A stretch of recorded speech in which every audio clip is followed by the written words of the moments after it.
Yo. Ooh. Ooh, the voice. Ooh. Okay. Oh, man. This is tough.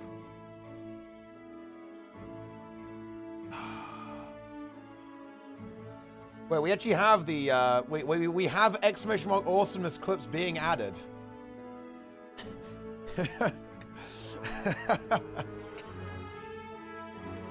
Dude, the second one is so good.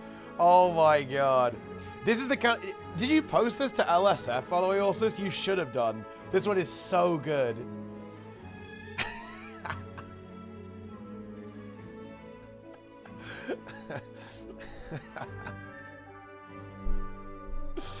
Oh man, you love to see it. You honestly love to see it.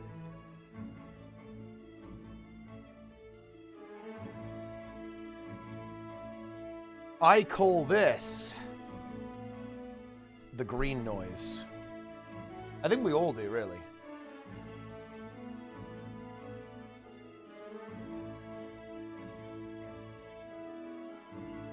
Right. Did URA die yet? No. We are going to be going into a brutal brick wall, I think. What, we've got person on the screen? I mean, it's not me. It's a statue.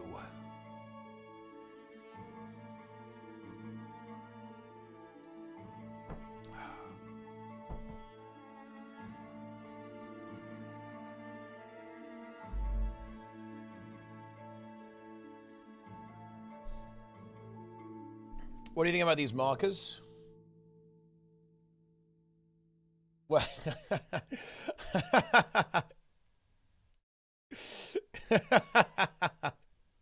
I like this.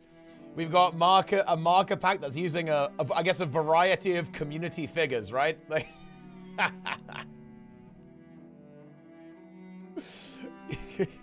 you got Fennec in there, we've got me. We've got I think the guy's name is Costa or something, the guy who plays Warrior. Yeah, that's funny. I like that. Yeah. Yeah, that's good.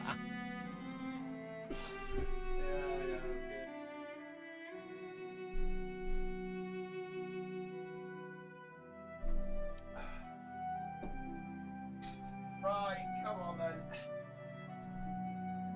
Let's get to it.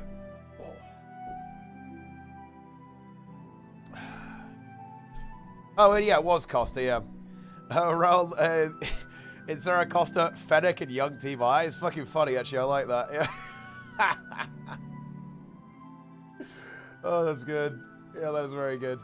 Well, with the Weaver approach here as well from this group, that's interesting. We're going to have to maybe take a look at this. Pretty cool.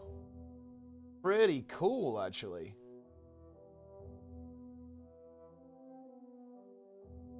Yeah, they got to get a Plenger in there, right? We're missing a Plenger. I wish we could see. You can now see. All right, we're here. First of all, let me actually correct this weird shit. Because we put a bunch of troll stuff here. I am now going to remove the troll stuff. Although it would be pretty funny if we did just put P on as world's first there. That would be kind of funny. But we're not going to do that. At least for the time being. We, of course, have our new contenders. We have in about 36%. I believe LN is at a PB. To 29%. Let's get that in there. And then we have in coming in at a cool 36% in P4. There we go. Love to see that. More teams making it to the race. We might have to do like a double liner or something. This is getting out of hand, guys. Like the leaderboard is extending.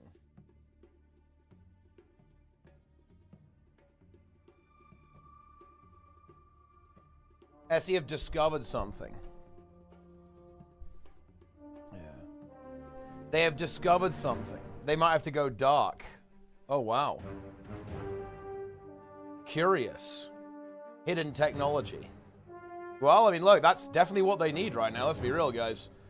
That's what all these teams need, is a little bit of tech, my friends. A little bit of tech is what they need.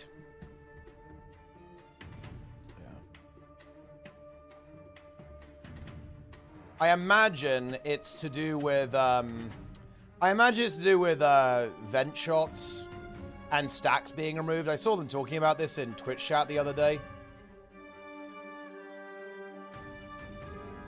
To squeeze out a little bit more damage, but we shall see. We shall see. Were they saying they might go dark in their chat or something? Are there streams where LN is not muted? What, you mean LN? I don't know. I imagine... I don't know, maybe. Nah, I memed it. Okay, yeah. Difference between CM and Legendary. I'm not gonna lie, the big difference is it's got a shit ton of HP. Geysers spawn quicker. There's a different type of ad, but the really big one is there's a lot of HP on the boss. Copious amounts. A near unlimited amount.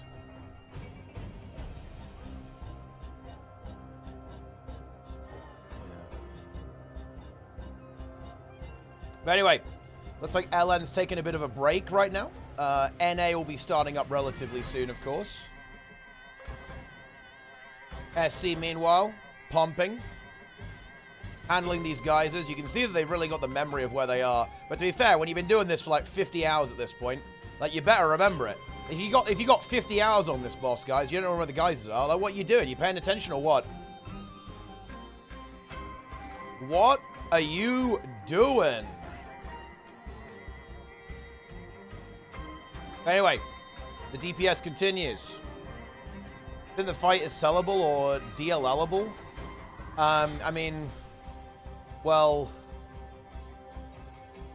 it will be sellable eventually with power creep, for sure. And it will always be sellable with piloting. You gotta bear that in mind, guys. Like, a technique that sellers use is simply just playing on other people's accounts. So it will always be sellable. Like, even if the DPS check, because it will probably get nerfed at some point. Even if after that, the DPS check is prohibitive, people will just pilot anyway. A 10% phase? I think we've seen everything.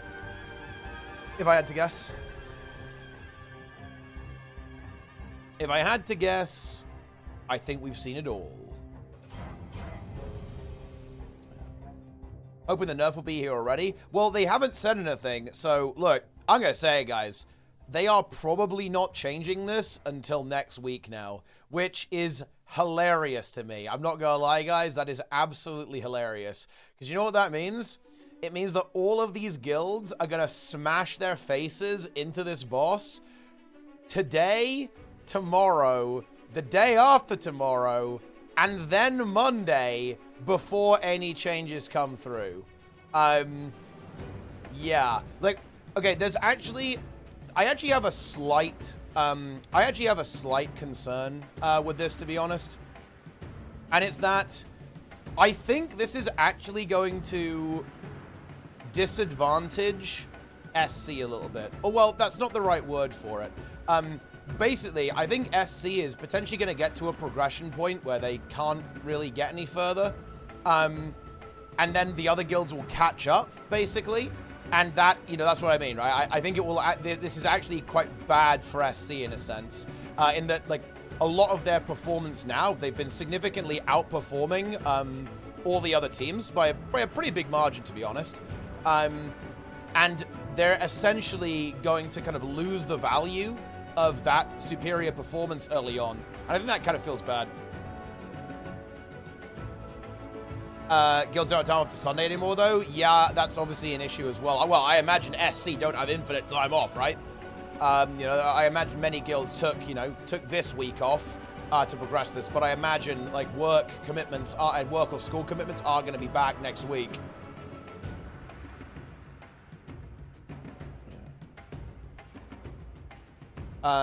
Without changing up the last phase?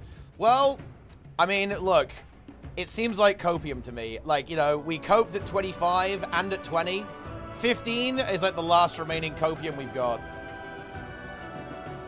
Well, yeah, exactly, Nara. I completely agree. That's my concern, is that I feel like the adjustments are actually too slow now.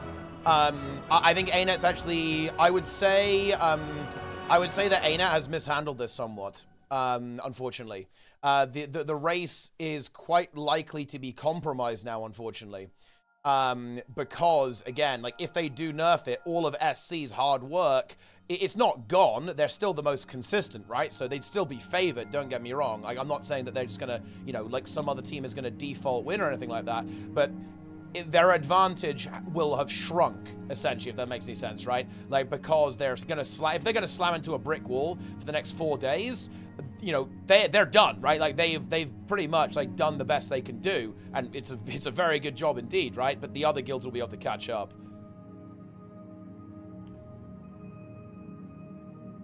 I'm full on coping, something's being missed here. No, because the difference with Saros is that it was a bug, and we were also living in pretty unprecedented times. Like, I'm pretty sure that it's just flat out, we're going to 0%, guys.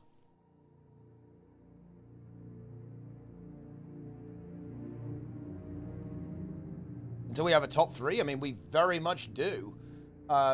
It's like SC, COF, and LN are looking pretty good. Wait, Step's calling. The goose is here. Hello. Yo. How's it going? Well, I mean, look, here we are.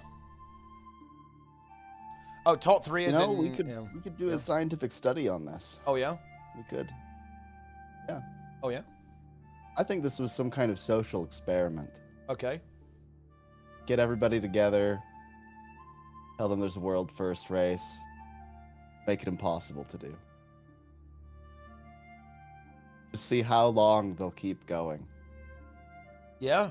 Thinking that they're, you know, just the next percent, surely something will happen. Yeah, to give them something's going to happen, guys. Something will happen at some point in the fight.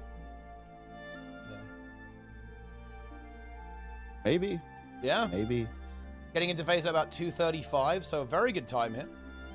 Actually, let's see how far we can go. Let's see if we can get a new best. I definitely think we should be, seeing a 15%er at some point today. Might take a while, obviously. Ooh, that's not the jump either I think they were looking for. No, they're just going to instantly die off that. Yeah, that's unfortunate. Good time too, but unfortunately, yeah, things really did not go well for them here in the early stages.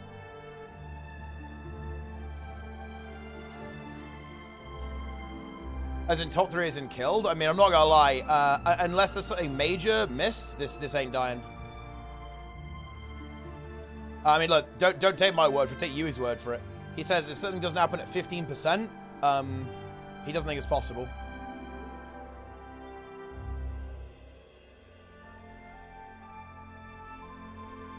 So what are they doing now? Are they running 3 healers still? Yep. Is this some were doing 2, some were doing with 0? It's a 3 heal. It is a 3 heal scenario. That is what it is.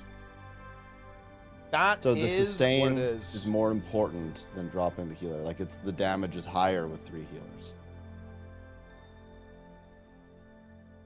Is that the situation? That is the situation. 15%, it vents. Indeed. If nothing happens at 15%, I mean, yeah, there needs to be some kind of cook. Like, if nothing happens at 15%, it's not looking good. And again, it's possible there could have been a server-side thing that they've modified to make something happen at 15%. That would be pretty cool. But the thing is, like, even if the vent shot tech with, like, removing stacks does pay off, then I'm not sure if that's enough to get through the last phase, to be honest.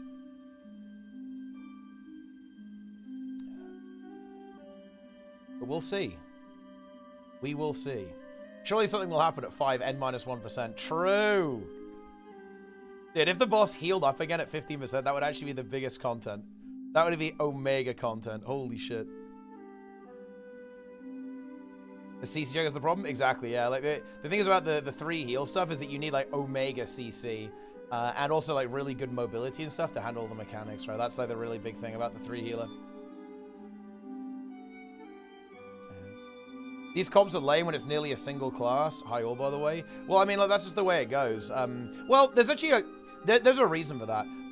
So the problem with these Wing 8 fights, actually, is that at the end of the day, there just aren't enough mechanics. Like, the fights are too simple, in a way, right? Like, there's not a diverse enough problem-solving check for that to warrant, like, variant utility, or like more than one utility package, pretty much. Like, that's kind of the issue. And also, there's also a problem with just the fact that Boon Chrono right now is like usually going to be the best answer to everything, because it is so well-rounded as a build. We kind of had this issue with Druid for a while, but now I feel like it's kind of Chrono these days. But yeah, like the fight is just quite mechanically simple. And as a result of that, like, yeah, you're just going to pick the biggest, like, DPS slammer that can be a little bit mobile. Yup.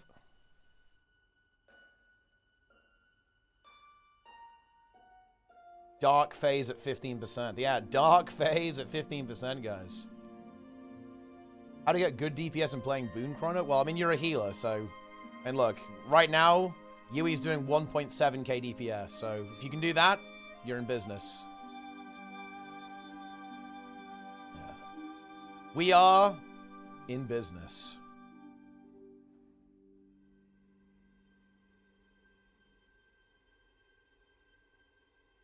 Incredible.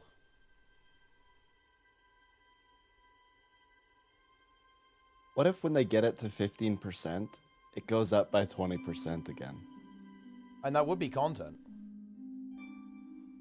I actually want that to happen. The looks on their faces would be so funny. Oh, man. Stay good, thanks for the Prime. Sneb should log in for Greer CM. I mean, Greer CM is pretty good. Sneb should do Greer CM. Play Scourge. Play the good class. I'm playing 2004 Scape. I don't know what you guys are doing. Dude, yeah, this guy, man. Like, this guy is like, he's abandoning every MMO. He's playing like a game. Wait, I think a game where you can't even do like use all, and items don't even glow when you highlight them. Okay, like, that's the reality here, guys. Like, that is what Sneb is doing currently. What skill are you doing? What are you up to? Actually? 2004. What quests are in the game? Actually, what quests are in the game? In that version? Not a lot. Like, very few actually, relative to like OSRS. Yeah. Wait, I'm actually very unfamiliar with that version of the game, because I don't think I played it when it was I don't think I played it then. So what one are you gonna go for? Yeah, we're looking at like I could count the 1, 2, 3, 4. I'm kind of guesstimating, but it seems like there's like less than 50 quests. Wow. So yeah, really trimmed down version of the game. But I mean, what skill are you going for? Like, are you grinding anything in particular right now? I'm killing chickens, yeah. Okay, so just getting up the combat level a little bit? Little combat level situation? Yeah. Okay. I mean, do you have like a roadmap? Or you just kind of going with the flow, or do you have a goal in mind? You want to do Dragon Slayer, for example? Yeah, I mean, that would be good. But you gotta work toward that for a while, actually. Yeah, I mean, that's, it's not something you can do immediately, for sure. Well, I think I've seen like a full 0 to hero Dragon Slayer speedrun, and you can actually do it pretty fast, but you obviously have to do like specialized routes and stuff. It's pretty impressive. Yeah, I think they implemented that into the game in OSRS, where you could speedrun quests. I don't know much about it though. Yeah. Wow.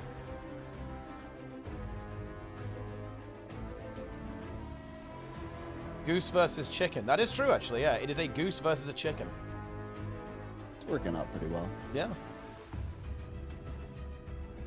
Okay. There is something very pure about these really old games, isn't there? They are nice. I feel like, am I crazy, or do you know what I mean when I say that older games feel less like games in a way? It's like, it's more like it's trying to convince you that it's not a game, it's trying to tell you that it's real. Whereas like new games are more explicit with the fact that, oh yeah, this is a game. It's like a theme park almost. I think that's something that's kind of nice about old games. Yeah. I kind of see what you're saying. I'd probably phrase it in a slightly different way. Oh yeah, what would you say? I think that older games are more authentic and pure about sort of the joy of and experience of the game. Yeah.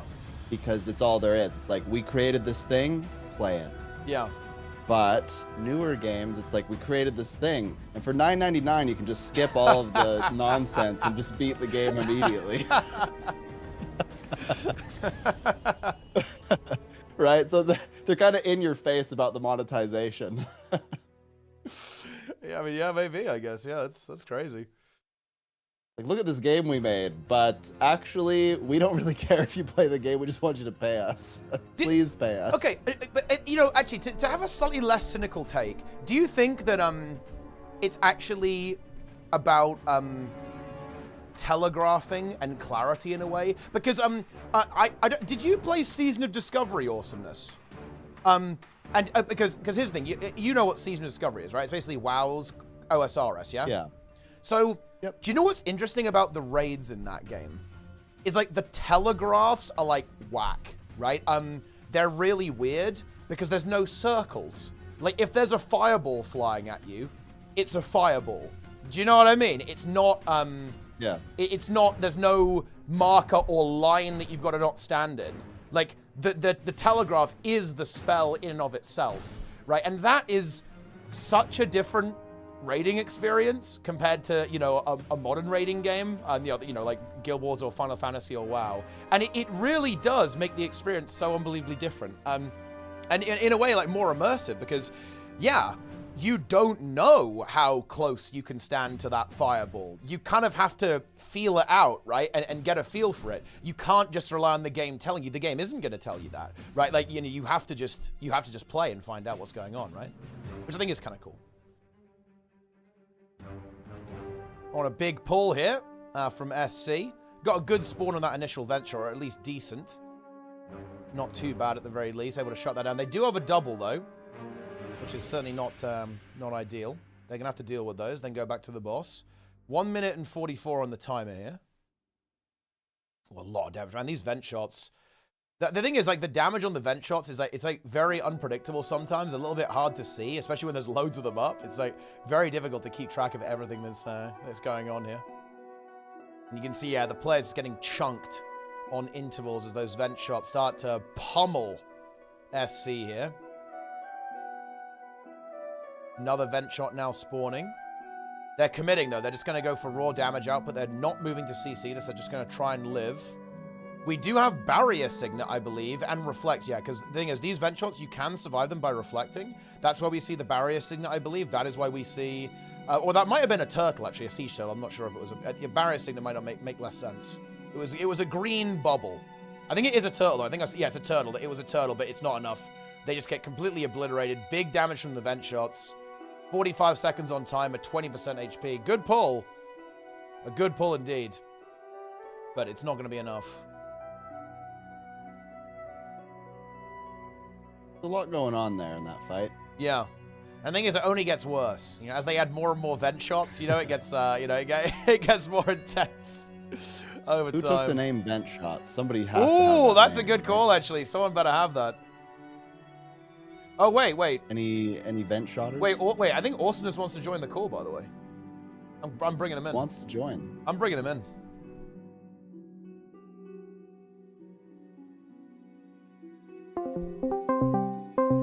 Here we go. He's here.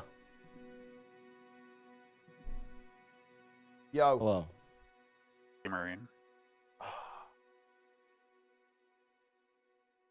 Yeah, I was going to talk about the shift in like game, like the way that games, like they do feel different. I think a lot of it has to do with the medium becoming more mainstream and more effort into making things accessible. Yeah. But maybe like overly, I don't know. It feels like every game has like a very explicit tutorial now. Yeah. Whereas before you just boot up the game and like the first like 20 minutes is just you're gonna learn the mechanics and that's your tutorial. But everything is like hyper UI, like everything has to be like highlighted in UIs and like flashing, and yeah, it does feel different. Yeah, I think you're right. I think the one thing that's really quite interesting though the first part of what you said, where they've become more mainstream. You're absolutely correct. Games before served a pretty niche demographic, and thus people would just make the stuff that they really liked, and they'd be like, somebody else will probably like this too, right? But now, games cast a way wider net and try to appeal to a much broader audience because the market is there for that. But in doing so, they lose a little bit of personality sometimes. It's just a greater risk to do something really niche. Exactly, yeah, because if you have a game that has things that some people love but some people hate, that's not going to cut it, right? Like people, you don't want to have that. You want to have stuff that appeals to as many people as possible, and that means you do lose some of the character, some of the it's like some of the rougher edges almost, right? Like you end up shaving them down, but there is something that's lost in translation there. I feel like.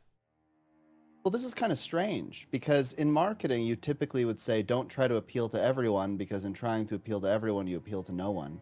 And I suppose in a sense, that is how I feel a lot of games are. Like I look at it and I go, who are they really targeting here? Not all games, but many games, I feel like they just cast a really wide net because it's the safest thing possible. But if you want to be really, really successful with something, you do want to sort of target a very particular audience.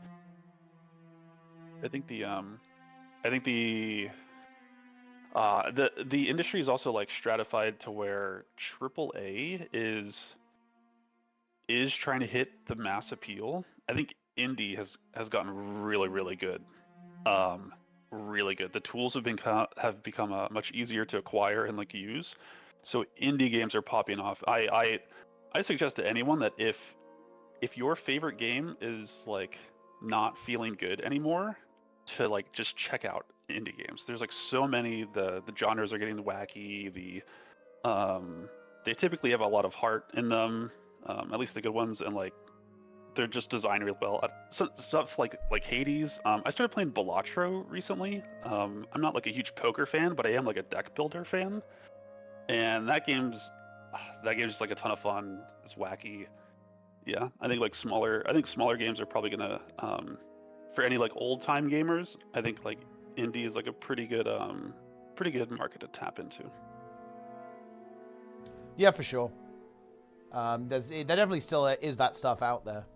It's just that you do see a lot of the more the larger titles, and certainly in a lot of multiplayer games that want to like draw people in, and like games that are live service oriented, they tend to all get like smushed down there as well. But yeah, I haven't played Balatro. It's like some card game scenario. I don't know. Also, tier 1 sub, yeah, nice. It's like a deck builder that's I guess the core uses like poker rules for like determining hand strength. Yeah. But like it's really a deck builder about like you get jokers that modify like what the cards do.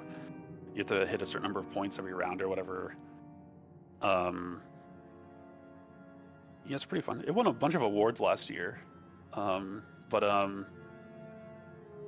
I don't know. I feel like indie is like so good. And then there's also this really there's like a step between something like Balatro, which is that game's like pretty simple. It's well designed. It's got good visual and like audio and everything.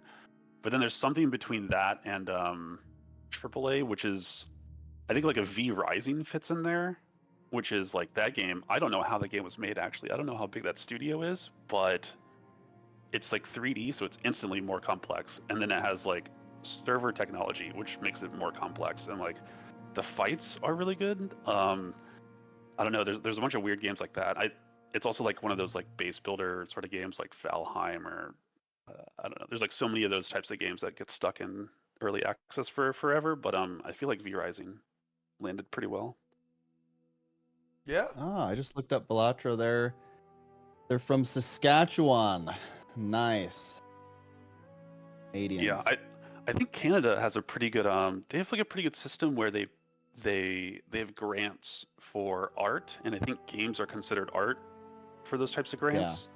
So I think like Fez, regardless of Phil Fish, I think the game only exists because of that grant system. Balatro is pretty good.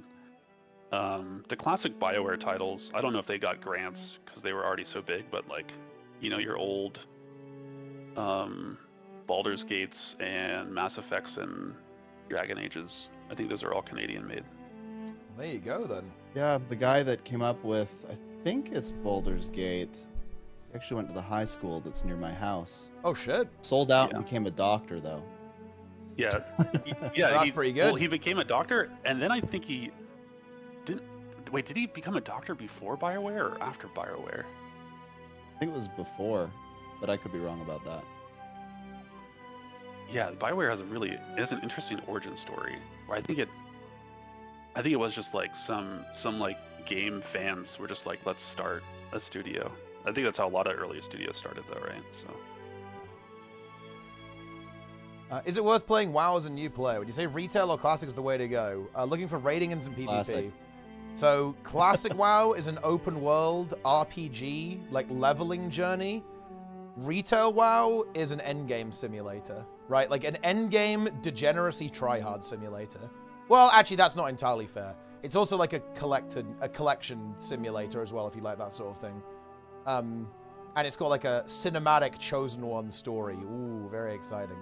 So I mean, those are your options. V-Rising, pretty good example of a game that tries to appeal to everyone. It has all the staple AAA mechanics in there with crafting, base building, RPG mechanics. I don't believe that game is trying to appeal to everyone. First, I think it's more sold as like a PvP game. I don't play it on PvP. I think maybe the most broad appeal thing about it is that it lets you host custom servers, which lets you build your own experience, which is really nice. Like, I don't like crafting, or I don't like gathering, so I turn up the gathering yield to like max, and I never spend time gathering. Very nice. But I wouldn't say that's like a AAA thing. I think that's just like they understand custom servers are like a key part to those kinds of games. BioWare did make Anthem, and Ooh. I think Anthem had some system issues. Yeah. The gameplay, though, I looked it up the other day because I was like, The system what issue is happened that to it was Anthem? made by EA. That was the problem, though. Oh, it's really hard to tell because the gameplay in Anthem looks really good, and each class looks different enough that like I don't know, if you were to log in and do a dungeon every day, I don't know, let's say like 30 minutes of gameplay, I think it would be fun. I don't know, if you look up gameplay for that game, like high level gameplay, one of the classes is like zipping around, never touches the ground, it's like super fast. Another one is like a caster. I don't know, it looks fun. It looks fun. I think it came down to like the systems and the I think maybe Destiny 1 had a similar problem where the progression, there wasn't enough runway before an update could come out. So the game was like solved very quickly and then like kind of boring because people are extrinsically minded. So like because there's no reward, they won't play, kind of thing. I think that happened hard for Anthem. Yeah. Yeah, the one map, I think the dungeons were kind of samey or something. Making games is hard, right? Like making games it's definitely it very is difficult. really hard. It is very difficult. Because the reward, people want the Skinner box. It's like so, and because they want the Skinner box, there has to be all these other systems to provide the Skinner box. Oh yeah, no, for sure. I think that progression is actually the true enemy when it comes to making good games. Like, no joke. Like, if I think, it's really interesting, like, looking back at older WoW expansions, it's like, wow, how was this expansion ever bad? Like, ever considered bad? Like, when the content is this good. Yeah. And then you realize it's because they had to make some jank garbage to make the number go up, right? Like, they had to do it because that's what people want, right? And people complain if the number doesn't go up. So they had to layer all this bullshit on top of it. So you take this, if you look at an expansion like BFA, almost every single piece of content in that expansion is an absolute banger. Like everything that's kind of moved back into retail in Mythic Plus, and playing through the story of BFA, and the open world of BFA, it's insane. It's like amazing content, like so good. But then when you hear people talk about it who played it when it was happening, it's like, wow. They talk about like the game was dog shit, right? And you know, look, I'm not saying they're lying, but it's really interesting. It's because of the systems, right? They had to make the number go up, and you know, they had to follow up Legion, where people loved it when the number went up in Legion, and then they tried to do it again in BFA. It really didn't work. Yeah, it's actually crazy. They the whole like reward structures and kind of people wanting that sense of progression in games. It feels to me like an impossible task for developers, I think. I think it's impossible to actually make a system like that that's not in some way hamstringing the game or like damaging the game's purity. I don't know. Because the thing is, I am a purity Andy. Like, if you removed all progression and all rewards, I would just straight up prefer that. Like, if, for me, the ideal progression system is, well, I was going to say PvP, but that's actually not true. It's world versus world, but you spawn at level 80 and you have full legendary armor and relics, right? Like immediately. Like that to me is the perfect game. In terms of like exploration, customization, and like creativity, is they just give you all the tools. Why do I have to waste my time in order to like get access to play, to the tools? You know what I mean? And this is not leveled at Guild Wars 2, by the way, guys. This is a level that I feel this way about every MMO and every game that has endgame. Although actually I should be more precise. I don't feel that way about games where leveling is the game. So very notably, I wouldn't make this criticism of RuneScape or Classic WoW, actually. But I would make this criticism of retail World of Warcraft in particular, and to a lesser extent Guild Wars 2. Although obviously I've beaten Guild Wars 2 now, so I don't have to worry about that because I have full legendary. But yeah, certainly of retail WoW for sure, yeah. Yeah, it's interesting. I've only played Classic WoW. When people say like worst expansion, I've gone from thinking that that's like a 1 to 10 scale, and the worst is like around a 1 and the best is around a 10. Yeah. I'm now the more and more I just like understand games. I'm like, by worst expansion they mean maybe like a 4. Yeah, yeah, exactly. Yeah. And like yeah. And it's like there's a normal distribution around like 7, okay? Yeah, like, yeah, exactly. They're like, yeah, this expansion was dog shit, and then I put 3,000 hours into it. It's like, oh, okay, buddy.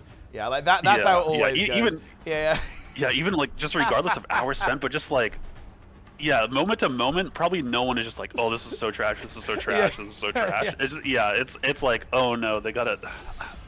There's like one bad system interaction, and then they're like, oh, this is dog shit. Yeah, it's kind of crazy. Yeah. I feel like the bar for games has gotten really crazy too for like launch games. Oh well, would you not say this is kind of a consequence of live service though? Because the issue with being a live service game is that you're competing with live service games that have been around for like 10 years, right? Especially I'd say especially MMOs, but I'd say to a lesser extent other games too. And also, I think a really big problem with games is how, I guess, centralized people are in certain multiplayer games. So let's say that you start a new MOBA, right? And you want to make the new League of Legends. Even if your game is better, your experience that you deliver to players will be worse purely because there are less people playing.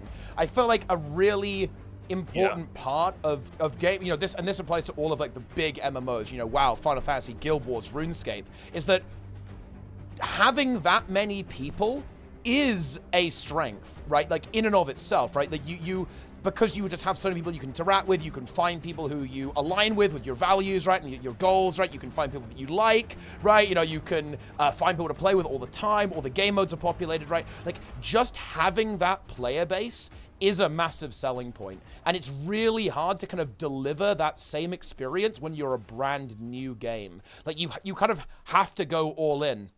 And it's really hard to deliver and match the experiences that already exist out there. I mean, we saw this with New World, right? Because New World had nearly 1 million people on launch, but they just didn't have any content, right? There was like no content in the game, right? And so everyone was like, well, I guess I can chop a tree, and that's the end of that. That's good. Yeah, and there's even something like, man, this is really sad. So Diablo 4 launched, Mm. and I like the Diablo franchise, Yeah. and I know that it's had like ups and downs, but there was so much hate on that game, and I don't know. I can't tell. I can't tell how many people actually played Diablo 4 and then was like, I'm gonna go make the like D4's dog shit song, and I'm gonna go like find that content. I can't tell how many people organically that happened to. Oh yeah. I played the beta for it, and I was like, it's not exactly what I want out of a Diablo, but it's really cool. The open world is like it's like you kind of like matchmake with people. That's like interesting. Like world bosses were a thing, and I was like, these are like the kind of the neat things. These are the first times they've been done in Diablo, Yeah. and these are very neat.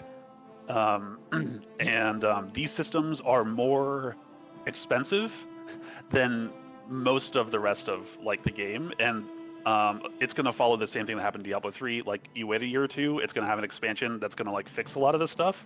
But those systems for like the open world matchmaking and the world boss event, I was like, that's really cool. And it wasn't bad to play. It was definitely less mobile. You want a nuclear 0 Kelvin take at the same time? I think that one of the really big problems with games right now, and I think this applies to games, but also probably to the broader media space in general, it's like, multimedia style stuff. I honestly think the media environment is absolutely horrible. I think there are loads of people, as you say, who just go, all right, okay, how do I make a video, get a bunch of views? How do I drive a bunch of traffic to my website? Oh, everyone's hating on this game. I guess I'll do that as well. Like, I think that, I think there is like a brutal situation that's going on right now where a lot of people have very strong opinions about games they haven't played. And like a big part of the discourse actually is that. There are definitely big circle jerks. I'm not saying this is necessarily applying to Diablo 4. I don't really know anything about the game. I watched like the Race to World's first like level grind. It was actually really impressive. These guys were like staying up for like 20 hours a day, like grinding mobs over and over again. I was like, wow, this is fucking crazy. Like this, this is wild. Like they just keep going, they keep going. But I don't really know anything else about it, but Yeah, it drops off hard once you finish the season. I think that's fair criticism, but I do wonder like how many people finish the season and then would say the game is dog shit for the whole time that they were in the season before they finished it. Yeah. Like that's like what's like so wacky to me. D4 is fucking horrible compared to Diablo 2. I just like Diablo 2 is scuffed too, dude. I think Diablo 2 is so scuffed, especially before LOD. In some of those later patches, it was like just bail runs, right? Like it was just bail run, absolute. I mean, it was fun. It was fun sitting there waiting for bail to spawn the waves, but it was actually just bail runs before like Ubers were added, before all the skills were reworked with like synergies, and before a lot of the rune words were in. It was just like, I don't know, dude. We need Enko on the call. I'm just gonna say we need Enko. Phase. What are we doing? Enko is talking to us in the chat and he's not on the call. I want to know how Enko is doing because I haven't seen Enko in forever. Enko, get in the call. Whoa. Yucks. Sneb is very demanding. You're very demanding today, Sneb. I mean, I've taken over now. Oh! Whoa! Whoa! Dude, I feel like Sneb's getting wacky in his old age. He's getting wackier and wackier. Didn't exist. Ubers didn't exist before LOD, and like years, I think over a year into LOD. Dude, I don't know. Also, sometimes you talk with people and it's like, do we have different history? Like, is our history different? Is our reality the same? Oh, how do we get Enko in here? What do we do? Let's get him in. I've added him. I've added him to the call. Enko, let's go. Also, 24% pull here for SC. Are they going to get sub 20? They have 30 seconds left on the clock. The vent shots are spewing their vents. There's geysers closing in. The boss is not being booned yet. Oh, now it is. I'm not going to lie. The damage is now going to slow. They have 20 seconds. Can they make it any further? They're going to try to CC the boss. More sulfurics, more vent shots, more geysers.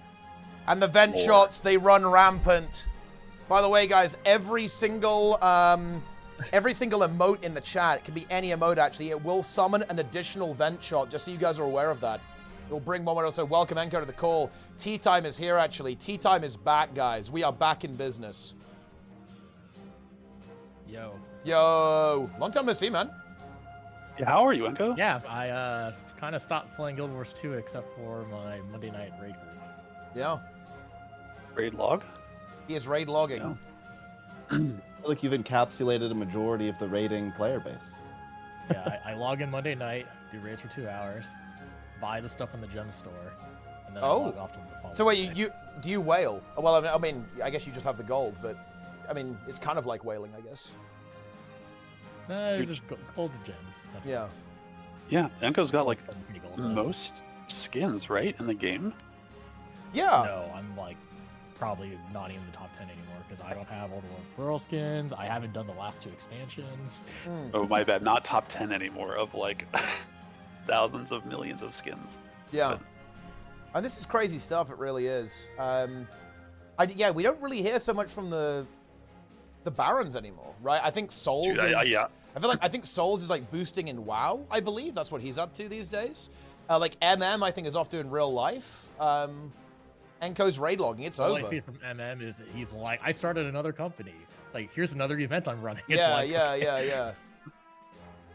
I miss Enko streams when he just dropped like econ knowledge. Oh, they were so good.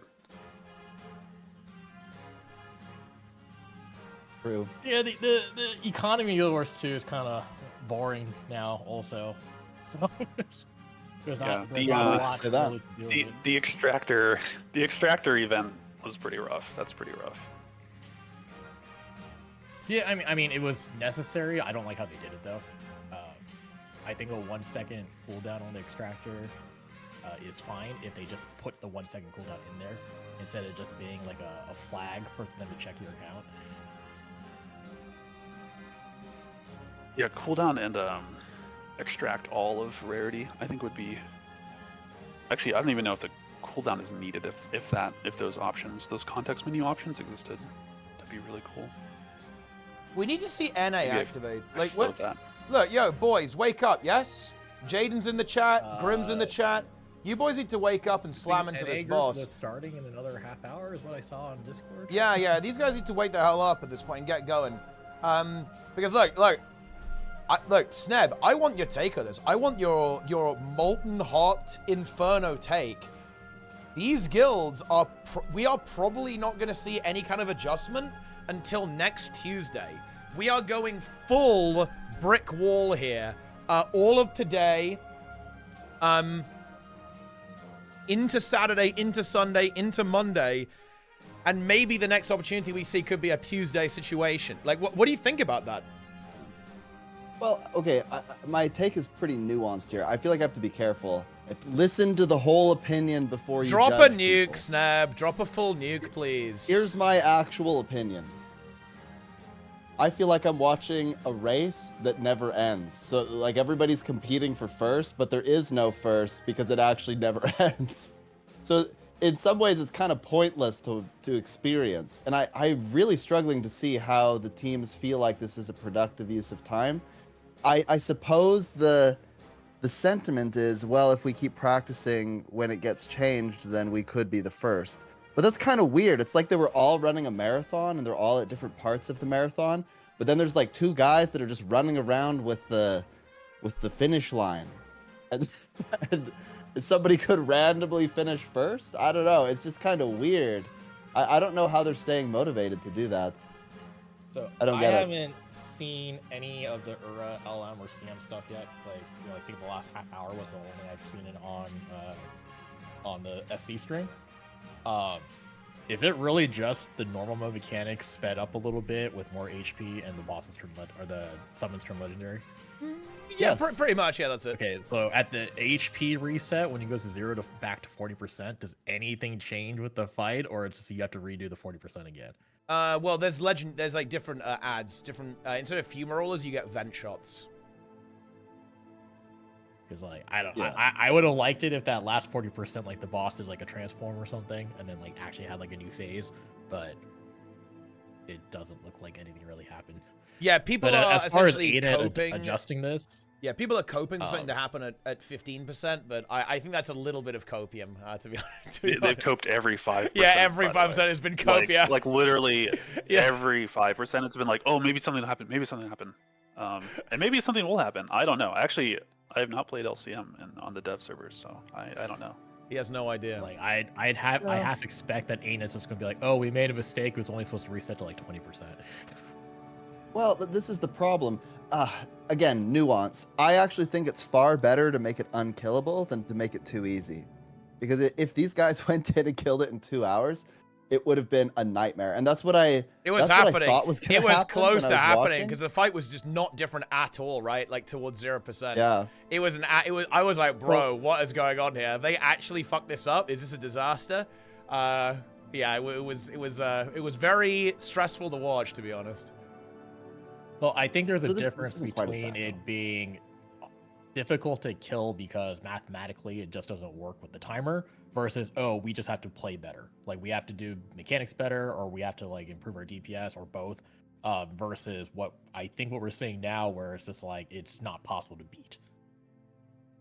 Yeah, it's kind of weird to watch, isn't it? Because you're like, well, there's nothing for them to solve because the CM came out 2 weeks before, so people were kind of figuring that out. There's so little that's different that the experience as a viewer is not as good as it was for Saris, because with Saris everyone was like problem solving on the fly. It was like initially unkillable or whatever on CM, and then that became the LCM.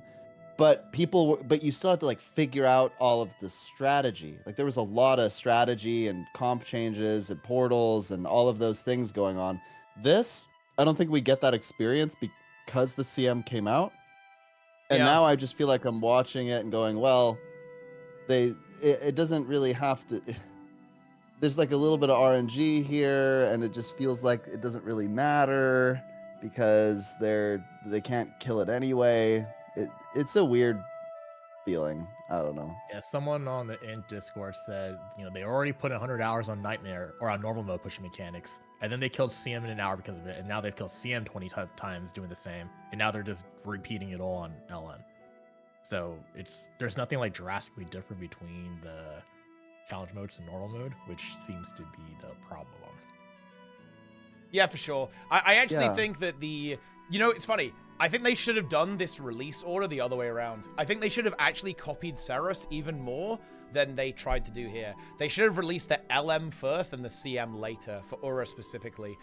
If they can't make LCM mechanically very different from CM, they should have just done the exact same thing and dropped the LM first for URA specifically and then the CM later. Because look.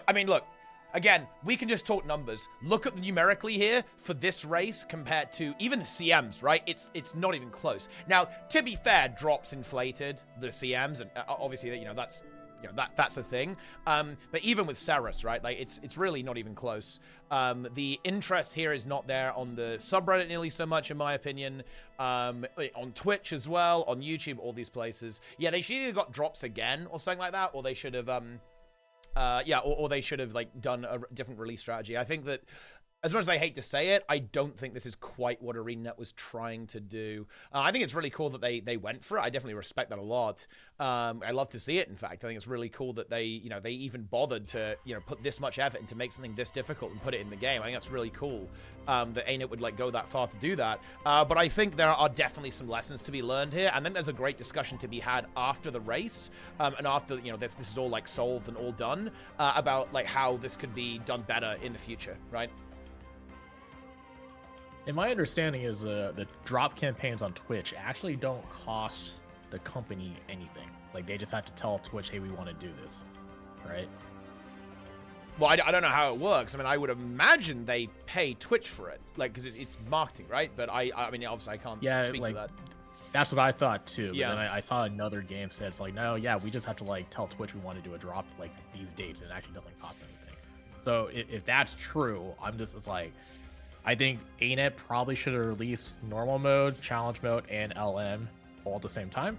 or they should have had drops for normal For mode both, launch, yeah. for SPM launch, and for LM launch. Yeah. Yeah, that would be good too. I guess they probably don't want to like oversaturate it too much and all that kind of stuff, but yeah, for sure. That would definitely have been really nice to have this set up as well. Drops are so interesting. Occasionally I look at other games, and they have like non-stop drop campaigns. Yeah, but I think you do get a lot of DR, I think right? Because that's too doesn't BDO just have drops on Yeah. pretty much the entire time? I think Darren's was I telling think, me like, about this actually. BDO. Yeah.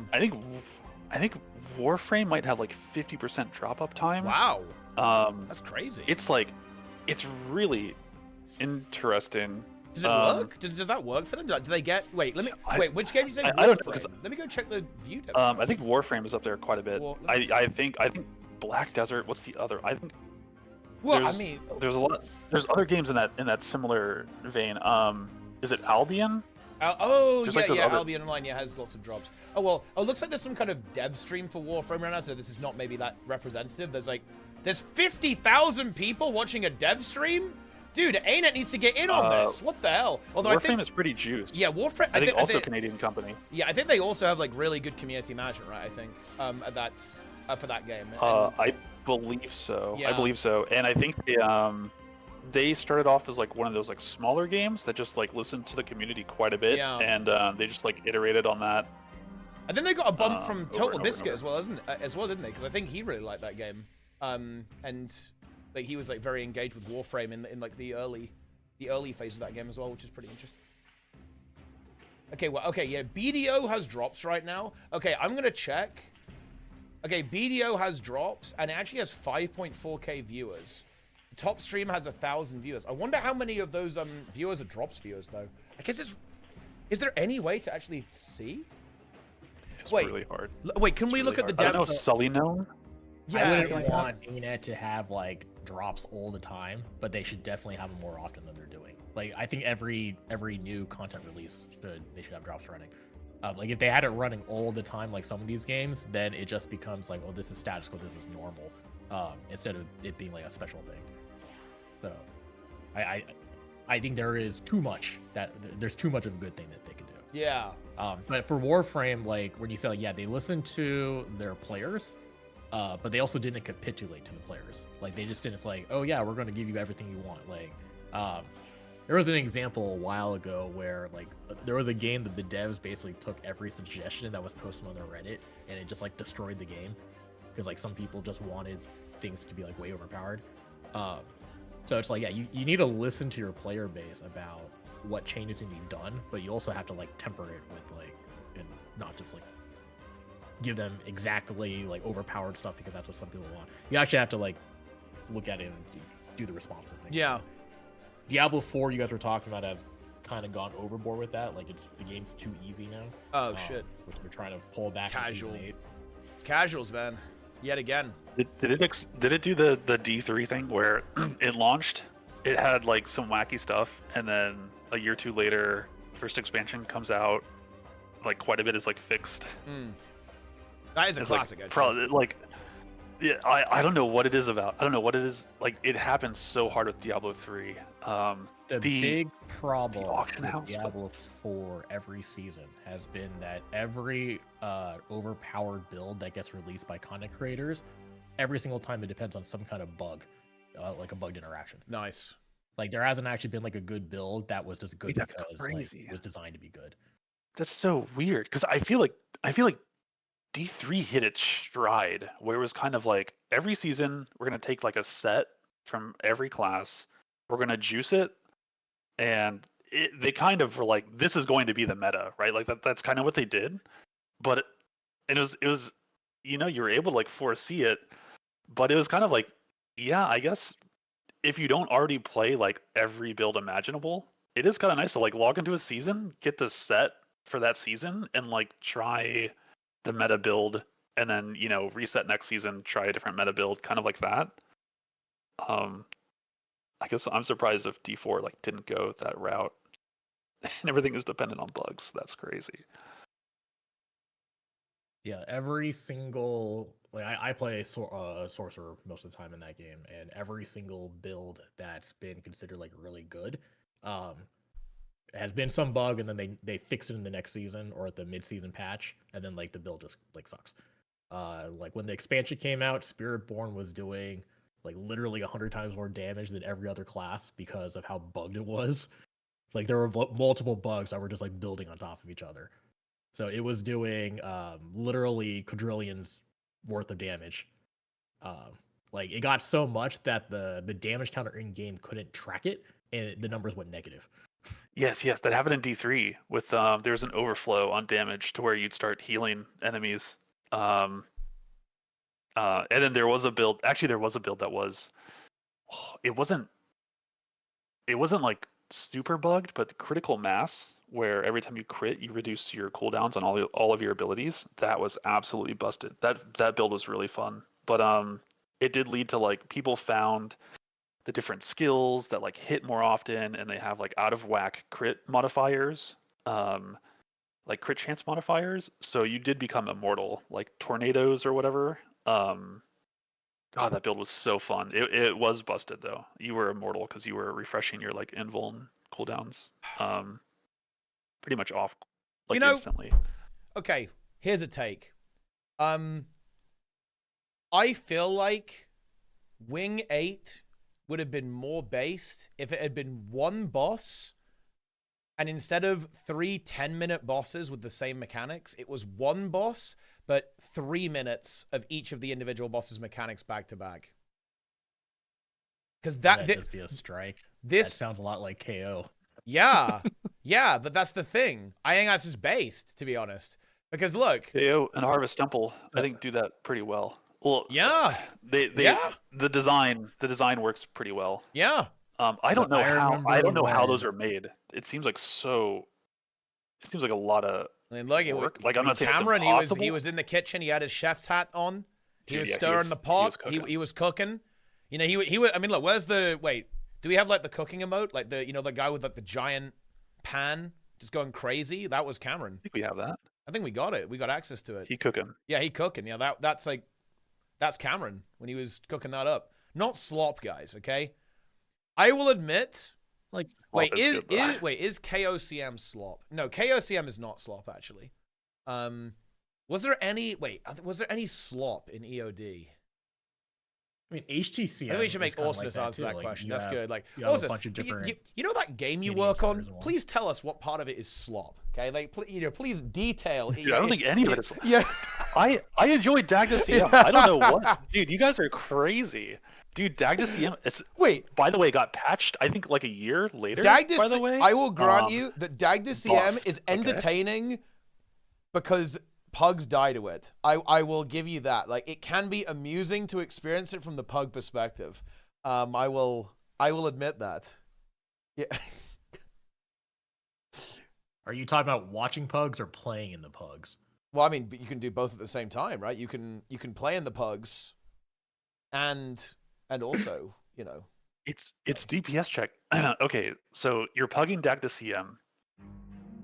People die. Yep. And the DPS check is like not quite free.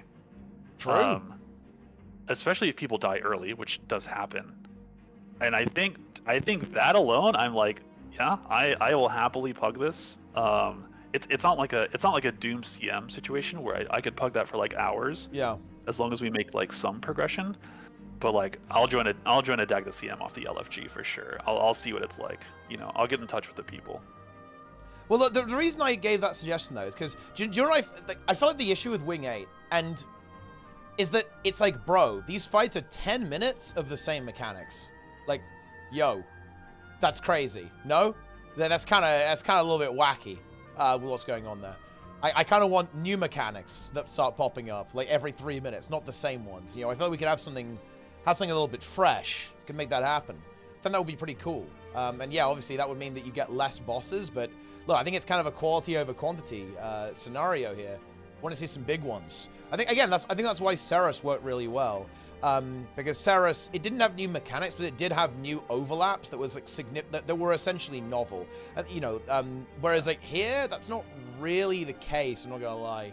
That, you know, look, Greer is obviously the most based fight, but that's because there's like so much chaos in it. There's like infinite chaos going on.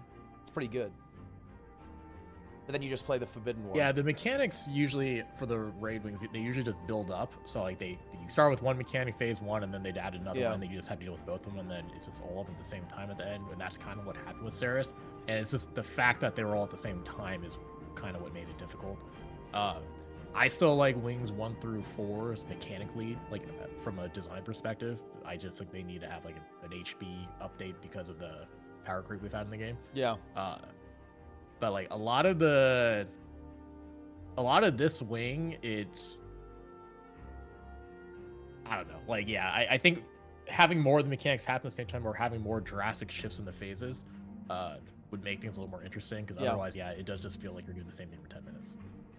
Yep. I think that's something to consider in the future.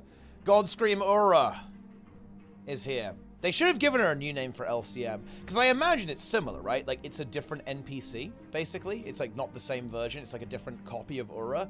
It should have been, like, they should have gone another level. Maybe they can probably still patch that, actually. Do it! Actually, Awesomeness, just you do it, bro. Come on, bro. Just patch it. I wish I knew the tools. I wish I knew the tools for the content side. Can you fix HCCM bugs for us, please? I would love to try, although I bet if I tried, you'd make it worse. Break it even more. Yeah. I'm sure everything would be desynced even further. The goops from the orb would last 20 minutes, regardless of like the state of the fight. I'm sure. Oh yes. Oh, awesomeness! I never did get a thank you for actually fixing where you could click outside of the window on the training post to like close the window. You never got a thank you? He wants to thank you. That was one of the suggestions I sent. Yeah. I wanted that too. As soon as that was bugged, I was like, this thing is so I don't want to say trash. This thing was like so scuffed. I am clipping that. I am sending that to Grouch. I think he'll enjoy it. I think he's going to enjoy this one, actually. The bug for that was very weird. I think, so we used to use Coherent browser, and I think we were using CSS and JavaScript functions. That implementation, like that browser implementation, was like too lenient on.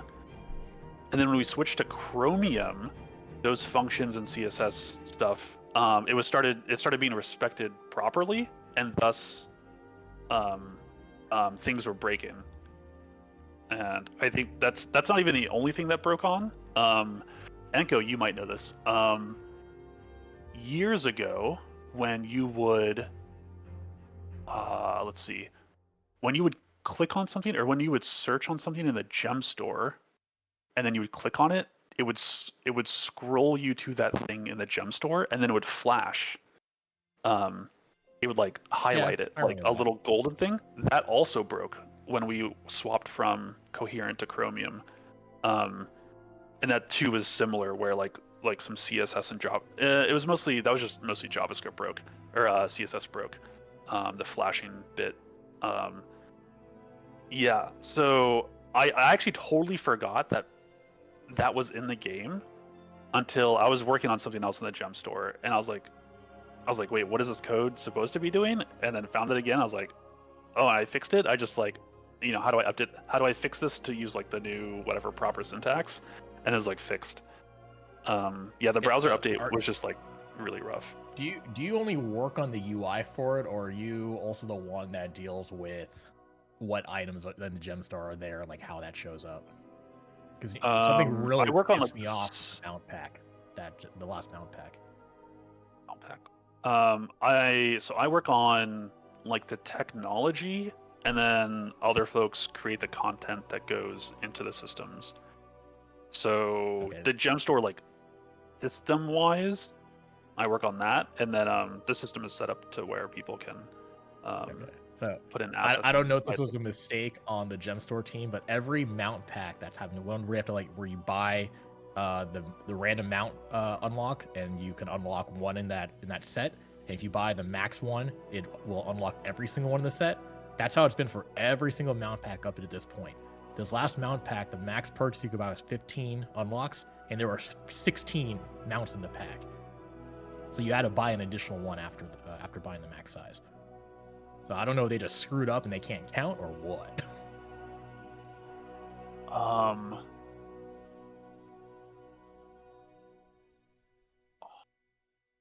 I mean that's definitely the way mount packs work. That's not my team exactly. That is interesting though. Can you fax me that on Discord? Like exactly, like write out the name of the mount pack and everything. Should be the one that I'll log it in the game. How am I dodging Logging in questions? Friday. Oh my gosh. I just literally explained that I don't work on the content in the Jumpstart. Dude, people. Yeah. People will hear what they You're in want the to hot hear. seat now, dude. You're in trouble. You are in trouble. The chat is coming for you. Also, I really like this. Have you guys been keeping track of this balance discussion going on in the chat right now? This guy is not a virtuoso enjoyer or mechanist fan. You know, I think someone said earlier, it's probably the same person. They were like, "Why aren't people on purple class?" And I'm pretty sure that discussion has probably devolved as people clarified that like purple class was nerf, mech is better, mobility on mech. I'm sure it's gone like total like regardless of what comp kills legendary CM URA, it's going to have the sarcastic like wow, I love the diversity. Yeah. Comments. So yeah. You know, look. Here's the thing, guys. There actually is a surprising amount of different approaches being played by the guilds, by the way. Like, you'll notice that the NA team is running with a Deadeye. We've got a Scourge. Like, mech is basically the best. Deadeye, dude. Yeah, exactly. Like, and people are like, oh, Deadeye healer? Whoa. And it's like, no, it's not even healer. It's like literally CC. just Yeah. CC. Yeah, and like, at the end of the day, right, like, this is, the mech is basically the biggest throughput. And like, this is the way that it's going to go, guys, with balance on every hard Guild Wars 2 fight. You're going to pick the best DPS for that fight, and as many as you possibly can, and then you're going to take classes that do the utility and like do the mechanics as well as they possibly can.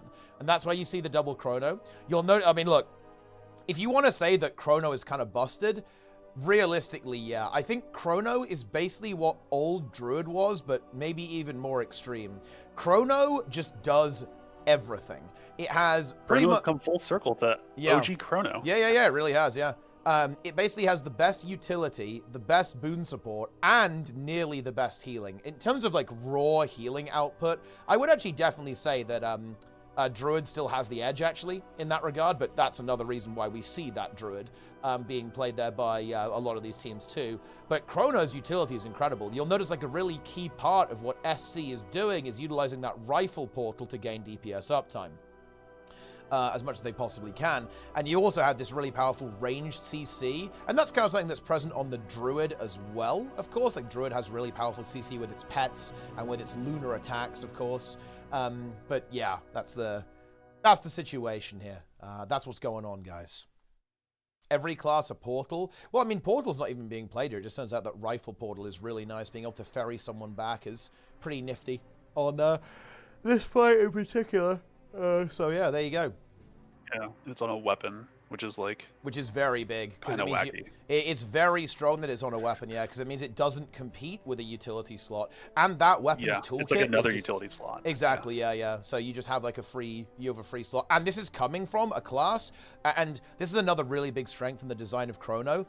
All of your boon application, basically, is not tied to utilities, right? Like, it's all on weapon skills and profession skills. And then that means your utility skills are very, very free. You'll notice that Yui could take any 3 he wants, right? You'll notice that none of his utility skills right now are actually aimed at applying boons, essentially, right? That's not what any of those are doing. Outside the stability mantra, but I mean, it's not doing a lack or quickness or anything like that. All of that is coming from his base class toolkit. So that just gives this class an unprecedented level of flexibility that's really, really powerful. But yeah, there you go. Chrono is pretty good. I think the complaints about like diversity and comp for LCM, I think is like, I don't know. Those might be like psyop tier. Well, I don't think it's a psyop. I think it comes from a lack of understanding of what's going on here. Look, guys. So if you're doing really, really hard content, and you've got 2 classes, and let's say one class does, and let's assume they're identical in terms of damage profile. I don't want the nerds going like, oh, well, watch you, T-boy.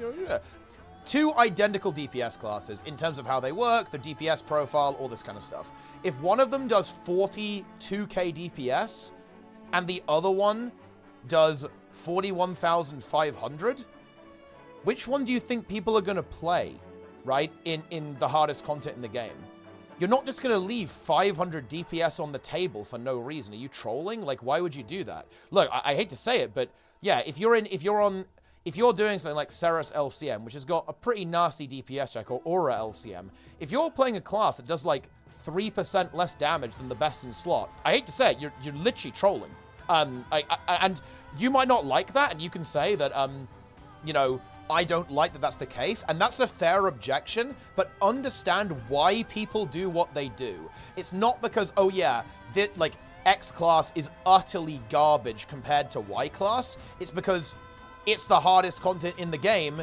You're going to take every single percentage point of output to win. Because why wouldn't you? Right? Why wouldn't you? I think a really good example of this, and that maybe helps with the context here, is consider WoW, because people play that game professionally, right? For Race to Worlds First, it's like a full-on professional operation. There's hundreds of thousands of dollars on the line. Like, these people make money doing this. Would you play a DPS spec that is 5% worse with hundreds of thousands of dollars online? Of course you fucking wouldn't. That would be stupid, right? Like, why would you do that? It's like, yeah, no shit they're going to play the best things ever, right? And obviously the stakes aren't that high in Guild Wars 2. You know, I understand that, but I was giving a point, right? I was making a point there, right? To express the situation. 6 Willbenders. People actually did play Willbenders, but it turns out that Mech actually does overperform Willbender on this encounter for a number of reasons. Like ease of use is definitely part of it for sure, and it's just very easy to apply the rotation of the Mechanist to the boss compared to the Willbender. But even, yeah, Willbender actually doesn't perform quite as well on this fight as Connie Mechanist. I saw a Pistol Thief with the Parrot Sigil on a That's Decimus fucking CM. huge. That's actually massive. There was no kill, but people tried it. I mean, yeah, if you ask these top teams. Oh, did the Parrot do what? Did the Parrot summon scale to the boss size? It did not. Wait, did it? It was easy to spot. I don't think it scaled like that large though. Yeah, and these top players, they're really good at like every build. Yeah, they're just gonna reroll. So they're just gonna reroll immediately, guys. Like, obviously, they're really good at pressing buttons. Yeah, so they just reroll. Like, especially everyone on these groups probably has full legendary or has the resources to like just make the builds whenever they want. Yeah. So yeah, a lot of people don't realize that the majority of the builds in Guild Wars 2, like, unless you're the one making the build and like making the benchmark, like, or like figuring out the rotation, like once it's been released, like if you go to the Snowcrow's website, pretty much all of those builds, you can get to at least 90% of the benchmark within. Hours. Yeah, very quickly. Yeah, it will not take you long at all. Getting to 95% a little bit harder, getting to 100% a little bit harder, but it doesn't take that much of a time commitment to learn how to play all those builds. Now, learning how to play them well in raids and like on bosses and like to be able to react into things going on in the encounters, sure, that takes some practice, but the builds themselves do not take that long to learn. Especially Connie Meg. I think I hit like 100% of the benchmark on like on my 3rd try. Absolutely. Absolutely. But yeah, to be clear, guys, that is what's going on here. Is by gatekeeping mechanics behind classes, if only one class can get a lack. There are actually other ways you can go about doing it. The way WoW actually handles it is both with class buffs and damage profiles. For example, okay, so a really great example of this on the current raid is Fire Mage. So Fire Mage is really, really good on a number of the raid bosses in the current WoW raid. Why? Because it has a very specialized thing that it's good at doing. It is very good at doing AoE damage, cleaving targets while hitting the boss. Like, that's basically what it does. Like, you blast a main target and your damage, like, splashes onto things around it, right? Like, it's very good at doing that, like with loads of targets up. Like, that's something that it's very, very good at doing. And a thing that's also very notable is stuff like Shadow Priest and Boomkin, because those are really good at doing split damage. So in other words, damage to targets that are very spread out and far apart. And there's a number of encounters that specifically, favor builds that have that type of damage profile. So yeah, Affliction Warlock, Shadow Priest, Moonkin as well are very good there. So there's multiple ways to do this, but obviously, like, gaining utility is really important as well. Like, every class having their own special thing that they can do is good, for sure. But you can do it with purely on damage profiles as well. Hey, Teapot, I think chat wants to update your overlay. What if I just didn't do it? What if I just refused to update it? Left it at 17% just to annoy them? Just to annoy them, yeah. But it's a 16%. Like, I saw a bit of head in the hands there from you, because they are really high on the copium. Okay, they want to see the 15% Archangel phase. Okay, like, it's gonna happen, guys. The Archangel phase is coming. They're coped up big time. Yeah. No, there's a more important thing. I need to know what happens when it hits 15 and nothing happens. Oh. Do they stop playing? Or Well, look, you know what happens? Then it's the 10%. Then it's the 10% Archangel phase. 10%. The 10% Copium Archangel phase, yeah. 5 times n-1. Yeah. On repeat. And then when they get to 10, it's 5. And then when they get to 5, it's 0. That's how it works. That's when the Archangel phase starts at 0%. And when they get to 0, it goes back to 40% again. It just heals again. Different classes need to be good at different things, and good encounters need to demand that. Bro, I don't know. I feel like outside of LCM, there's like, you can bring most coherent builds to most fights. Oh yeah. That's true for almost anything. It's like it really does depend on the player. And then trying to force that on an LCM is going to be. What would you have to do? You'd have to have like 9 LCMs, and then each LCM, and then each profession has something that's good for that LCM. So it's like required for the LCM, and then you have like, quote, diversity, I guess. Well, the way you do it is you know what actually would find really funny? People are talking about resets in chat. What if the timer reset? Like, you hit 15%, the HP resets to like 30%, but the timer resets too to like 3 minutes. So everybody right now thinking mathematically impossible because of how much time is left, but the timer resets too. So now it's like that's doable. People just aren't beating it hard and fight, you know. I mean, the thing is that the way you need to do it is the phases need to be very distinct. One of the big limiting factors with Guild Wars 2 is that it's very easy to specialize your comp because fights are very samey from 100 to 0. It is much harder to do that in other games. And again, look, at the end of the day, guys, there aren't that many raiding games. I'm not bringing up WoW and 14 just because, oh, wow, I'm such a simp for these games. These are there aren't that many raiding games, right?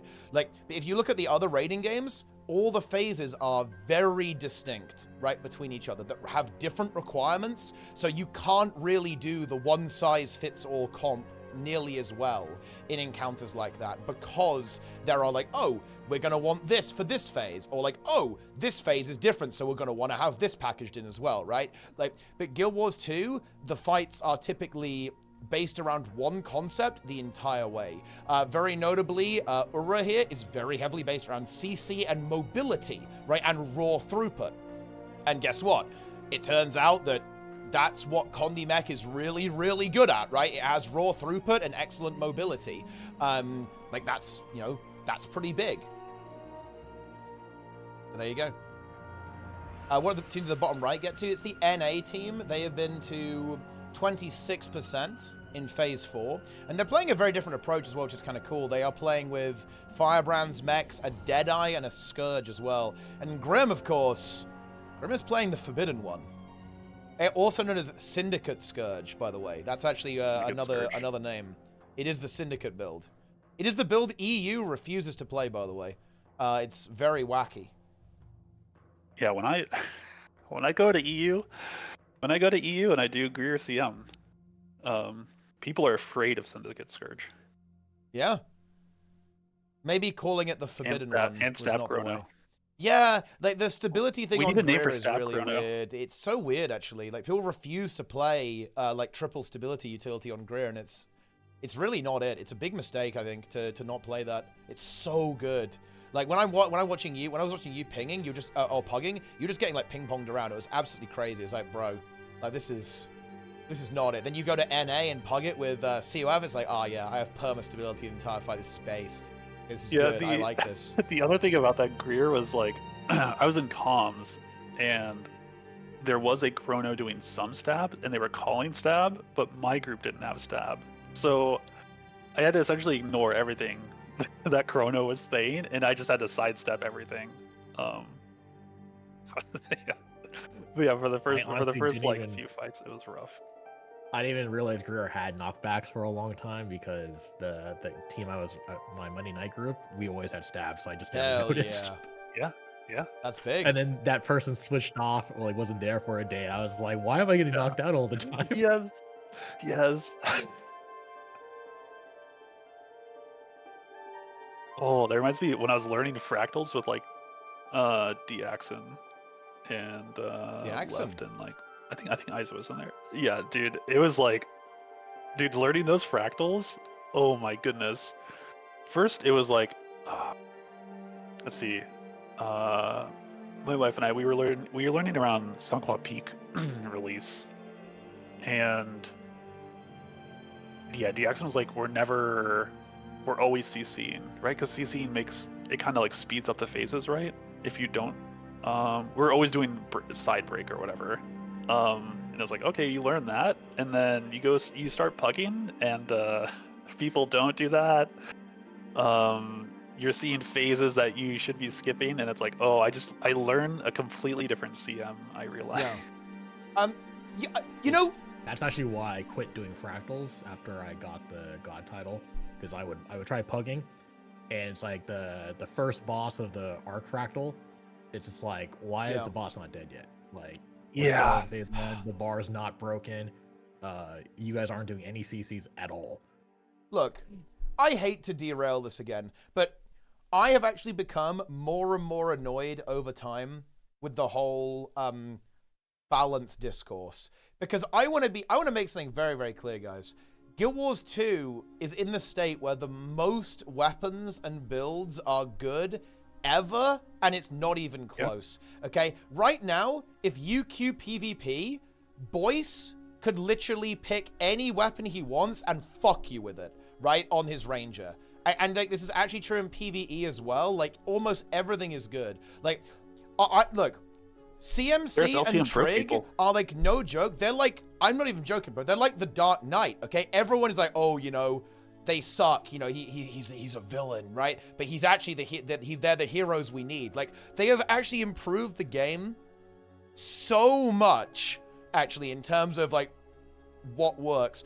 Look, I'm not a big fan of like the power creep stuff. I think the game is a bit wacky right now, but in terms of making everything good, they have done an insane job. Like, almost, like, it is genuinely difficult to make a bad build in Guild Wars 2 right now. Some people still manage it, believe me, but it's actually hard to do. So it is very annoying to me. It's so annoying to me when people like rag on the balance team, because I think it's just misinformation. I think people just say it's a fucking psyop. It's not even a psyop, actually. They just have no idea what they're talking about. Boom, there we go.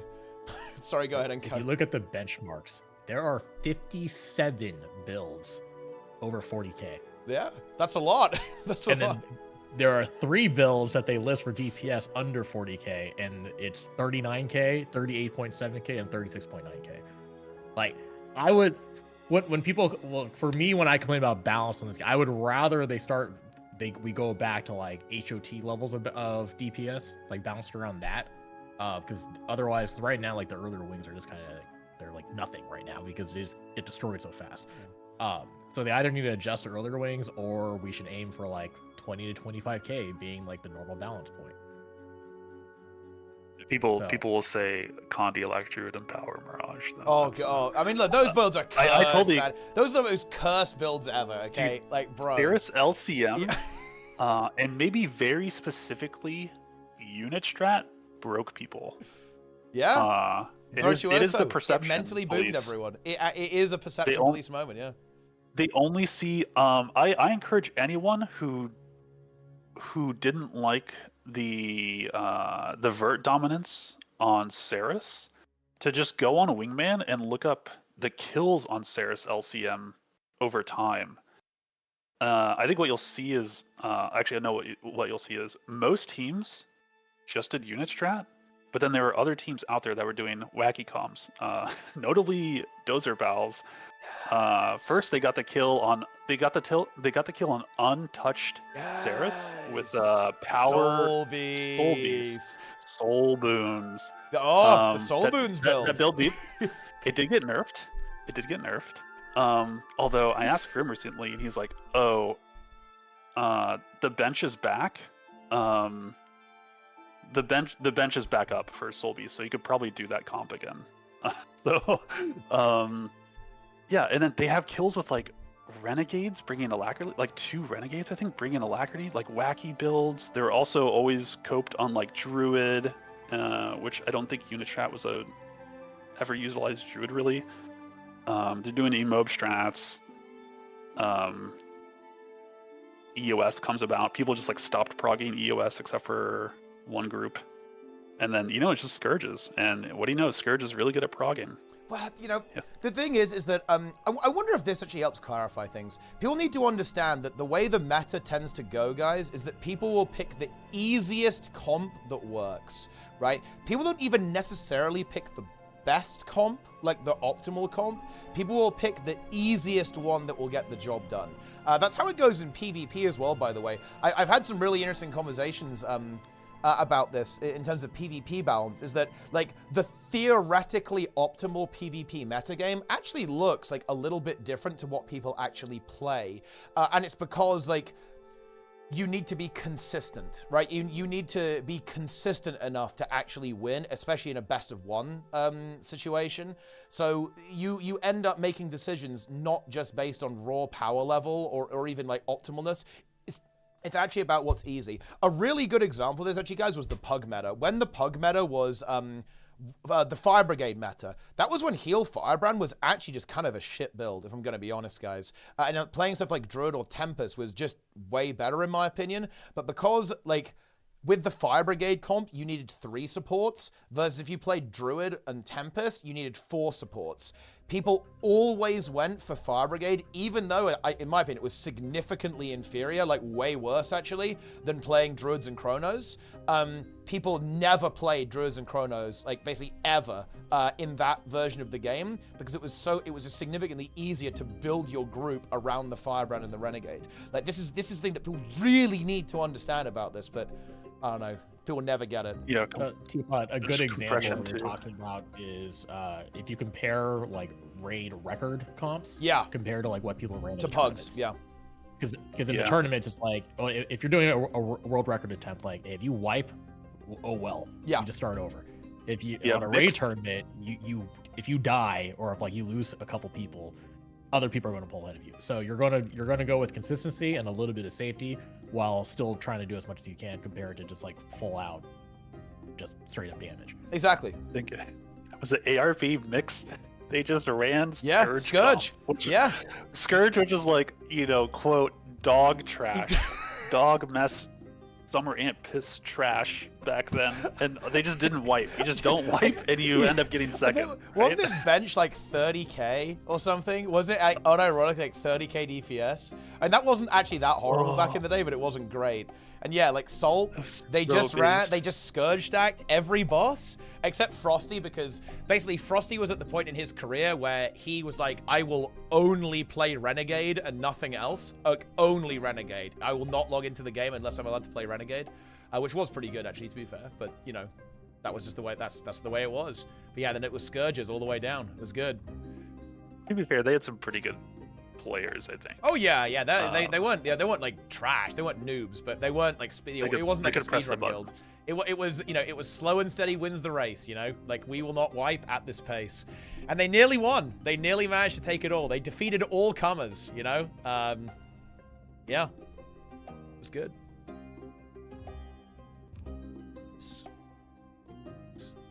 it comes to the point of balancing by execution difficulty. Should they balance based on that? To an extent, yeah. So in other words, like if a benchmark isn't realistic, then the number needs to be higher, right? For sure, yeah. But it's a little bit more nuanced than that. It's more like if you play the rotation correct, like can you apply the rotation to the fight? Like that's the thing. And one of the things that about builds like Virtuoso and Scourge and why they're so strong is that they're just permanently ranged, right? So you can apply the rotation to the fight very, very easily. If you compare that to a build that has multiple animation locks, no defenses whatsoever, is purely melee and has no cleave, all of a sudden that build is way harder to apply to any fight. It's got like really big downsides. As a result of that, it needs to have the upsides that the number should be higher, right? So let's imagine this like crazy you're casting. Yeah, do you want to hop on, play? It's like we've got like a little tea time going on. We got the boys. But yeah, you know, if you've got a build that only does like single target damage, nothing else. It's like Thief Dagger, right? Is Thief Dagger still 2 target? It actually might be. Like a weapon like that, yeah, it should probably slap, right? Or like some kind of backstab thief with single target backstab. Yeah, a build like that should slap hard, right? Because it just doesn't do anything, right? Like all it can do is damage. It's only melee. Like Thief is not very durable. Doesn't have like the best utility in the world, right? Yeah, like a build like that should have like a pretty big upside, you know? Yeah. Do you remember when Dagger was only single target and it didn't hit 2? That was ages ago. That was like all the way back in core, right? I think. Oh, I recall reading the patch notes. It was like that in this. HOT. Yeah. They had to change it for PvP because if you had like a ranger with a pet, yeah, you couldn't kill the pet. Yeah, because you'd always be hitting the player. I think it also helps.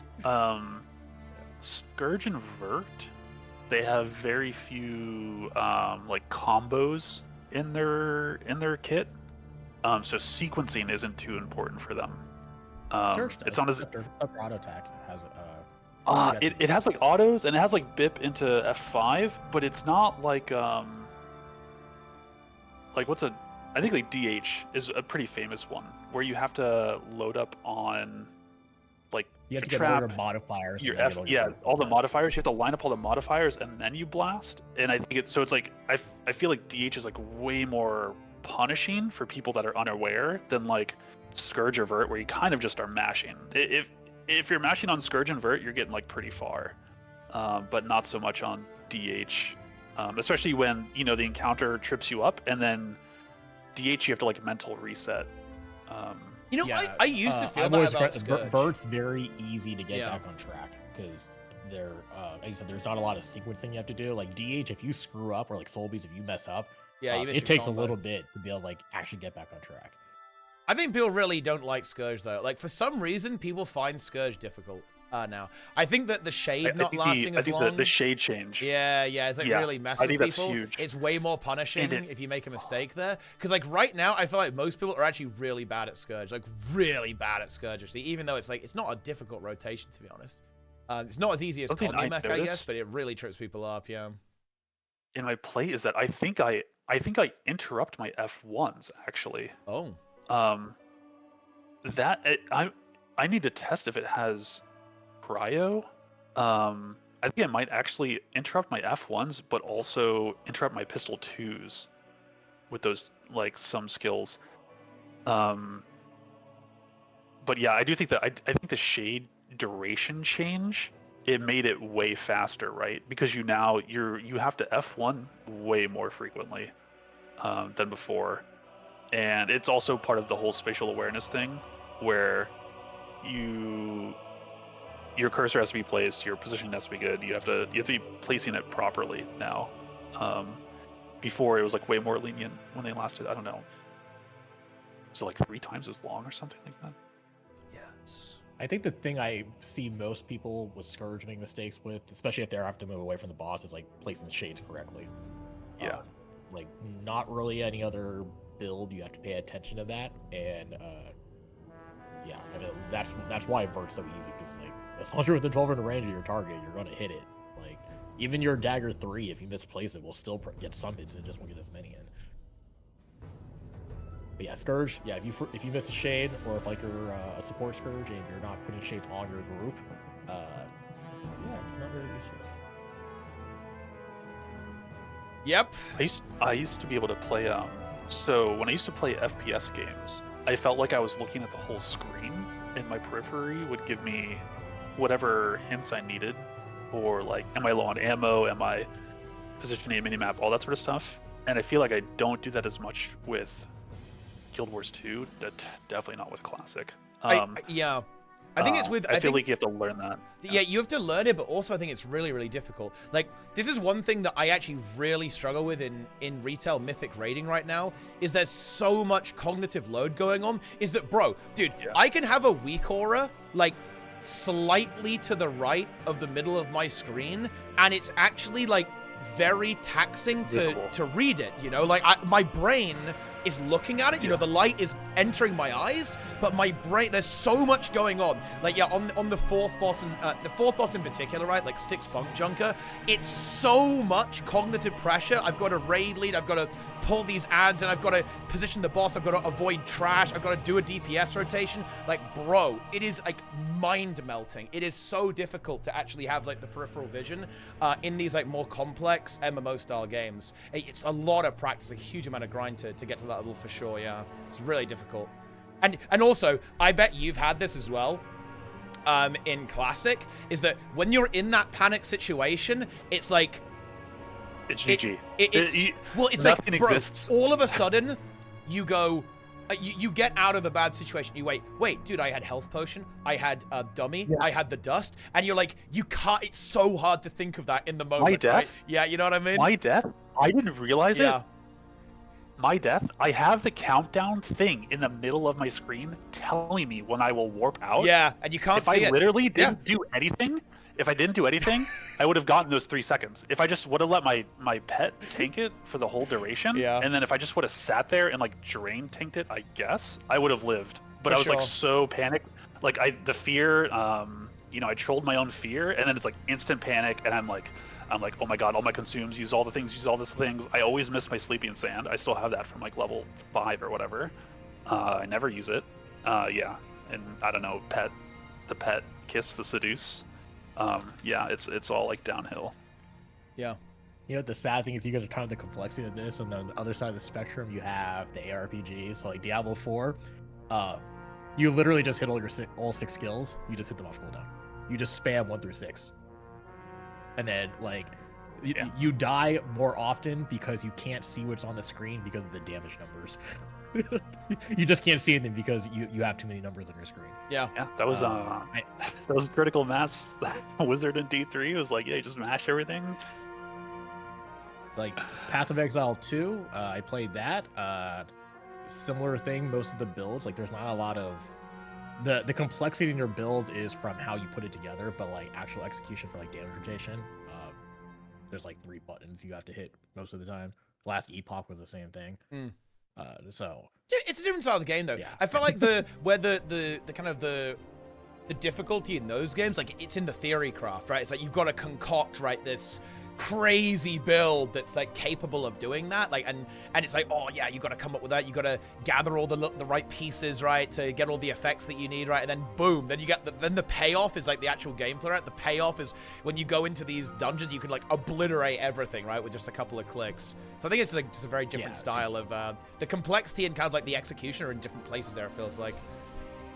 Yeah, it's not in the gameplay, it's in the theory crafting. Yeah. That's how M+ kills for me. Listen, Siraxa, I want you to know, okay? It's very important that you can do it, and you do eventually get better at it. When I go back and look at VODs, compared to how much I was capable of communicating in high keys in like my first season, it's like crazy. It's like night and day, especially with raid leading as well. I felt like I got so much better at it, like with practice. But also, you just have to learn sometimes, right? Like I'm having to like relearn all of the stuff on Mage right now, and it's actually pretty different from a range DPS perspective. And like right now, I'm like, bro, I've got to do my rotation. I've got to press one of my 5 fucking defensives. I've got to position correctly. I've got to, you know, use CC, use stops, use my kick as well. It's like, oh, bro, it's like actually fucking pain. Holy shit. Oh, did NA got a good pull, but unfortunately, a little bit instability at the start, and they are going to end up wiping almost immediately at 40%. Very tragic stuff. But they had a good phase timing, actually, there. Like around just under 2 minutes. I'm surprised. Wow. I'm surprised WoW launched with like so many skills. The ability to have so many skills bound, that kind of blows me away. Because I think on every other spectrum, or on every other sort of variable, WoW is like way more accessible than its predecessors. But I feel like having unlimited hotbars and hotkeys, that was like that's crazy to me. That's like absolutely wild. How many skills can you have on WoW? Like a typical build? It's, I mean, I guess it's more like you can fill up all of your hotbars with skills, the different ranks of skills. You do get a lot of. You're gonna end up with. It won't be optimal. It won't be good. But like the fact that you can do that is wild to me. On some classes, you're gonna end up with like over 40 keybinds. I think on most of my classes in retail, I have around 40 keybinds, a bit more than that. Healers are crazy actually in retail. Wow, you have so many fucking keybinds. And like Shaman in Classic, because I played Shaman in OnlyFangs, right? I've got over 40 keybinds there, like including down ranking, including all of the totems I need, including consumables as well. Like, you know, in-fight consumables and out-of-fight consumables. Yeah, I have over 40 keybinds, which is, honestly, it's a bit excessive, if I'm going to be real. But the interesting thing is City of Heroes was my first MMO. Yeah. That one, you can have 30 displayed, and you could have 9 toolbars, but like the other, like 4 through 9, you'd have to like scroll through. And I remember multi-boxing that. I would play on 4 accounts with like 3 computers. So I had 3 keyboards and 3 mice that I was playing all on. So I remember doing that, but it's like then I went to Guild Wars where it's like, oh, we only have 8 skills. It's like I think I actually really like how Guild Wars 2 handled this, because I'm actually very certain that this was a big design thing they probably wanted to solve or think about. I think it was very intelligent that ArenaNet said, well, how do we give them more skills without actually giving them more keybinds? And that's why I think both weapon swapping and the transform system is very elegant, because it basically replaces the buttons that you already have bindings for, right? So like when you go in CA, right, on Druid, you don't have to have Lunar Beam bound, right? Like you could, or Lunar Impact bound. You can just press 3, right? Like this the same thing. Alt-1. Right? Yeah, exactly. And there's certain design stuff. Yeah. There's certain design stuff like let's see. Some weapons. So some weapons, they're 2 skill. And there's like a flip blast. one. Yeah, like a flip skill, right? Yeah. And like their 3 will be DC. There's some there's a little bit of consistency there between like some weapon sets. I think, what was the one I played? Was it oh yeah, that's what I think it was like Condi Rev. Back on Mace, Axe, and Shortbow. So the 5 was always a CC. Yeah. Which is like nice. So I didn't have to like really learn the weapon set as much, but I could still, anytime I knew there was CC, I just hit the 5. Yeah, this is a principle that I feel like is more recent, right? Like this is more of like a CMC and Trig thing that they tried to do. I think Solar started like doing that a little bit too, actually. Oh, yeah, sorry, go ahead. Mesmer was like that for a lot of weapons. Like the Phantasm was typically on the 5, but then Staff put it on the 3, and then Pistol put it on the 4. Like Sword's on 5, Focus is on 5, Great Sword was on 5. But yeah, like Ellie was kind of like that a lot too. A lot of the 4 skill was usually a movement skill, like on Staff 4 and stuff like that. But yeah, it's with Spear and then the new weapons from the Elite specs, they kind of went away from that, and I think that's just because like the later designers just didn't think that's like, they didn't realize that's like what was intended originally. Yeah, I'm not sure if it was ever intended. I think it kind of just lined up with the utility of the skill was kind of tied to a cooldown. So I think it kind of like emerged out of other constraints. Yeah, I don't know if it was ever really planned. I know that I think CMC mentioned it once on stream where they were like, I think they were talking specifically about Necro Pistol, back when it was just Harbinger Pistol, about how they wanted the 2 skill to be a ton of damage and then the 3 to be CC. And I think then they mentioned some other weapon, I think, around EOD that had like a similar paradigm. yeah, if you it go is- back to core, it was definitely designed like that for them, because for the most part, like they were like that. Again, I really like staff, the staff skills on Ellie. Like the force skill is always a movement or movement impairment. Yeah. Like fire 4 was burn retreat, water 4 was icy ground, chilled other things. Air 4 was giddy swiftness, and ground and earth 4 was like a line blocker skill, like that knocked people down. It was always like a movement thing. 5 was always like your big damage skill, and then like 2 and 3 were like support skills type things. Like it was like that for most of the core ones. It's when they started adding some of the elite specs, they started like going away from that. I remember Mesmer, because I remember always thinking, back when I was learning Mesmer, that Focus 4, Sword 4, those are like your CCs. Yeah, and that's how I mentally mapped them. But not only that, it's your secondary effect on those are your CC. It's not the primary.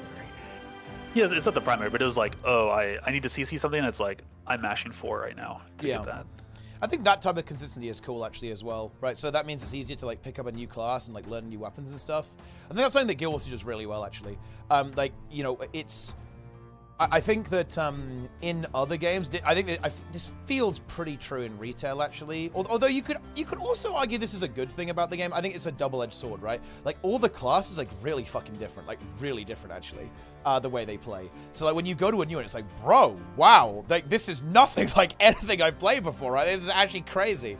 With the way this works. And then that means that you do get a lot of variety, but you also do lose that kind of like knowledge transferability, which can make it pretty daunting, right, to pick up a new class. Whereas I feel like Guild Wars 2 manages this really, really well. Like, I feel like it's pretty comfy to try something new, right? Both in terms it's easy to like get the gear and stuff and get your character set up, but also that, it's pretty easy to like pick up and learn new things in Guild Wars 2 because like a lot of it feels really transferable. Like there's stuff like Bladesworn, obviously, that, okay, yeah, that's a bit of a out there one, you know what I mean, in terms of how the build works. But a lot of other things, it's pretty similar. If you played one DPS build, you can play a lot of other DPS builds. If you played one healer in Guild Wars, you can play a lot of healers, realistically. You'll be able to get the hang of it pretty quick. I mean, there was an argument to be made, because like in core, I think there was a bit more class identity. Yeah. Like, because the classes did play quite differently. They brought different things. Yeah, that is definitely even in relatively HOT, yeah. Like even in HOT, like you still had some of that, because like each class had like unique things it brought. But like nowadays, I think the big problem I've had with Guild Wars 2 in the last couple expansions is like everything feels a lot more generic. Like everything kind of just can be like swapped in and out with each other. It became a lot worse when they opened up the weapons. They unlinked weapons from elite specs and just to classes. But yeah, definitely like in HOT and core, you brought LE for big AoE or big target bosses, right? And then you like Dragon Hunter was a better one for like small targets, stuff like that. Like you don't have that anymore. So it could be a good thing to some people, it's a bad thing to some people. I think to me it's reduced the complexity of the game a little bit, which again, it's depending who you talk to is a good thing or a bad thing. Yeah. Also, welcome aboard Planix. He's in. Yo, what's going on, man? Wait, also, when did you have what happened? I didn't know that you hurt your wrist. When did this happen? I don't know, honestly, myself. I felt something was weird on Sunday. I've played in normal reset rates on Monday just fine, and I woke up Tuesday morning, like, unable to move my hand and in massive pain. What the hell? So, I mean, you didn't see the doctor? Like, what do they say? Yeah, it's an inflammation of a tendon. I got some anti-inflammatory stuff prescribed. I have everything fixated with bandages and stuff. But yeah, like, apparently, based on the the ultrasound and everything, it seems that it's already healing. So I might be able to play, not like full extent, like, okay, let's do a like 10-hour Guild Wars 2 session. But I could do like an hour short break and another hour. So, yeah. I'm back to URA tomorrow. Actually, games. I'm gonna be the killjoy, and I'm gonna say like, I would not jump back in. I wouldn't do it either. Yeah, you see a doctor, and they tell you you're like back to like 90+% So I used to follow the Smash scene, and there are multiple gamers in the Smash scene that have destroyed their wrists and they to end the up point with where they can't even play with controllers anymore. Yeah, Like they had Don't to. feel like young.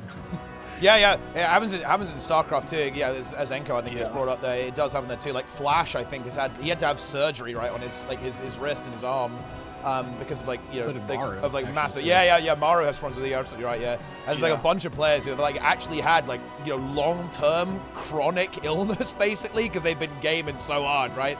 You do not want to fuck around with this, man. You gotta take it easy. That's for sure. Yeah.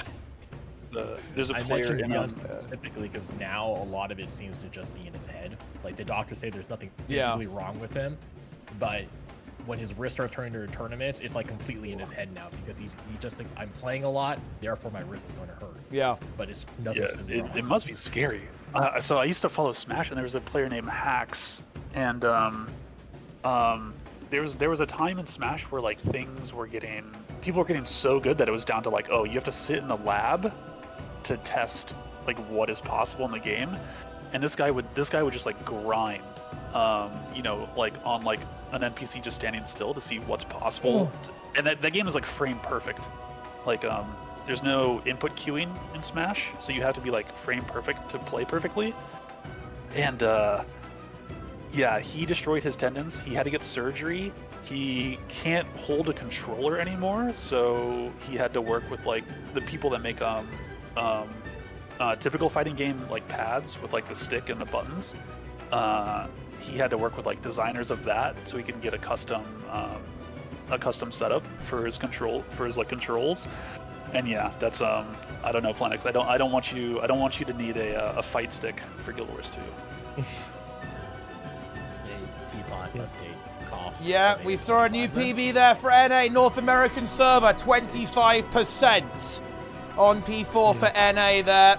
Very good, actually. I think the main issue they had there was that their boss positioning at the start was actually really not ideal. They had it on the edge, and I knew what was going to happen because I knew it was going to happen. Like, because they had it on the edge, the boss jumped, and then it teleported them all to the middle, breaking them within milliseconds.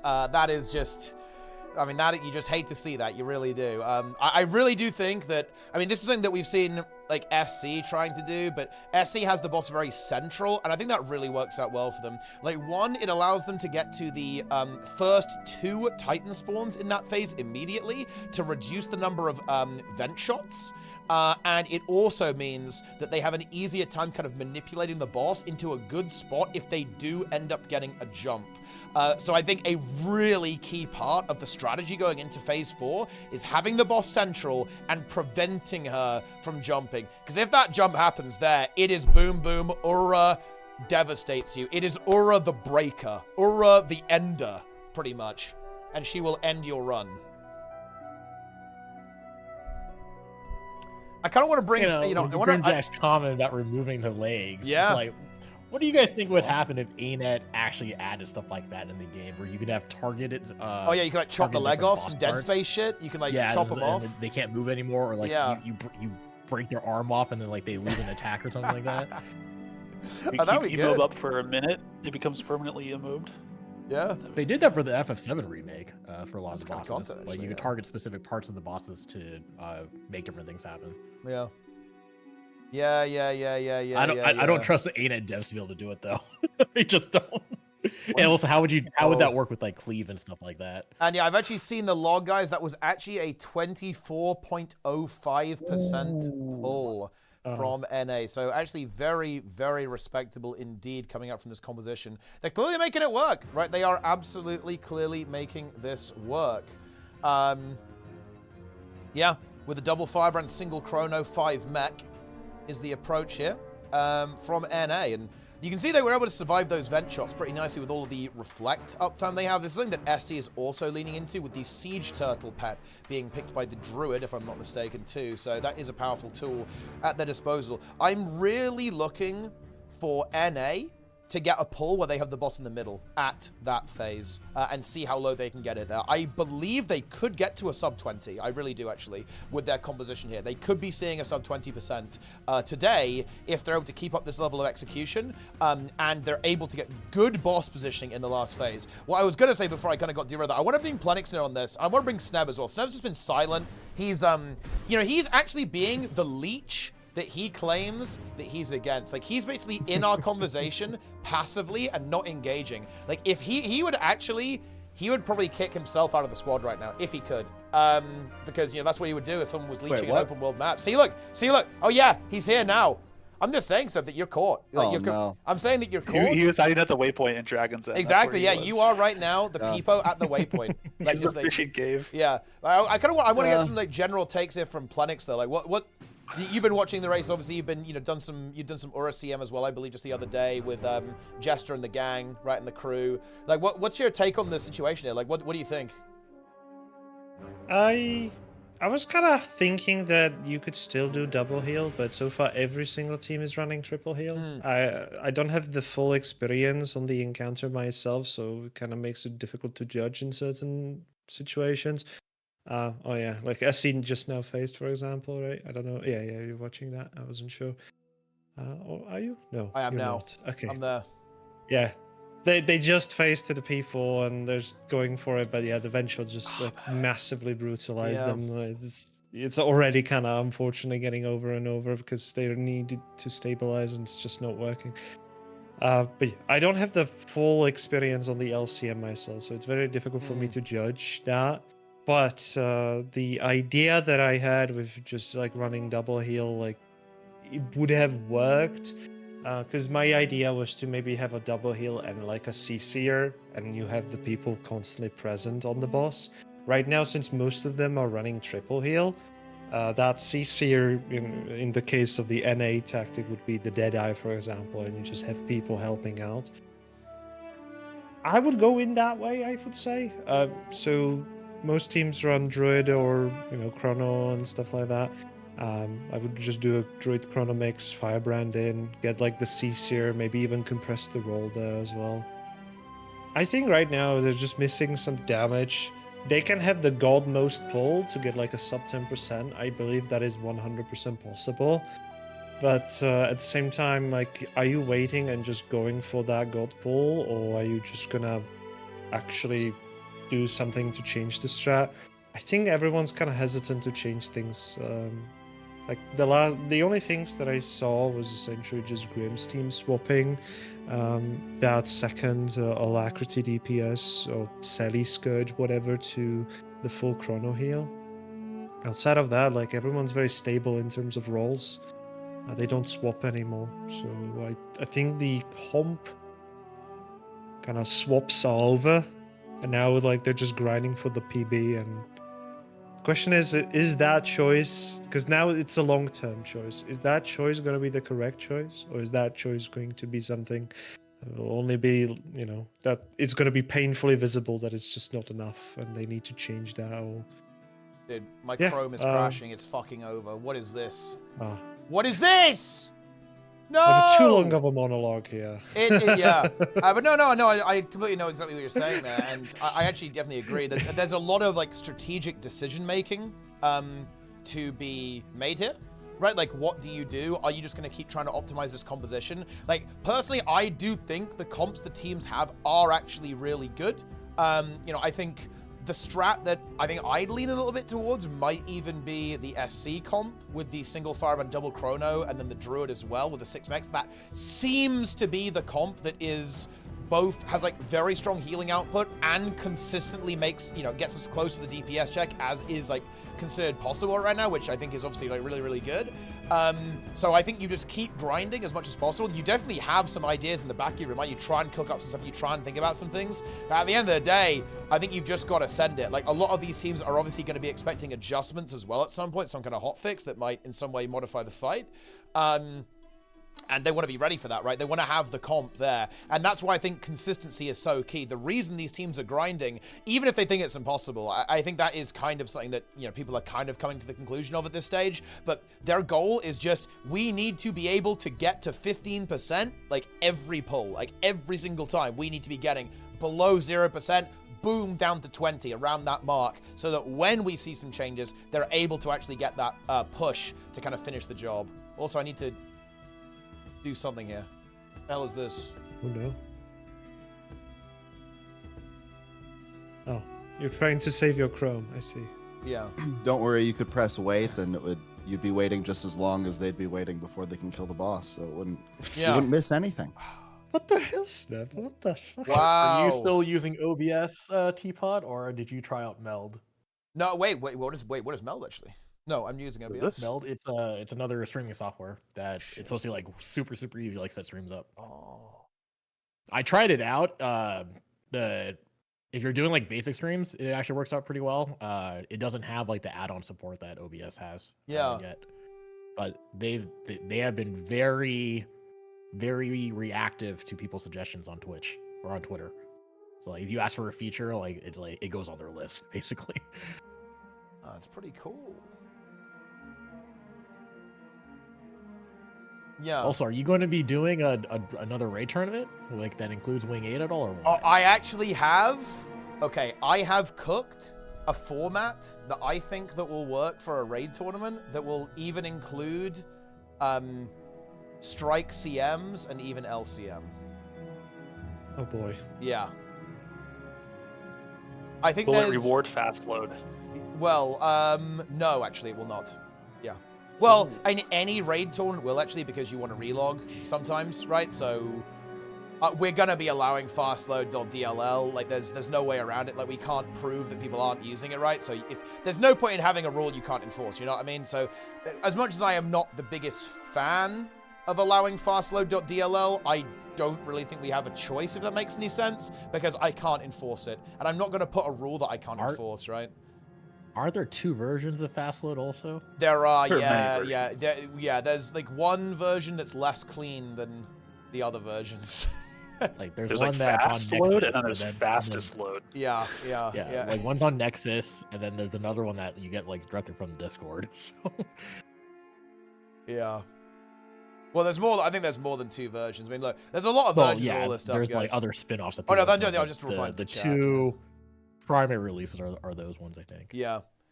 Yeah, and you've also got meta.dll as well, of course. Although I'm not even sure if meta.dll works, and that's a good one actually. That's a. Oh, wait, have you ever had? Well, actually, no. I feel like Austinus can't answer this. Have you ever had access to meta.dll? I have not. Well, you know, that have you seen the dev mode of the game? Wait, you mean like the Do you have access to that? The DPS meter? You mean? Well, like the full, because I remember seeing like a screenshot. What was this in HOT days? Like they had like their full UI that showed like everything. Oh shit! And like that's like the first time we saw like there was an actual in-game DPS meter that. Yeah. Dev.dll. I remember the days when like Chris Cleary would like teleport into people's instances, right? Like that actually happened. Like we were doing Sloth on Wing 2 release, and like all of a sudden like Shazbot shows up and just despawns the boss. Like and the Sloth has disappeared. It was actually crazy. It was a wild ride. Did he Isn't also there that kick demo off video Benson? that's still floating around where like an 11th person got picked for teleport or something? Yeah. That was on Wing Demos. 4. Yeah. No, Paul I've heard banned about me. that. I said that we kill Sloth in 10 pulls, and then Paul banned me because I bet him that we kill it, and like otherwise I get banned, so he banned me. That's fucking good content, yeah. Okay, NA actually going into another big pull here, by the way. Oh, I think they're getting. They've got the boss. Yeah, they've got the boss in a good position here. They get that geyser, but they've got to control this jump. They need to make it go to. They've got. Look at this. They've got a space clear near the wall. They probably want to take the boss there. The thing is, NA is ignoring all of the vent shots. I think they believe they can maybe just have like perma reflect and essentially mitigate them, maybe? It's actually, oh, look at that AI, I bet you love to see that. It's actually aggroed on the Flesh Golem right now. You know, the AI completely bugging out. Love to see that. Yeah. That was planned. But anyway, NA on a bit of a Does it banger. have to be reflect or just projectile destruction? Yeah, destruction would work as well. So it could be a CPC. Like I believe SC is using a siege turtle for that reason too. But yeah, NA on a big one here. But I do think they're gonna have to do something about these Titan spawns, because at this stage in the fight, guys, SC would only have one vent shot, right? Because only one geyser has spawned. Now the second geyser spawns. Like, NA has 4 vent shots up because they let 3 of them spawn for the first one. Now a 4th spawns from the first one. 5 vent shots AFK, are up. Though. They're like AFK. Yeah, it's because I believe they're chaining. I think they're chaining the Firebrand Reflect, right? And that is working. That we're definitely going to be seeing a PB here, but eventually I think they're going to run out of coverage. How long can they hold these Reflects for? Other Firebrands running out of juice. In my head, they needed to move already. Like with the boss here. A brutal connection. The forbidden one, though. The forbidden one. Massive res, yeah. The forbidden one. They've got to CC the boss. Look at those. Look at these vent shots. They've got to break Grim out. They need Grim. He's caught. He's caught. 21%. Are we going to see a sub 20 here? I believe we are. They're holding. Look at the reflex. The double Firebrand kind of pays off here. There's the sub 20 and the enraged 19% there from the North American server. COF with a brutal 6% PB. That's insane. NA is here. NA is here. Dude. The question is, can they sustain that for another 19%? NA is here. Yeah, they're so close. Just 19% more, boys. Yeah. Let's go. What the hell, Snap? Dude, Snap is broken. It's so negative. What do you mean? I'm excited. You know, they only have 19% left. That won't log in for Sounds CMs. like you're exact opposite. NA! We are That now is true. 3%, guys. I mean, that was a double Firebrand, right, guys? I think. Yeah, double Firebrand with the Deadeye. Yeah. Yeah. And the forbidden That was one. impressive. The Watch forbidden out. one getting the revives as well was huge. There was one very important fact, like good catch by Grim. Grim noticed that his own ad was the target, so he did not even use it to CC. Even though they were definitely CCing all the time, he just let it be there because it was just beneficial for the group. Exactly, the Wait a vent minute, shot. wait a minute. Yeah, what's up? What does mech take for its elite? You have the signet. And should it be supply drop? Dude! I think you... Oh, no, because the thing is you get cooldown reduction on your signet, so it's a big DPS loss. I think you can't get away with that, but it will be really fucking funny, though. Supply crate strat. Dude, was that an HCC strat at some point? It was, yeah, so. crate Yeah, strat. use that to feast. Use it to, Yeah, like, bait I would the like to ads. see Mesmer also get a trait that lets you keep the signet passives even after you use the signets. Ooh. Well, look, every class has to have that, right? So it's only a matter of time. I think chat's gonna come after you. But dude, I feel like Yeah, NA has got to be feeling energized now, right? They've got to be full of energy, no? That was pretty hype. But you know what I love? Yeah, you know, Guardian has one. Engineer has one. Does Warrior have a trait like that too, where you keep the passives? I after you activate don't signets? think so.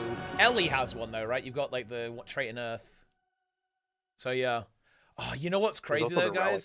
You know what's crazy? And honestly, I'd love to hear Sneb's take on this. The best part about that 19% pull, is that the NA team now has 4 days to keep grinding that, okay? Before Tuesday, when we might actually see a patch. I guess they could do it on Monday as well. But I'm pretty sure we're not seeing anything today at this stage, guys, because look, I actually trust ArenaNet. I don't think they would do it randomly. I think they'd let the teams know, right? When they're going to do that. I very firmly believe that. Look, you guys can make fun of me and say that I'm coping, but I have a little faith. I'm not completely fucking, you know, doom. Okay, I'm not a doomer, guys. But honestly, Sneb, are you looking forward to the next 4 days of these teams grinding this boss and smashing into this? Like, what's your take on this? I mean, at some point, I actually don't know how much better they can get. Like that, like 16%, 15%. At some point, I actually just don't think it's I don't think it's possible, right? So I don't know why they're grinding like this. We are watching the Tour de France, except there's no finish line. So they just keep biking. They just keep going. And guys, I've actually just got quickly confirmation that that is a confirmed 18.6% was that wipe there. Oh man, dude, that poll. 18.6%. I think the AI abuse is very strong. That was 'cause powerful, poll actually. also had Yeah. Grim resing 5 people Yeah, that was huge. for With a the Bloodwell. non-trivial amount of time. Yeah, with the Bloodwell, yeah. Yeah. Well, since AI is so potent in this, wouldn't it be better to shift Signet Max there as well? They could do that. They could potentially abuse, yeah. To kind of, they could like have the mechs on one side of the boss to aggro them, and then stand on the other side so the vent shots get aggroed. I would like to see them experiment with getting rid of the... Wait, am I crazy on this? Wait, do you think if they just perfectly cook the firebrand, it's fine? Or do they need to actually get the first vent shot? I feel like getting the first vent shot is good, because they had 4 up so quickly, and that just feels so bad to me. But they did handle it well. Maybe they feel confident that with practice, they'll be able to improve their reflect rotation to the point where it's not necessary. But I don't know, it's going to be very interesting to see what they cook up. Are the spawns for the vent shot, are they random, or do they reuse the same spawns from I guess these are 2 separate I questions. believe are they random? I believe they're preset spawns, but different from regular Titan spawn, if I'm not mistaken. I think they can spawn in different locations. Okay. You can have God RNG, and it spawns on you, like as you enter the phase, and that means you can just obviously like start cleaving for no DPS loss, but you can get really unlucky. NA's spawn, I feel like they could have gone for it. It wasn't like the worst RNG in the universe, but they are pushing this strat where they feel confident in their ability to reflect with those firebrands and kind of keep that up the entire time. Right? So that appears to be the approach that they are going to be taking there. But yeah, it is ultimately RNG, but it is predetermined locations, right? They spawn in a number of locations. It can even double spawn. I believe on one of SC's pulls, not their best actually, mind. Their best apparently had some pretty mediocre RNG, but on one of their, I think their first 17% pull, they got a double right on top of them, which is obviously pretty favorable, right? Because it means you can back to back just cleave and CC very efficiently there. But you, of course, you can't really rely on that, right? Like, because it can just spawn all over the place. I also think something that these teams need to watch out for, by the way. I'll shut up in a moment. But one thing that's really I've noticed is that if a Fumaroller is still alive at phase transition, it's so fucking bad. Holy shit. And these teams, I think, really need to be mindful of that. Like, you want to be, it's a bit like Ceres. You want to make sure that you're getting a clean transition. You do not want to be transitioning while you have Fumarollers still alive, or things get bad. Good thing for it though, when the transition happens, Ura is untargetable. Well, not untargetable. She's immune to all damage still. So you have around 5 seconds uninterrupted where you can just nuke that ad if necessary. But based on some of the polls that I've seen, both SC, the COF, even other people do, they're trying to phase the boss specifically right before the jump. It's very unreliable though sometimes. It just happens to summon one, or worst case, I've seen one pull happening like this as well, which was really funny. They phased the boss during the jump, that caused it to actually spawn the legendary one instead of the normal one. And then it immediately spawned the normal one because the cooldowns get reset, so she summoned another one. So it was a little bit of a cursed run, but... When Ura phases, is she immune to damage, or is she taking zeros? She's invulnerable, so fully immune. Okay. Yeah, like, T-Bot, do you really think they're going to make a change on Tuesday? Because, like, has ArenaNet even said anything about the LM yet that's like, oh, hey, we're watching it and keep paying attention? I kind of half expect ArenaNet to just go like on Tuesdays. Oh yeah, we're aware there's a problem and then like 2 or 3 weeks later they've actually changed something. I don't really have a lot of faith in ArenaNet's development cycle. I mean, I think they care about this. They talked about wanting to make this like a proper event, and I think they've taken a lot of steps towards that. Like, I would be very surprised if we don't have some kind of communication. Like, again, I'm an optimist. I do believe in ArenaNet, for better or for worse. Yeah, no, well, will they change something on Tuesday? I don't know. Maybe they'll fucking let it ride for 2 weeks. Hell yeah, buckle up, boys. Maybe, but like, I would imagine that they will at least communicate their thoughts on the situation. I would hope so. Like, I'm definitely hoping for like a forum post or something like that from the team at some stage, because look, we're definitely getting to the point where we're going like, huh, okay. You know, I think the weekend, honestly, might be really useful for them because it's going to be like, okay, let's imagine the situation where NA gets to 15%, SC is at 15%, and they don't move any progress for 2 days. I feel like at that point, ArenaNet have got to go, well, okay. We should probably do something about that. I'm not on the encounters team, but I thought 20 might be the absolute deepest anyone could make it, based on like what I was hearing about the numbers and like just how Phase 4 works. I thought 20 might be the absolute deepest, but then you see like, oh, COF just like broke 20 by 6% with a 6% improvement. That's like crazy.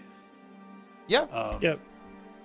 Everything is dependent on the burst and the preparation for that phase. If you have everything clean, you don't have many toxic stuff happening, and the ones that are close by, you quickly get rid of them before the phase. Like, the entrance to that final phase is important, just like it was with Xeris. If everything is working well, if you find the exact opening that you need, everything is going well, you're gonna be pushing deep. And for NA's team, what they were doing quite well as well, they were fully ignoring everything. They just did nothing but the DPS boss, right? Once they phased. They had sub 2 minutes when they phased. And in that time, they've almost caught up with SC's best attempt, and they do actually try to kill some of the other stuff as well, with slightly higher timer. So yeah, this is definitely working. And the way usually it's working right now, teams are really focusing up on making sure that that entrance is essentially well done. Everyone's topped up, everyone has boons, no one really drops down. There's CC prepared immediately as well, because you need to start CCing the boss. But you don't want to CC too fast as well. You kind of want to space it out. So there's a lot of thoughts that is going into that final burn, because in many situations, it is actually just considered a full burn. SC did try to focus on some of the venge shots, Titan spawn specifically, not the venge shots, so the Titan spawn geysers. But outside of that, like, they're no longer doing mechanics, right? And they're just like blasting the boss 80% of the time. The only thing that they're still getting rid of is just the people getting bubbled. That's essentially it. And Snap is gone. He rage Took quit. too long. Sneb rage quit. And honestly, it feels good. Fuck that guy anyway. But yeah, no, he has a meeting. He was has watching a meeting, your guys. and he broke. Yeah, he did. He broke. He actually broke to it almost immediately, but that's the way it is. Yeah, no, I definitely think there's a bit more optimization there. Like, you know, I think that this is... They can get a few more percent. I'm definitely expecting to see some sub 15%.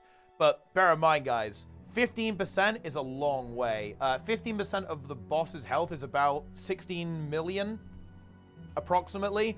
And they're doing about 210k DPS if we look at the, you know, the meter in that last phase. So yeah, they're not out of it yet. Let me put it like this, guys. They still need they still need to survive that phase for about a minute 20, give or take, to finish that off. So yeah, we're a bit off as of right now on being able to actually finish this encounter. So we're going to need to see some very significant improvement. Like, there is definitely they need some copium for something to happen at 15%. If that doesn't happen, then we're potentially in trouble, right? Like, that's the and there is copium for 10%. Okay, yeah, then like... and the copium restarts. Yeah, absolutely. But I mean, that's the thing, right? Like, they never run out of copium. They just keep doing more copium, so it's good. Although, dude, I'm really seeing some energy in NA's playstyle right now. Like, this is actually, I think this is worth pointing out, actually, from the psychology point of view. Like, you can see the energy in this roster right now. I think they were, you know, maybe not enjoying the fight. They had a frustrating pull right before their best there, right? Like, with the, you know, with the jump leading them into a bad location. But I'm really looking at some energy here. They're back on it. They're already on 20%. They're pumping. They're juicing. Imagine the currently. comms. Oh my yeah, goodness, they're gonna be going berserk. Yeah, they're gonna be going crazy there. Yeah, absolutely. I would find it really funny if like SC and COL, like one team from Europe, one team from NA are able to beat it, and then ANA just goes like, "Oh, it's fine as is. It's shown that it can be beaten. We're not going to change anything," and they just leave it like that. Well, look, I would actually find that really funny if they did that. I think I'm definitely curious to see like what happens over the weekend, because like the way I see it, we are getting closer and closer to that, to that the asymptote of progress here. I'm interested to see how much further they can push it, but I think they are just going to end up running into a brick wall where there's just going to be like so much damage and so many vent shots that like surviving in phase 4 becomes a little bit impractical. Some very big damage coming through from NA though. You can definitely see that energy. Like everyone's brain is switched on right now. Like they are pumping actually on this boss. We could be looking at pretty much their best ever phase timing. They are going to be pushing into this phase. They're 7% on the time, but they really want to get a 7% on boss HP. Oh, they're starting to crumble a little bit though. So unfortunately, I have cursed them. Sorry, boys. So we might end up seeing a slightly slower time, but it's still looking pretty good. Are teams uploading the wingman? I think they're probably not doing that. Are they hiding it? Oh man, They're dark. because it'd be really cool to see their logs. I think NA's last log. I think the 19% pull. Oh man, it'd be so interesting to see what the DPS graph looks like before people go down, Phase happened. It's Here it done. is. and then like extrapolate. Does Wingman even have LM set up for URA? It might not. And we actually do have... Actually, I know it does not. Yeah, Yeah, double. they only have CM. We have it in position now, by the way. Oh, Grim gets a Sulfuric. That's kind of annoying, actually. He's able to stack it with the others, though. That's kind of nice. Now he's going back in. More vent shots activating.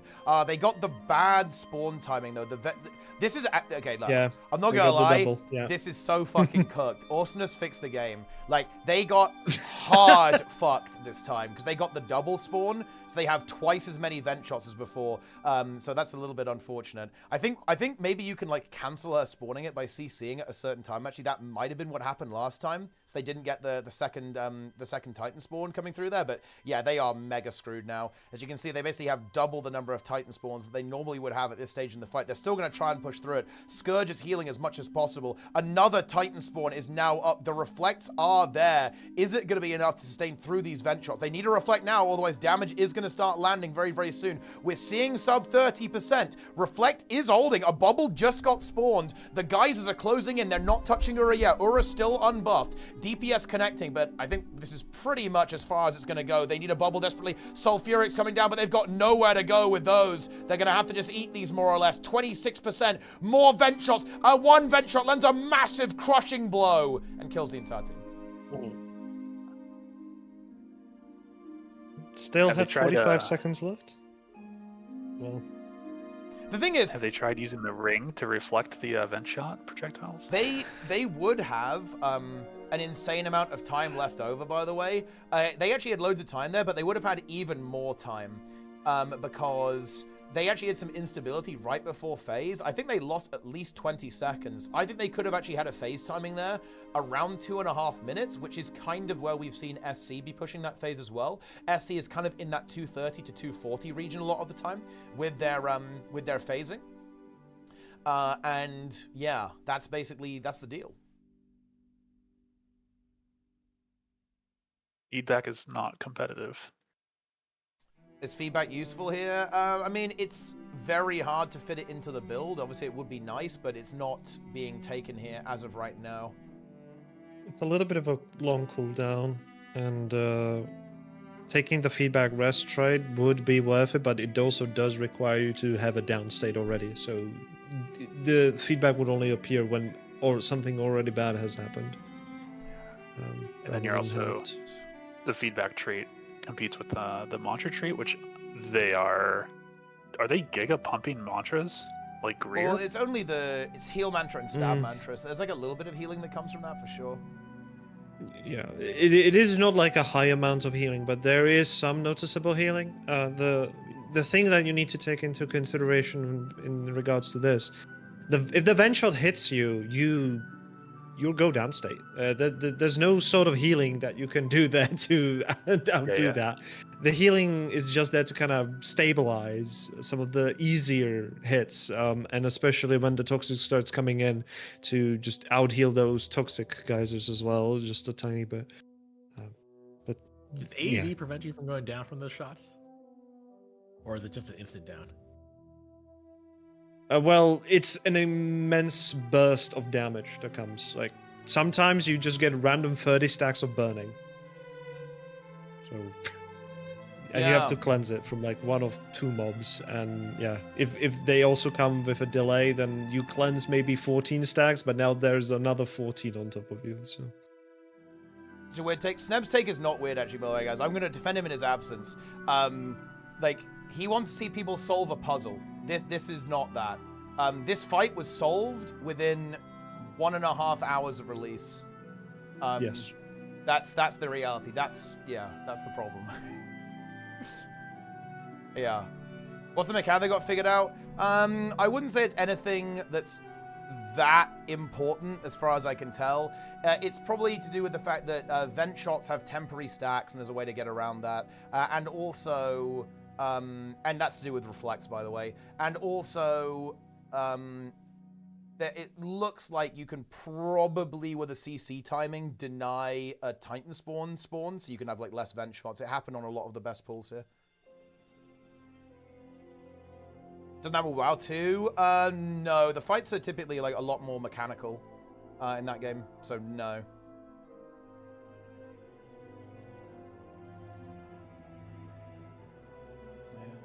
I think people want the puzzle to be the mechanics. I think people want puzzle to be the mechanics, and then they want figuring out the puzzle gives you a huge progression point. And I'm not sure, like, I don't think that's happening the same way like people want the puzzle to go. The only way that would be possible right now if there's a hidden phase at 15 or 10%. Like that would be the only time where there would be a new puzzle that is solved. But I think once many teams have seen that you need to just do 40% essentially of damage, then I think everyone realized, okay, this is just a DPS fight. Like, you get to the point where maybe you can decide to do one of the Titan spawns, the one that spawns right at the start. But at some point, you do nothing but to just do damage it to takes the boss. much longer it just to get becomes to that a point, burn rather than anything else. Like this fight, Well, that is not a there's puzzle. not a lot of mechanics going on. It's all about like optimizing damage, really. And New they want timer, it, and then people want the complete pages. They want the puzzle to unlock the next part of the fight, and they want the ups and downs. They want the flow. They don't want the long phases where you're just DPSing and like surviving. I think people want the ups and downs and the like, okay, we solved this thing, now we're on to the next puzzle of the fight, the next puzzle in the fight to solve. And I don't think 40% is giving that. If you think about it this way, it's just been a DPS grind, right? That's all it's been. Yeah, like like the DPS grind itself is also a puzzle, but we have essentially 3 minutes uninterrupted of all of them trying to just do DPS golem rotations, while also being shot by ads that can one-shot them to downstate immediately, losing all thorn stacks in the process. I think that's kind of the main thing that is because the puzzles are more complex and take longer. But I would understand if you would have like a nice kind of puzzle that you're dealing with going into this burn phase. Like, by doing the puzzle correctly, you do the burn. Like, that's how most of the MMOs, including FF14, is doing it. Remember watching Omega Protocol progression, and there's like uninterrupted, like a dance of mechanics happening for like 1.5 minutes straight, and then you actually get to DPS the boss. So in a way, like, what you do here on Aura is like, you have the supports handle the actual puzzle of the fight, because they're doing it. They're all CCing the toxic. They're handling the toxic geysers, getting rid of them, or just CCing them just to shrink them a little bit. They're doing that for you already, while the DPS players are doing nothing but the full golem rotation on top of the boss, occasionally leaving if they have a sulfuric. And that's about it, really. And donut or prison, whatever you want to call that. Yeah, I can't tell if the terminology is getting mixed up, because it's when. Okay, so I'm not progging. I'm not progging right now, but HTCM progging was you do a phase, you do the thing for the phase, you unlock the next phase, and like you kind of repeat that. And there's like ups and downs. There's like intermissions, kind of, and there's like a flow in HTCM. It's unfortunate that the earlier phases are a bit too easy, and you get the brain fog. But I think once you hit like Borjamoth, like things start engaging, right? Neurons are firing, and I think people want that more than they want blasting, healing, and reflex and damage for like over a minute. Is that explaining it? Is that not explaining it? I know what you mean. I'm just saying that this is kind of like the way that URA went in this direction. It did not become something like that. It is more of a, hey, we're just gonna push the damage. Oh yeah, Because no, even in we agree. HTCM, even in HTCM, have in mind, like, you have 6 people dedicated doing greens. Everyone else is just there to doing damage to the boss, nothing else. When you mention Mordremov phase, the thing that is the difficult part is the spread. But once you figure that out, like, you just have the positioning sense. There's nothing else anymore really happening. Yeah, I mean, you like Well- you get through that, and then that's like the peak of that phase, and then you come out of that peak into like a trough of like, I don't know, like the orb phase or something like that. But even on HCCM, it is there's less of that, like, oh, I need to run out of mechanic and then run back. It is kind of like we have to plan our greens, and we all have to get there, and everyone's doing, when a green happens, 6 people are doing something that was puzzled, right? And you keep on doing it after you've solved it, but it even after it's solved, that is more interesting than just stacking, spanking the boss. Yeah, the one thing that you're kind of proving here to me here is that any of these teams, and not in any bad way, meaning this in a bad way, have managed to massively compress roles, because there is only really 3 people that are actively actually doing anything before the final phase. Everyone else is just like doing damage to the boss, moving out with the geysers if necessary, or the donut, whatever. And that's it. Everyone else is just there doing damage to the boss, occasionally moving away just to cleave an ad, but that's about it. There's no puzzle there. It's just a raw damage output. Yeah, I do enjoy when more people have to engage in more than DPS and WASD. Even if it's not super puzzly, I don't know, like greens on dooms. If everybody had to do at least 1 green, not just the 10%, but if everybody had to like go do that, I think that'd be pretty rad. I think that's the strength of URA though. Like with URA, everyone has to do the mechanic, right? Like I think that was a very clear design principle with what they wanted to do with this fight. Is they really wanted everyone to have to actually engage, because I think that's a big criticism that they've got with their fights, is that like, yeah, okay, you have your healer, and they're like, oh well, I'll do all the mechanics, guys. You just go pump the boss, right? Then I think they really wanted to avoid that in Wing 8 in general, and I think they did that pretty well, right? Like all the fights, all the bosses, you have to actually do the mechanics, and no matter what role you're playing, you are going to have to engage with the mechanics in some way. Like on Greer, it's a big positioning check a lot of the time. Decima, you're either going to have to collect the greens, or you're going to have to be on the range team, right? Like dealing with the arrows, right? And then like there's this kind of like interesting duality, right, where you've got to do one thing or the other. The fight's pretty different from each perspective. And then on Aura, you just have like everyone has to be participating, right? It's like a big individual responsibility check. I feels like that's the way it is. You gotta pick it up. You gotta pick up the shard, guys. Pick up the shard. Yeah, I was kind of going to that point as well, what you just mentioned, and kind of UA essentially, proved me wrong as well, which is, did I say that correct? I said it wrong. Yes, yeah, he's right in that regard. But yeah, I was kind of moving to that kind of direction that most people would believe this, but it's not the case because, as even you mentioned, everything is dependent on every single individual job. And I think even if you do normal challenge mode, not just LCM, just normal challenge mode is enough. I have this often. Who the hell is supposed to pick up this shard? Who is it supposed to be? Why was it not picked up?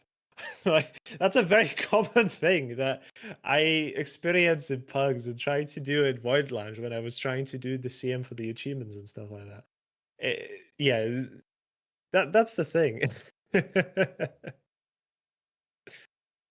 You know if ArenaNet devs actually killed LCM? Huh, that's a good question.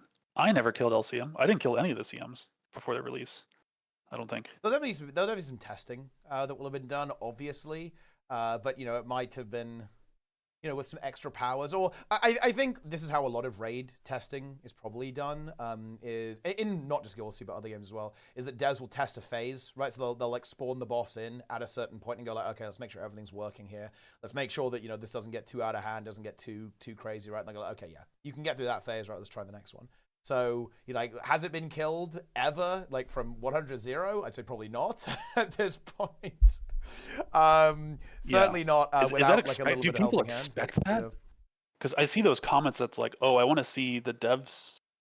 I want to see like the devs that if they beat it, or I want to see like their VOD or something. And I'm like, I don't know. Like, well, even if we could have. did, I don't know what value that brings. I mean, from a developer standpoint, like normal app developer, not an actual game developer, but the way I would approach it, I would test individual components first, so phase by phase, then assess what, you know, the users would most likely do. So that includes like try to pre-solve some of the thing, but don't give the solutions or try to aim towards that solution. And then kind of balance it out, and we kind of see it. Like the LCM got delayed by 2 weeks. So they probably use all of the data they got from the normal challenge mode just to assess what probably is possible to fine tune it even further. And they may have believed that this was possible, but also they also wanted to maybe believe that it was close enough to actually create some kind of excitement about the movement. That's it was amazing CC by PT. I think you saw it there, Teapot. It was about to jump, and they CC'd it exactly at that moment. It was really well made. There's a lot of vent shots up. You know, the vent shots are everywhere. So let's see how they're able to survive. Now, of course, they do still have the firebrand, and the druid could have the turtle. Yeah, we actually have the little bubble going up there, coming through there, I think. I think it's the siege turtle. It could, of course, be a mech as well. It's possible. But it's hard to tell. Everything's very green, and like there's not that many pixels on the stream, to be honest. But either way, they are surviving. This could be a new PB. Their best is 29%, so we could be getting to that point now. 24% on the clock. How is the healing going here? Mela has to run out. He'll be able to shift Signet back in. There we go. 30%. Look at that army of vent shots, dude. Oh my god. There's so many of them. Like, they are just all over those. But that is a new best for LN, coming in at a cool 28%. There you go. That's just the way it is. In a video of a Final Fantasy dev beat their own design boss. I mean, yeah. I don't know. I didn't design any of these bosses, but I beat them on CM. Yeah. You haven't done EOS though, have you? No. I've not done EOS. I don't know. I actually think that like I'm not sure if people would want a boss that was beaten internally to be the LCM. Because we don't have like SC or Dozer Pals on tap, you know, to like test something like end to end, completely end to end. Not like Wings 1 through 3. We all saw what happened with that. Okay, I just got a message from like one of those art bots on Discord. I'm replying to it. Let's Nice. see. I want to see if it's like AI slop. I'm gonna see if it's an AI or if it's a real person. I'm ready. I think when D3, I think around the time D3 was coming out, Diablo 3, I think someone who said it. Someone was like, we tested on like on this difficulty, and like we barely beat it, and then we just doubled it Yeah. for the players. Based. And like, fucking, yeah, just like double it. Yeah. I don't know. It's like, I don't think. I don't know. And think about how many player hours have gone into these bosses in the last since even just Tuesday. Like, think about how many hours have been spent on URA LCM across so many different teams of different degrees of skill, and that's like pretty hard to replicate. I think what a lot of people are looking for when they say like, oh, I want to see the devs do this, is things like what happened with like Samurog CM, where it's like you get to 33% and the game literally just crashed. Like there were actual like hard issues with it. So as Plenix said, like they probably tested out each segment, but did they test like transitions to things like to make sure like none of the scripting broke? Oh, that's interesting, because it is if you let's see, there's things that can happen differently between the dev and live environments, which is, I will admit, that is scuffed. But if you can't do a fight from the very start to the very end, I think there are things that can interact between phases that should like not happen. So even if you were to test a transition and it's working, if the game state on an actual pool is different before that transition, because there's like so many variables, so much happening, that can lead to like differences. But like Samrock still has problems. Like he can, you can come out of the split phases and he'll still be invulnerable. Yeah, I've seen that. Yeah. Like, but and then it's also like how it's also difficult to replicate those things. Do we know why that happens? Because it's like hard to replicate a lot of things. Okay, so I used to work for Amazon, right? And it was like one of the mentalities was like the 1 in a million thing happens like every other minute because of the scale of the systems, right? So it's like if you were to design something and like test it pretty thoroughly, you can maybe cover like 99% of occurrences. But then the 1%, once the thing is like deployed at scale, like the 1% becomes way more apparent, and it's like, oh, either no one thought of that, or the systems never hit that, or something like that can happen. The Samurok stuff is confusing to me. 'Cause I don't know if I've actually ever seen it. Samurog's been the buggiest boss any that's ever created, like to this day. So. Well, Wait, you think it's Samurog? No shot. No shot. I usually tend to look at any boss and I say to myself, there is probably a bug on that boss that no one has ever seen yet. There is a very potential.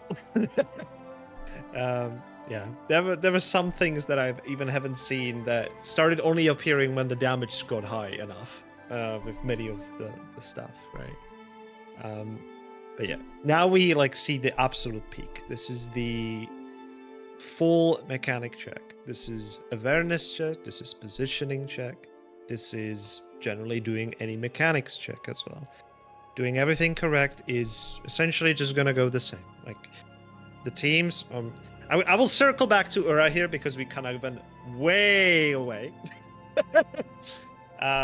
Way away. But in the case of URA, every single team is trying their best, and it kind of is becoming a very much like, okay, this is gonna be handled the same way every time, and this is gonna be handled it's a variant. It's okay, who gets the donut? Who gets the sulfuric?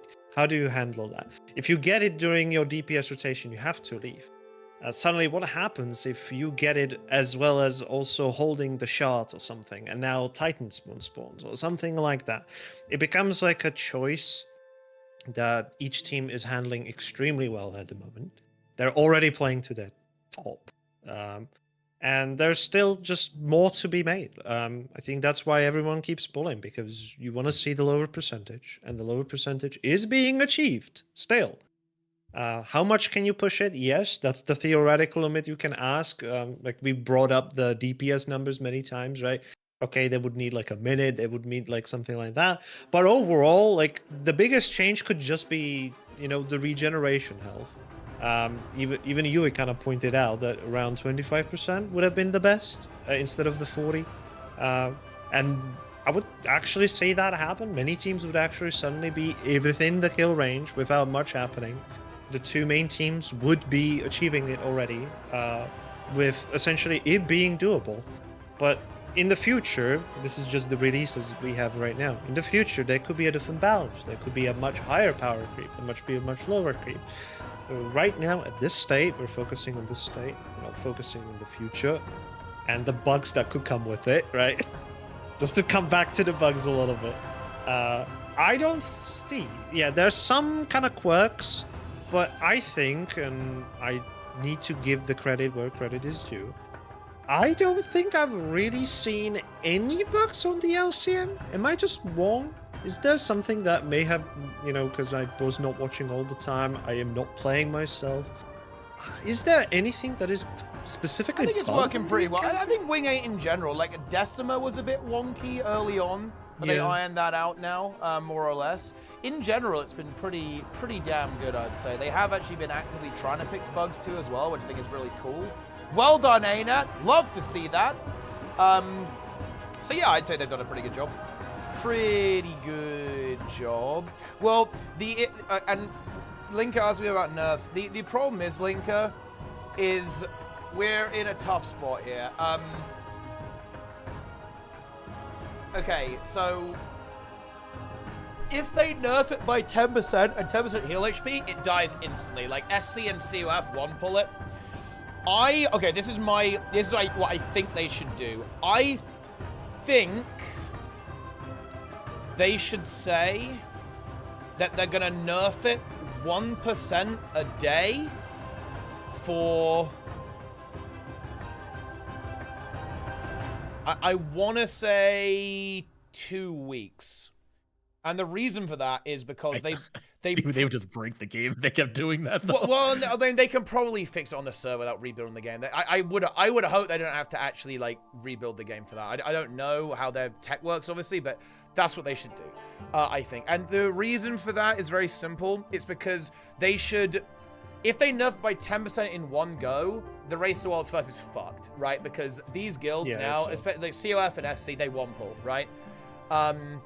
At this stage, and they probably want to slightly over nerf, because SC kills it if you nerf it by 10% pretty easily, just spitballing numbers here, but realistically they probably want to make it so that a lot of the guilds that are pushing for it now are going to be in kill range as well, and trust me, not many guilds will get to that point. It will take an extremely long time, which is probably a little bit undesirable. Or people just like, they'll just give up, right? So they probably want to slightly over nerf it out of World's First territory. So like, yeah, just like nerf it by a total of like 14% or whatever. And over the course of like 2 weeks. And then that means that you'll have this creep where it's still going to be competitive and you're going to want to be the first guild that can push it 1% lower, basically, because that generates a win. It's not perfect, but that seems to be a solution that would actually work. Exactly, Lukano, yeah. Because you want to keep the teams motivated. Like, if ArenaNet say we're nerfing it by 10% on Tuesday, it's absolute fucking total despair. Because again, SC log on, they one pull. COF log on, they one pull. Right? By then, it's possible that other guilds, like, LN and VL are also, closing in on that 20% mark. They're ready to one pull as well, right? And I think that's very undesirable from the race perspective. So I do think that like a daily incremental approach is probably the way to go when it comes to maintaining the integrity. I have to think about it more, guys. I'm just kind of, I'm just firing off ideas off the top of my head, but that would be an approach that I think would maybe be pretty effective. If they have to do a new build for that every time, then that's maybe not viable, because that's a bit whack, right? But they can change the HP between pulls. Yeah. It has happened with Decima, didn't it? Oh yeah! It did, didn't it? Yeah. That's true. Yeah, that did happen, didn't it? They did change the HP. Yeah, you're right. So they should be able to do that then, without having to rebuild the game. So you that, Wing 6 challenge modes. Wait, Wing 6 CMs? Oh, they just turned it off, didn't they? Like they just turned it off. Yeah, they turned it off. Yeah. Oh yeah, and they buffed Dagda with that patch. Yeah, that's true. Yeah, so they have the ability to do that. But yeah, I think some counter approach like that might be the way to go. I don't know what other numbers they could tweak. They could also look at like how long it takes for a rising pressure stack to appear. But yeah, I don't know. I don't know. All of that is like a specific ability use. In my head, like everyone's already playing extremely well. This type of gradual decrease in health would benefit. Still making it interesting, because I think the last thing I would want to be doing is if I'm already like one of the top guilds and the boss just updates with minus 10%. We may have an issue, like one person just crashed something, and we just lose the world first rate, even though we were completely leading the entire time, because of like a patch or something. It's the kind of the worst things. I don't know. I just have a very bad memories from previous times when I've played some other games that did similar things. Yeah. But mostly like. You want to keep it exciting, and I think that's in ArenaNet's best interest. I think the teams are already very well excited. Like I think Yuri really likes the fight. He already liked the normal challenge mode already, as well as all of the other challenge modes. So I think they were very well designed. Yes, it's kind of repetitive, you know, like we're kind of waiting until everyone pulls to that 0% just to see like the pulls right now. That's kind of like, I feel like the state of many of the people watching, unfortunately. There's not much to talk about anymore because it was already set. Because the fight is sold, right? There's no anything that needs to be kind of discussed. So that's why now we open up to more broad opinions. What could be done here just to make the fight more accessible? Because in the end, the LCM is supposed to be a legendary challenge. It is not supposed to be for, you know, normal people, essentially. It needs to be for the most dedicated players. And so far, this is exactly what it needs to be. There you go. A group would maybe have had a kill on nerf already, and then the other group snagging walls first. Yeah, that's exactly my thing. That's why I think they should do it incrementally, right? As opposed to in one go. If they do it in one go, it's like absolute fucking despair, dude. Like, holy shit. It's like mega despair. Oh yeah, Cormier has 22%. It's on the stream. That's why they need to not do that. For that exact reason. Otherwise, it's not good. Also, no, URA is not the most Guild Wars 2 build fight. Greer is the most Guild Wars 2 build fight. It is 100% Necro bosses Greer. are. Yeah. Greer the Breaker. Greer the Annihilator. Really? I kind of liked HTCM because it used every piece of combat that there was. There's a Necro phase in HTCM, so it is up there. But Necro bosses are the best. They always they corrupt your you can boon. play Necro on HTCM. No, the bosses are Necros. So like the bosses, the ones that corrupt boons, the ones that have minions because they're minion mancers. The ones that have area denial. If a boss is, you know, necro coded, it's going to be a good fight. Yeah, your Slothazors, your Dooms, your SHs, your Greers, your Ankas, Anka CM. Ooh.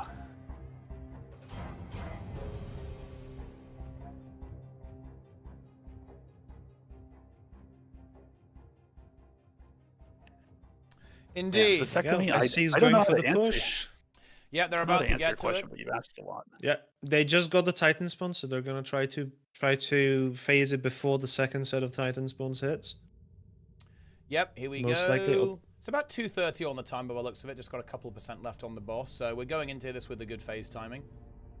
Maybe Bubbles. they might just go another Titan Fumarola spawn. is up. It should get cleaved out. Push. That's an annoying push, but should be yeah, I mean, fine. they should be able to counterplay around that now. They're absolutely fine. They want to kill that Fumarola or have it like at least very, very low before going into the phase. They need to phase it pretty much now before the Titan spawn. Now they focus on Fumarola. You will see that they will focus on some of the toxic geysers. Yeah, you're just trying to quick res there. Good job there. Still handling that. And yeah, that's it. Now they're going for the... Yeah, we don't really see it from the viewer's perspective, but they're the Titan spawn cleaving it out as hard as they can. They're going to be moving back to the boss as soon as it's dead. There it is. You're still handling the toxic guys, just making sure that everything is still cleared, so they have the middle fully cleared. And once this is done, URA is just spam. Oh no, that sulfuric was deadly. Yeah, sulfuric dropped on group. That's going to be a reset, unfortunately. Decent time, definitely not their best, but very unfortunate they're not able to get any more progression into the fight. We have, I think, LN and the NA team are also not really pulling right now. Kind of chilling out. I think everyone has a break. Yeah, a bit of a break situation. That's how it is. But what if they don't change anything? I mean, it'll just be, if nothing changes, then we just have to wait until we have to wait until power creep happens. Yeah, more or less. Yeah. There is a balance patch on 15th, Wow. so that's also a thing. Okay, it is nerfing max, so I don't think that. Yeah, there's no way they're gonna let the race go that long. I can't. Okay, I got a reply from the bot, by the way. Dude, wait, is this bot operation all the same person? Is there like a psyop on this? Because it's Bro, the bots are insane. The bots are insane. Well, I'm just curious. Should I say like the name of the bot, because they're all called this? Have you noticed this? They're all called Marie. All of them. Like they all have the same name. Is it the same person? I didn't realize that. Is it like the same person? I get like there's so many bots that are all called Marie, and they all. I don't know if they all redirect to like the same, like art operation or whatever, but I don't know. I wouldn't doubt it. I wouldn't doubt it, especially because I think they come from. They seem to be targeted to Guild Wars 2 discords. Oh. So I believe I get them like when I join a creator's Discord. I get the bots from like certain discords. I think yours used to have a lot, like your Discord, not Hardstuck. We tried to like fucking cleanse it, yeah, because I think they seek out streamers, right? Because they try and sell to streamers, don't they? Right? Yeah. So that's what they go for. Yeah. They infiltrate like content creator discords. Yeah. Maybe there's like a specific one for Guild Wars 2. Maybe that's why they share a name. It might also be because they're all run by like AI, and it's just better to have a consistent name on them. Yeah, and the thing is, I don't know. I'm looking. You know how you can tell AI? It has like this certain look to it. It's very clear that all of the artwork in this portfolio is AI. It's like very obvious that it's AI. It's all slop. Yeah, that is so interesting. I don't know. I can't tell if they might be AI now. I think at some point the people on Discord were like actual people. Yeah, but not anymore. They might be all AI now. Yeah. I used to ask them, what's your favorite legendary in Guild Wars 2? Because they all come from Guild Wars 2 Discords, right? So I'm like, oh, clearly you must be a Guild Wars 2 enjoyer. What's your favorite legendary? And one of them gave me like a copy paste, like Google search, like what's the best legendary? And it was like a copy paste of like the wiki page for Eternity. Yeah. This is so interesting. But you know what's really weird to me about these scams? And I think this is always really important to keep in your mind when you're looking at this kind of stuff, to kind of keep your guard up, is that this person would not message me if some people didn't bite. You know what I mean? It's like, it has to. Like, they must be making a profit running this operation. So never let your guard down, guys. Never ever think this is so silly, nobody would ever fall for this. Because if they catch you at the wrong moment, you know, and you're not paying attention, like, it can definitely happen. Like, always keep your guard up, guys, around this kind of stuff. Because make no mistake, this is like this is kind of a scam. It's like an AI art operation, so it's at least, it's very fucking shady at the absolute best. Wow, so interesting. I'm surprised they haven't, like, blacklisted me, because every now and then I just expose them on whatever Discord they came from. I just, like, tag them, like, hey, blah, so-and-so, like, are you, like, an art scammer? And, like, link, like, one of the mods for the Discord, and then, you know, that account is gone. I am, like, surprised that, like, they're just like, okay, this awesomeness guy, just stop messaging this guy, because he's, like, blowing up our operation in some Discords. Yeah. But, I don't know. It must not be enough of a dent, and they must just get enough other people. Very interesting. Anyway, things are happening. Pulls are continuing, guys. Yeah, everyone's pulling.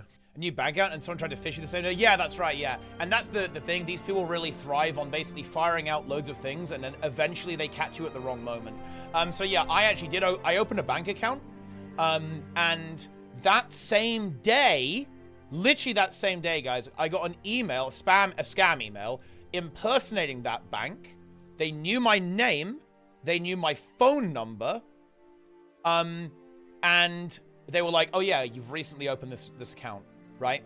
And then I was like, okay, let's see what's going on there. So obviously it was a scam. But I was like, okay, let's see what their operation is here. Let's do this. And it basically said, I obviously did this on a VM, guys, just to be clear. I'm not fucking stupid. And I downloaded this, and oh man, it's so interesting. This is a really weird Windows exploit. But basically, it wanted me to open this PDF file, but it wasn't a PDF file. It was a Windows screensaver file. And you might go, huh, what on earth could they possibly do with that? Well, it turns out, and this is a really weird thing, but you can basically run any code you want. And you can make it kind of hard to find, and it can be like at startup on your machine if you install stuff like this. It's like it's a relatively well-known kind of exploit you can do with this particular type of file, right? And yeah, it wanted to basically install this on my computer and pretend to be a PDF, and then obviously it would, I don't know, it would fucking steal my details, or it would like give me a virus, I don't know, always like ransomware, I don't fucking know, right? Whatever it was gonna do. I didn't actually click it, I just like downloaded it, I wanted to see what it was. What their operation was going to be. But seriously, that's super scary, right? Like, it knew a lot of information about me that, I mean, you know how it is, right? Like, this stuff gets about on the internet, all this like, leaks and shit. It knew who I was, it was the right bank, and it just so happened to hit on the same day. And that's how they get you with the scams, by the way. It's coincidence, because, make no mistake, guys, they will have sent that email to thousands of people, right? Thousands of people. On the same day, right? And it just so happened that they basically had a potential hit with me. Do you report that to the bank? I did report to the bank, yeah. Because, that's the good thing. I said, like, hey, yeah, you're aware of this. But no, I mean, look, no, people having your phone number and name is, like, I guess the timing is suspicious, but I'm pretty sure they just scattershot it, realistically. And I've got emails from scammers, for banks that I don't have an account with, right? Like, that's always, like, the first check. If you're getting a scam email, guys, like, make sure that you actually have an account with the service, that they're trying to scam you with. Yeah. A lot of my information got leaked because of the OPM hacks that happened in the US. Shit. Yeah. The what hacks? The OPM, the government office that handles all personnel matters for federal employees. China hacked them almost a decade ago now. They took everything, like our DNA samples, fingerprints, banking information, everything. That's crazy. Actually. Oh, on that topic, if anyone has used 23andMe, go, attempt to delete your stuff now. They're going bankrupt, and that data is going to be sold to the highest bidder. And good luck with that. Wait, bro. Wait, what the fuck is this? What is America doing? Wait, is this legitimate, guys? Wait, I need a source on this, but yeah, Nico is 23. That's the ancestry company. You can get like your family tree and stuff like that. They're going bankrupt, and No, I think Devon's talking about the fluoride situation. Yeah, the fluoride. Wait, is this true? Fluoride? Like, Utah has become the first state to ban fluoride in drinking water, as Republican governors say. Is this true? Bro, what is going on people over that there? question if fluoride's needed in water, because it's supposed to be there for to maintain dental health. Like, your teeth are supposed to absorb the fluoride when you drink and stuff like that. But yeah, some people are saying that it's not beneficial. It's it shouldn't be in our water. We should be ingesting it. So yeah, we'll see what happens. What the hell is going on over there? Yeah, it's cooked. This is an NA moment, guys. Has the fluoride thing always been a conspiracy? Yes. Has it always been? I feel like I never heard about it until recently. No, actually, no, that's not true. I think it's been a conspiracy for a while. I've heard about it for the last 30 years. It's it's not it wasn't like mainstream ever, but it's like I definitely heard of that stuff by ever since. Yeah, I guess the reality has shifted. A lot of like Zera activity, IRL. Bro, someone mentioned the signal thing. I found that so funny because like when I was deployed to Africa, like I got told to install Signal because that's how my command was going to communicate with me while we were there. And I was like, no, like we shouldn't be talking about this stuff on Signal. And they're like, no, you're going to do it because we have no other way of doing it. Let me tell you the biggest conspiracy. This tweet from the fucking the White House Twitter is content right now, bro. Holy shit. Like, they just posted like the Ghibliified the arrest of the fentanyl dealer. Is that what this person posted? Yeah. Yeah, it is. It's cooked. It's absolutely cooked, guys. There's content here. It is what it is. I mean, look, every Twitter is run by Zoomers, man. Like every single one of them. It's pretty wild out there.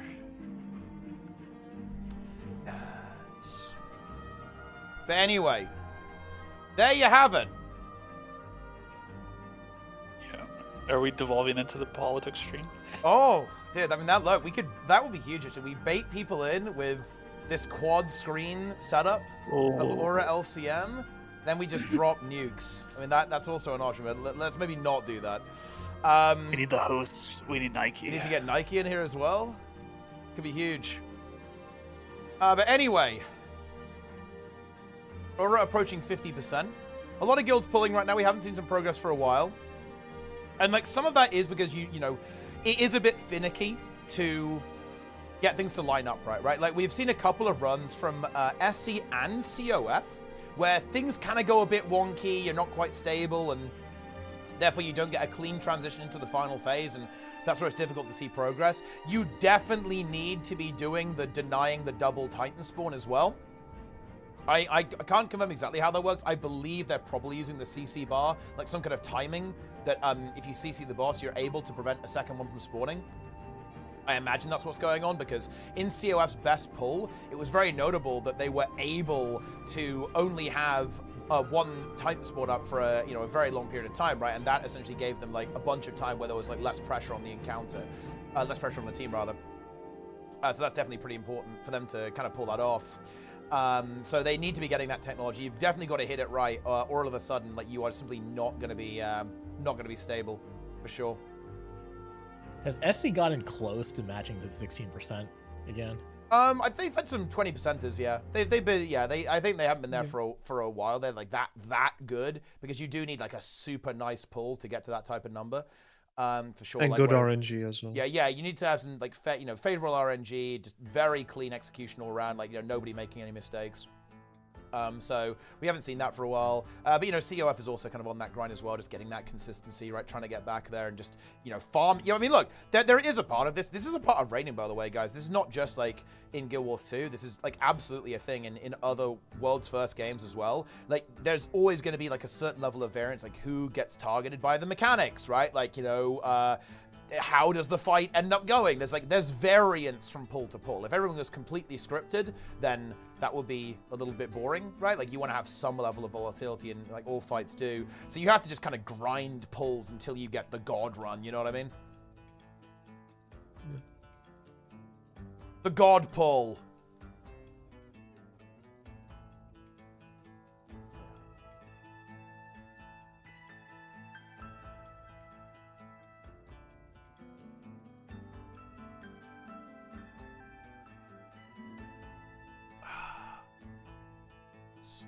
People haven't found the trick, or they expect it to be doable. I think there's more optimization to be had. Like, I think we can probably squeeze out more. I do think team execution is getting really fucking nice, though, especially from SC and COF. They are really getting good at this now. So how far they can go, that remains to be seen. It's one of those things, right? You could never say, it's like speedrunning, right? Like, they'll never beat this speedrun. There's always going to be, like, some potential to squeeze out more, right? Like, you could never say they'll never get past X point, Well, it's funny. Of course, there can be a point where that happens. I think there's that really funny situation with like Super Mario Bros, right, where they've got the perfect run of that with the tasks and stuff. So you do know how far you can go in some situations. But yeah, for this, like we're not at the human limit yet. But the teams are popping off, right? They're really cranking this boss now at this stage. So we're going to be getting to a point where progress and like the HP reduction per day is going to be slowing and becoming less consistent. Because bear in mind, guys, the longer into phase 4 you get, the more volatile it can become. So it's going to be both. I think we're going to see the progress slow down and become less consistent. What if ArenaNet doesn't change the LM, but they nerf/fix Relic of Thorns? Well, and that would also be unfortunate. I wonder what people's progress would be, or like, would they all switch off of Conti Mag? What do you mean /fix? Well, is it intended to be giving that much Conti damage? I mean, yeah, 50. Nerf on the weekend. I don't think they'll do anything on weekends though, Eggs. They'll only do it weekdays. ArenaNet, I don't think ArenaNet changed stuff on weekends ever. I think they've only done that in like mass emergencies, like yeah. the server was dying. Yeah.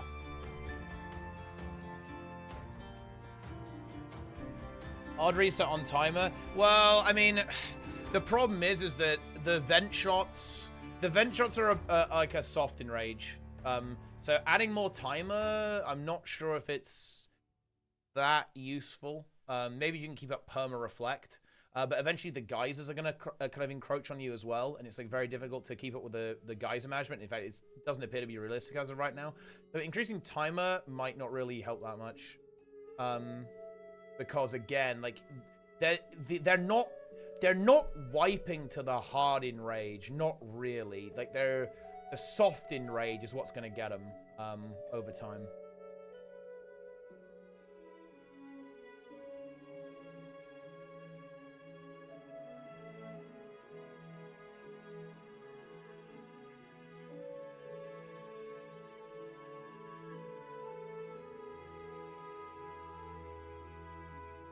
The soft enrage.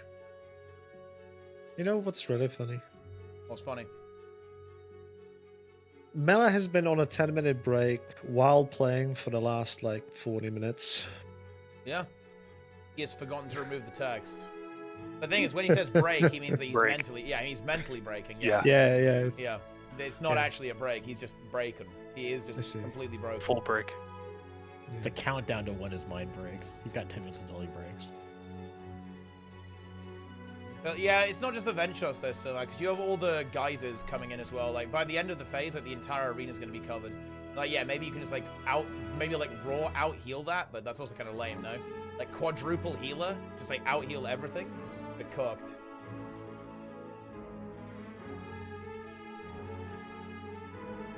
That's so much food that Grim has in his bank. Yeah, he's juiced.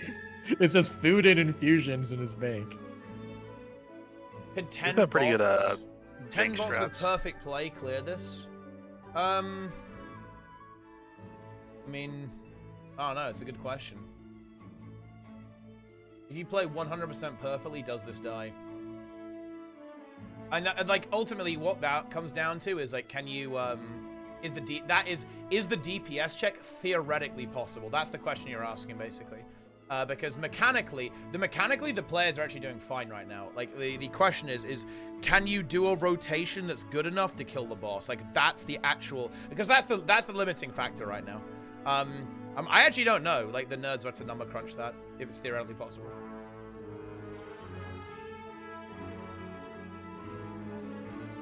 Ah, yeah, dude. Yeah, because are we assuming perfect RNG?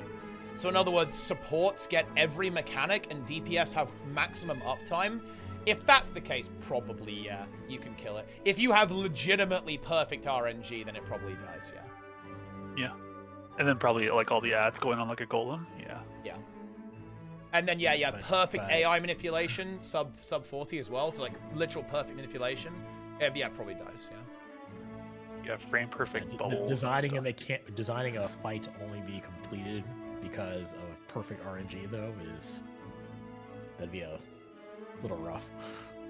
Or actually, yeah, perfect RNG would make it so much better because you could imagine if you got every vent shot spawning in the same location, right? Sub-zero. That'd be huge, no? Like every single one spawns perfectly. Like, yeah, it would make it way easier. The HP has been produced, assuming 8 DPS at a specifically high percentage of bench. That's probably where they eyeballed it, but they probably also went a bit further than that and eyeballed it harder. They probably just said, yeah, we're just going to make this basically impossible. I wouldn't be surprised if they essentially aimed to make it, like, maybe not doable, maybe doable, maybe not doable.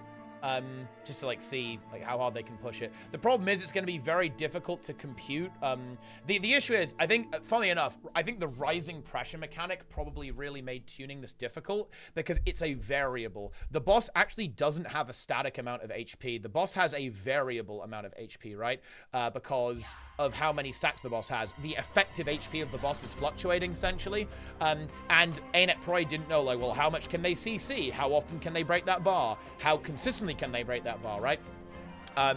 That's a really complex math equation to solve, and realistically probably made the tuning a little bit harder because you can't directly reference it to a benchmark because of that fact, because the boss is going to have like anywhere between like 5 and 50% DR at any given time, so that increases the complexity significantly.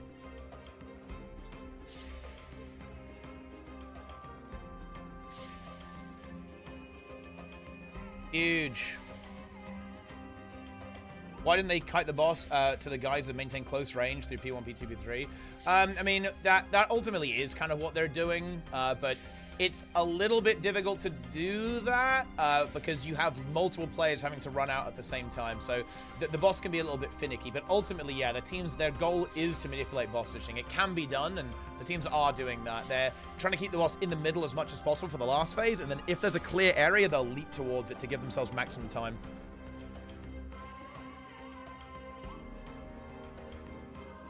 That is the situation.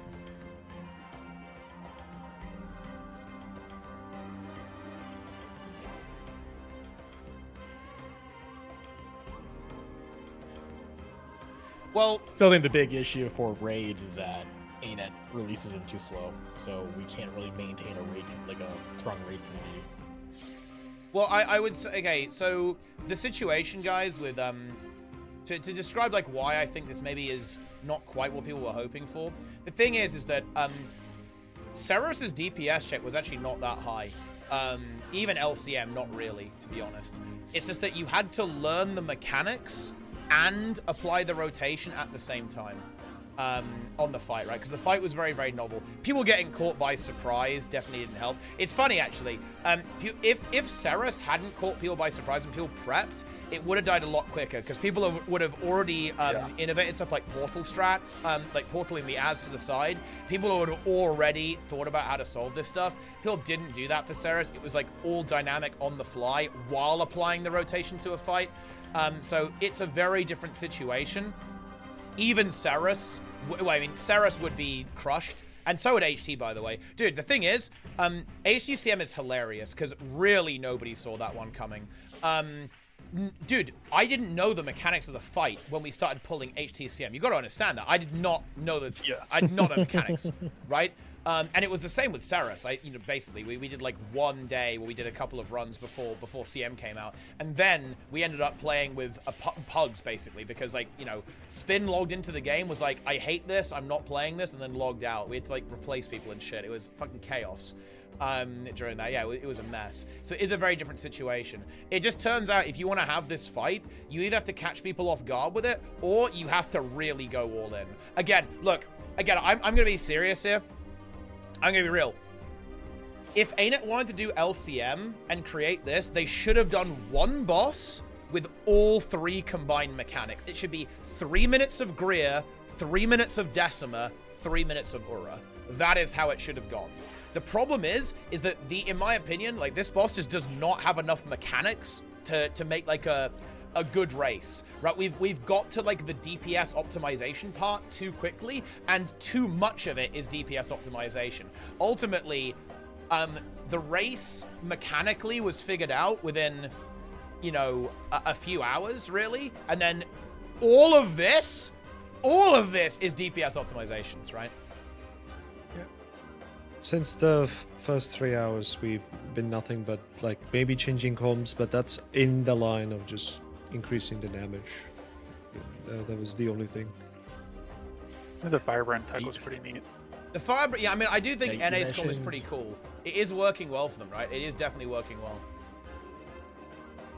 You mentioned HTCM. I remember like when I finally got that, I had never done it on normal mode.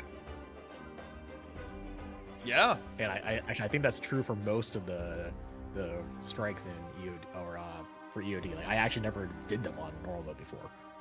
So I remember I pugged one of them, and it's like they were telling me to do something. I'm like, "What is this?" It's like I didn't know what was going on because I only known the CM mechanics. To be clear, Nitro, I am gonna push back against that. If people had prepped for HTCM, it would have died day one. Yeah, if they had the same progression that they had like this. Well, no, if people had That was a prepped, very like weird bug. if people had practiced normal mode, it would have died day one. And yeah, also if it hadn't been bugged, obviously the bugs were a bit, gatekeepy as well. Yeah, I think is CM. If you were to do HT normal and do it in like white gear, does it? That like feels pretty close to CM, right? Like I think the mechanics are largely the same. It just, everything does a. That's what more we damage. did for. That's what we did for Old Lines Court. We did it with no gear, no gear. Only weapons and trinkets, no armor. Yeah, Oh, is okay. HTCM essentially that? I guess. What is mechanics different? are The pretty greens. the mechanics are pretty similar. They're just not as punishing. Dude, Yeah. NA's DPS has kind of popped off. Like they are about to phase at about probably 130 at this stage, but the boss has been in a geyser for quite some time actually. So if they actually get this clean, they get a full run. Their damage is actually looking really good here. They've kind of hit their stride, I feel like, in terms of their output. This is not really a run that's going to go anywhere realistically because, again, the boss has got boons and it's not going to leap for a while, unfortunately. So it is what it is, but that's just the way it goes. But still, like they're really going for it now. Yeah, people didn't know HTCM was a power boss. Yeah, people were playing Condivert. Yeah, people didn't know the boss took more power damage. No joke, guys. People didn't know that. Nobody knew anything about the fight when it released. Don't forget about Night Instance as well. Yeah. Doesn't like Night Sigil work on that one too? It does, yeah. Night Sigil works. Night Sigil works. Stacking Sigil works. Right, like all this kind of interesting stuff is going on there as well. Condi quick run. Well, to be fair, actually, that fire run wasn't that bad because it was like it gave good stability at the time, which was pretty nifty. Yeah, quickness was in a really weird spot. That was before Herald got used. Yeah. So it was quickness- pre Juicy Herald. Yeah. DPS was a weird spot. Yeah. Oh yeah. Man, I want them to revert the AoE changes that they did to Ellie still. It's honestly pretty cool to see how like NA honestly survives this pretty well. Like this is a fucking disastrous situation, but they're still kind of living it, at least for a little bit. I think they're mostly just trying to live to the enrage, just to get that practice surviving this level of intensity, and they're almost making it. It looks like maybe Grim can hold on against the army of vent shots that are now just like covering the entire arena in their own filth. But yeah, there you go. 3. Oh, is it going to be enrage? Oh.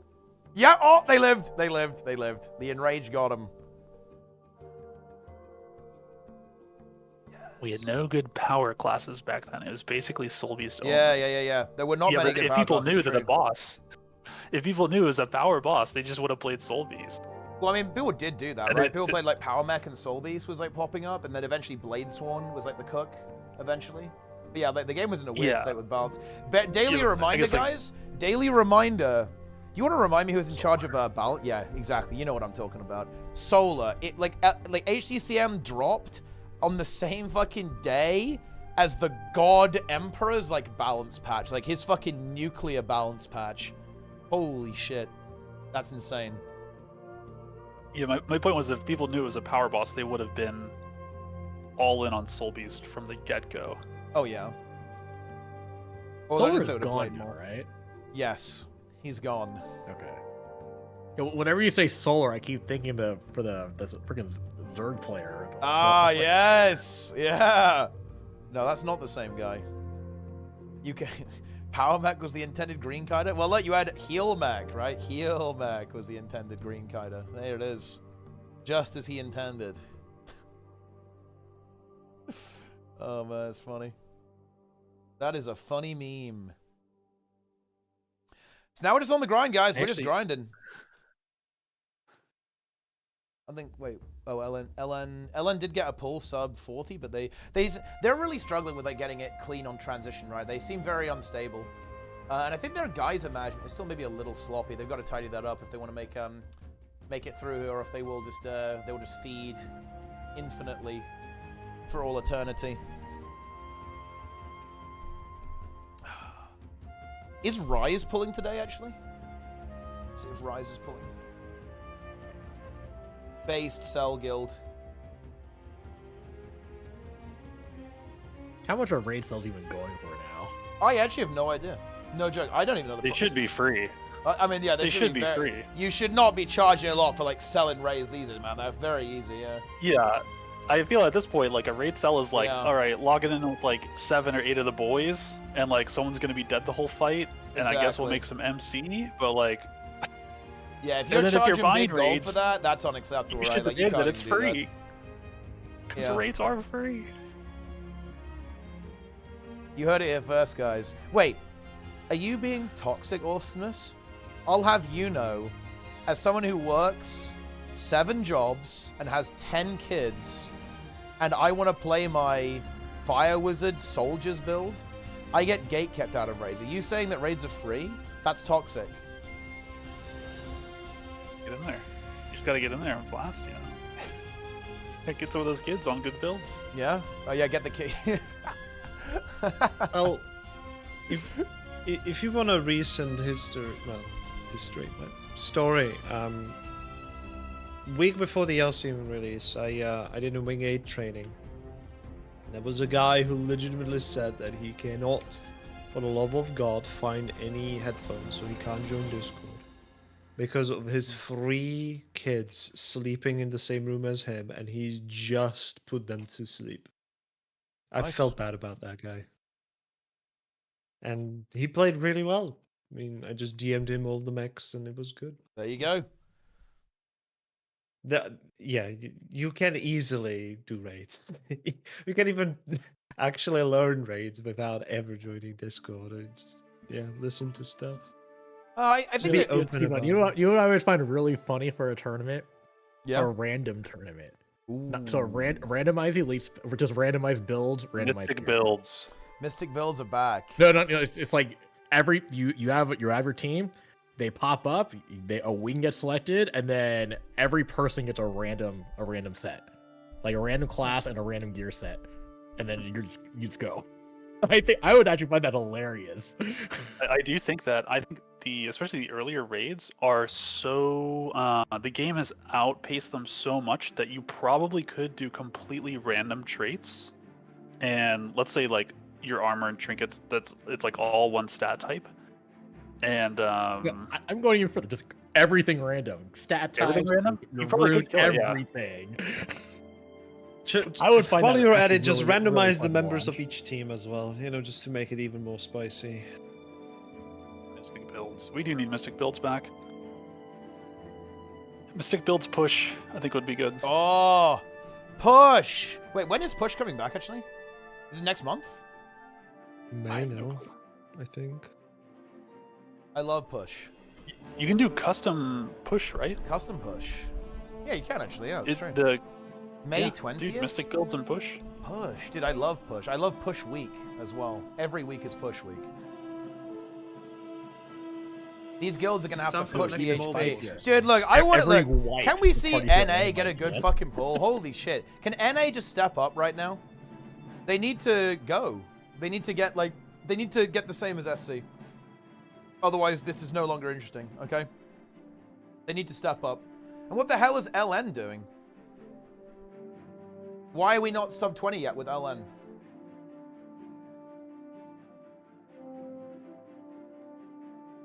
Yeah, so on top of that, every wipe that happens for the team, everybody gets randomized again. You reroll. Yeah. Epic. I think Mystic Builds is good. And well, the thing is, Nitro, I think you do need a DPS check, by the way, for content to be challenging. I'm not gonna lie, like, I do not find raids in Guild Wars 2 engaging at all. Like, I'm not gonna lie, I don't even find HTCM or CM engaging, because it's just, it's kind of too easy, to be honest. Like, look, no green Ceres is fucking deplete, bro. Okay, if you do Ceres with no greens, it's over. The only good version of Ceres is Embodiment of Sin. Okay, that is actually just a fact. That is a fact right there. But no, I think you do need a DPS check, because the DPS check enforces how well you have to play. Like, that's the point of it, right? And if the game doesn't like force you to play well, I feel like it starts to be like a little bit brain drained, to be honest. And especially raids. Like, Ceres is still kind of hype. I take it back. Ceres is pretty based. HTCM is also pretty based. But like the big thing about raids in particular is that, bro, it's like nothing happens. It's like, it doesn't matter what I do. Like, I could just like tank everything. I just win. It doesn't matter, right? You can like fail every mechanic and you won't lose. You know what I mean? And when you play DPS, especially when you play DPS, if you play DPS in a Guild Wars 2 raid, you're literally AFK on the boss, just like sending, right? For like 5 minutes. Honestly, the most difficult part is just finding a team of good players to like play with. That's true. Finding the line players is pretty difficult. Well, I've gotten to the point where it's like that's one of the main reasons why I don't really play Guild Wars that much anymore.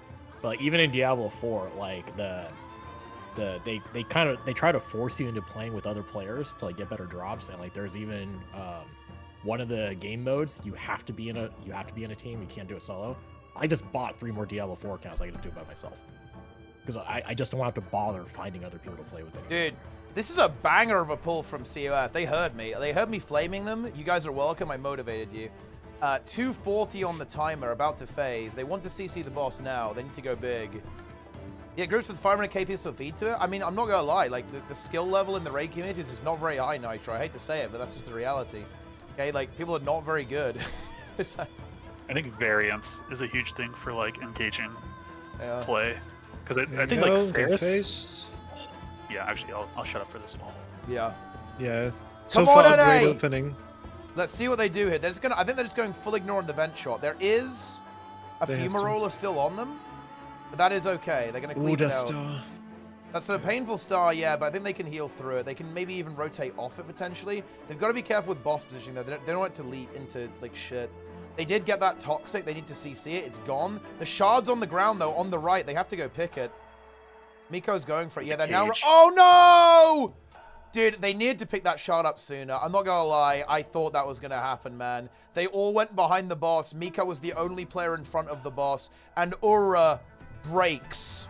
They get a decent vent shot spawn though, so at least they can get rid of this geyser. But URA is now in the sulfuric, essentially making this run pointless. Infinite boons. Yeah. Yep.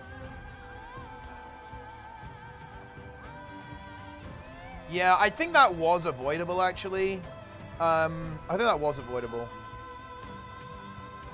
In HCM. Oh, no, to be clear, if we're being... I think HTCM is the better Guild Wars 2 fight, because it has a lot of volatility in it, and it's very, like, movement and positioning oriented. It's why I like Greer. Greer is a very good Guild Wars 2 fight, because it's all about, like, dodging shit, moving together as a team, and like split-second decision making, which is kind of how HTCM is, right? There's like just a bunch of stuff that you have to avoid and like jump over, like while maintaining DPS uptime, right? And like a couple of mechanics going off at the same time. I think that's what makes like a good Guild Wars 2 fight. I think the more scripted stuff is not great. I think that's exactly what you see with Ceres right now. Like Ceres CM with greens was like, holy shit, this is crazy, right? But Ceres CM without greens is like, wow, this is you don't really do anything, do you? Yeah, I think it's the variance that makes the phase, like pretty well-defined phases with different mechanics, and then the variance on top make for a pretty good fight. That was my big complaint about Ceres, is that the fight was so scripted to the point where it's like I could tell if I was behind or ahead of my rotation because I wasn't hitting my 5 skill at when this mechanic was happening. Like, it just got so boring because it's so repetitive, and then, like, you would screw up, like, and then you'd have to start a 10-minute fight over again and doing the exact same thing. Like, Yeah. it just got boring because it was scripted. What do you think would make DMCM harder, increasing the DPS check or increasing the mechanical overlap? Well, you'd want to do both. Mechanical overlap. You want to do both. You would need to. You need to increase the DPS check just because of the power creep. Yeah. But yeah, the mechanical, having more mechanics in would honestly make everything more interesting. Yeah. I've been theorizing this on my stream recently. So each green, there'd be 2 greens at the same time. The new green, the debuff you get from it would last twice as long. So that forces 9 people to do greens over the course of the fight. I think it's 1. Shackles, I think, would hit 3 people. So 3 people have to spread there. Look, look. Maybe his rake. I'd make his rake almost like an inverted, like Look. it's just a little pie slice behind him that doesn't rake. I'm gonna be real. I think we need to actually break free from Guild Wars 2 raid design. The way you do this is he has totally new abilities like every 30%. Oh yeah, true. Yeah. Like Something necro themed too. Yeah, like it's got to be new. It can't be the same. Like the okay, I've gone over this before, right? But why do people look at stuff like Epoch and go, "Bro, this is like some sponge ass shit"? It's because it's the same the entire way, right? Like what we need to see with raid design is that, oh shit, like we go into phase 2 and it's completely different. It's like playing another boss.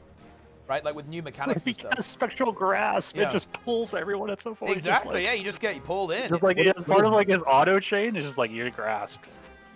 So, I mean, Doom's a Reaper. Like, what if he like turns into like a Harbinger or like or like just changes forms? So there's actually mechanical differences between Yeah. each phase. Isn't that what made Matthias racing on launch? Yes, this is exactly why Matthias was based, because each of the phases was pretty distinct. It was still themed, right? It was still like good RP, and it was very much Matthias, right? It was him, he's an elementalist. But yeah, it was different. Like you had boom, you had the icicles, you had to burn the fire patches, don't slip over on them, right? You had the fire tornadoes, and you've got to keep moving or you get burning sections, which by the way was actually really relevant on launch. You took a lot of damage if you didn't do that. You got chill in phase 1, you got poison in phase 3, and you had the storm cards and you had to slip over or use stability. And then in the final phase, it was like, it was rotating, right? Yeah, absolutely. That's a great example of excellent raid design coming through from ArenaNet. It's been kind of ruined by power creep now, obviously. But guys, back in the day, that poison was relevant. I know that sounds crazy, but the poison you get on Matthias and the burning and the chill, it was non-trivial to deal with that. You ran a bunch of necros with plague signets, right? Because that was like one of the ways that you could deal with it. You know what I mean? Playing the content rather than playing a DPS check is more fun. But oh, dude, like okay, Nitro, no joke, dude. Buy a WoW sub for 1 month and go and play WoW, and you will know exactly what I mean. I promise you. I really do think this is because people who play this game don't play, or 14 if you like, actually, because I bet 14 does this well. It does this as well too, right? Like, but this is such a Guild Wars 2 take to not actually kind of get what I'm getting at here. Just go and play WoW, and you will know exactly what I mean. Is that you need both. You need both. I don't know, but I feel like that's so like evident. Like you need both, because if it's only puzzly stuff, you just bring something super tanky and you just kind of puzzle through it, and then I guess eventually the boss dies. But there's like no pressure, so there's no like clutch moments. There's no like, there's no hype at all. You're kind of just like walking through it. And then if it's only DPS check, then it's not really exciting because it doesn't have any mechanical overlap, and you kind of are AFK on the boss, kind of. It must be evident that you need both, right? It's not... You need both, and then you want it to be like just tight enough that as you get better at doing DPS and handling the mechanics, you get the kill. You get practice enough, you get enough like awareness, you get enough handling of the mechanics and everything, and then at some point like you just get good enough, and then that's the kill. That's the progression. That's where progression comes from. Yeah. Like having both. I think my problem now, if like I wanted to get into WoW, is to say like I just don't know if I want to commit a ton of time to an MMO, because MMOs do take a lot of time. Oh yeah, for sure. And like Guild Wars 2 is considered more casual. I have 45,000 hours in it, and it's just like I don't know if I want to repeat that starting another MMO from fresh. Yeah, but like what I really do think is important, guys, in raid design is that you need to have mechanic. Okay, look, you have these two things in tension, guys. You have the mechanics, and then you have the DPS check that forces you to play those mechanics well. Like, I want to be really clear. Mechanics are only good because of output checks. Let me give you an example. Would greens on Veil Guardian be relevant if they only did 2k damage to you? No, that mechanic would mean nothing, right? Because if you do it or don't do it, it's not important, right? And funnily enough, by the way, if you couldn't heal as much in Guild Wars 2, Veil Guardian greens would mean a lot more, right? Because you wouldn't be able to get your health back as easily. So do you see what I mean here? Like, the output check and the mechanics are working together to create something fun. One without the other is lame, right? Like, both ways, by the way. A DPS check with no mechanics, like a golem, right? That just, you know, it's like, dude, Ura just sits there like, yeah, you can't do shit. Like, dude, imagine how base that would be as a boss, right? Imagine Ura shows up, she's got 500 million health, and she says, yeah, you've got 10 minutes. Good luck, trash. And then you just got to kill her. You have to, like, do the perfect rotation to some, and she just doesn't do any mechanics, right? Yeah, that would be lame, right? But on the other hand, if the fight only has mechanics and there's no healing check, there's no DPS check, well, then you don't care, right? You just, like, eat every single attack, out-heal it, and just, like, slowly chip away at the boss until it dies. Like, you have to have both. For Veil Guardian, I would actually like them to add the raid debuffs that we have now, like exposed and stuff like that. So like, if you don't do a green, you get exposed. You take damage from the green, you get exposed. You get teleported, you get exposed. So, you would probably just go down if you ate a second green at that point if you didn't do it. Yeah, because you'd be taking 25% more damage. But I actually wouldn't mind that. Yeah. There's multiple approaches you could take for sure. Going into face it for SC, 2 minutes on climber. Normal. There's normal has too much HP. Yeah, I do agree with that, actually. I think a lot of the Soto strikes in general, they take fucking ages. But I think the problem is that there's a slight problem there. This is why you need the fights to be very different mechanically. I think I comprehend why fights like the raids, for example, in Wing 8 have a lot of health. And I think I comprehend why Soto strikes have a lot of health, and even EOD. Is that if they didn't, they would be weird. Like, imagine if like Kaineng Overlook CM had the same total health pool as like Whisper of Jormag. You would see they wouldn't do anything. It wouldn't do anything. Yeah, it would just phase. And this is why you need like fights to be mechanically different. And also, this is a really weird thing about Guild Wars 2 design. I suspect this might be a technical limitation, but Guild Wars 2 fights are weirdly slow, if that makes any sense. Like, it takes kind of a long time for the boss to do stuff. So if you don't have like a decently long phase, the boss doesn't really do that much, which is kind of an issue from a design perspective. I think very nice pull from SC here, actually. By the way, we could be oh, dude, these vent shots though, man, dude, the vent shot, like random one shot, is so gnarly. Holy shit, it is so fucking gnarly. It's gonna be around an 18%, I think. Is there a windup on the blue? I think it's the blue projectile there. Yeah, it's hard. I think there is a telegraph for it, but it's kind of hard to see, right? Because there's a lot of watery effects going on right now. Yeah, especially if the effect comes through the boss, you just can't see it because the boss is in the way. Yeah, I get you on the the speed of boss attacks. I was watching your WoW raid, and the animations for all of the attacks, like there's some like fire explosion. That fire explosion goes off. It goes off quickly. It goes off very often, and then it goes off quickly. Like the animation for it is like a quarter of a second. Yeah, which is like very fast. And I think there's a lot of the bosses are just slower in Guild Wars 2, and it catches people off guard. That's why Greer It does a Yeah, lot of 'cause stuff. Greer's It fucking uses a lot of based. stuff. It Yeah. catches people. I think Greer even though almost. it doesn't attack super fast, it's just like it barrages you, right? Yeah, and like people are yeah. not And well, ready for it. I think that's why it's good. That's why I think Guild Wars 2 really thrives in environments where there's more than one entity. Right, I feel like this is a huge reason of why HTCM is so good, because you have these overlaps of these multiple entities. All of a sudden, it's not just Sue 1. Of course, Sue 1 on her own is pretty slow, right? Like, she's pretty chill, mechanically speaking.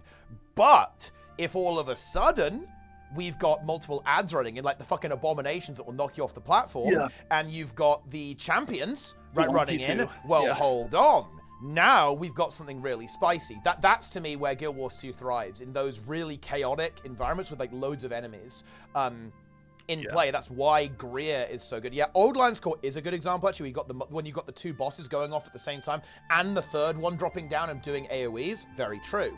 I think that is good. Yeah, I think those are the fights that that really flex Guild Wars 2's muscles in terms of its combat system, in terms of the engine, 100%. But no, I do agree with you, Silmal, for sure. I think that the norm modes do have a little bit too much height. Yeah, it's like if you give baseline quickness and alacrity to all the bosses, like so they just do stuff faster, they attack faster, and to point like adding more adds, like so using Veil Guardian as an example again, like instead of like the phases being like, oh, VG's invulnerable, now you have to go fight the split phases. What if those split guys just spawned and you had to go deal with them while fighting Veil Guardian? Yeah, but WoW fights are scripted to the point where you just get DBM. Okay, I don't know. Nitro, have you played WoW? So, I mean, you can have timers and stuff, but you can have timers and stuff for any game, right? Like, all fights are going to have some level of timer on them. But also, the fights are very dynamic because of the way that they typically operate. So, for example, okay, so you might have a timer on a mechanic, but it might target any random ranged player. So what do? It means that all of the range are going to have to bait that and manipulate that. Same with melees, right? So the fight is controllable and it's predictable, but there's a lot of volatility within that fight, and you need to all work as a team to overcome that. I don't really view that as a problem. There are ways to get around that. Really, and of course, like sometimes they're just like there's like elements of randomness to the encounter, right? Like with like who's gonna get targeted here, like where is the ad gonna spawn, right? Like all that kind of stuff, you know. Is it true that WoW is balanced around expecting people to have the add-ons? Oh yeah, of course, yeah. Even so playing with Dozer Pals. I don't have something explicitly on my UI telling me what's about to happen, but I have Grim and Narsen announcing everything. And it's like still like they can't move for me. like oh, here comes the breath, and it's like, okay, I need to move. Oh, here comes the especially like on Greer. Greer's just like there's a lot of stuff happening. There's gonna be a lot of AoEs, and even if you know something is coming, if the boss turns at the last second and spews the breath one way, you have to react to that. Yeah, it's... I don't know.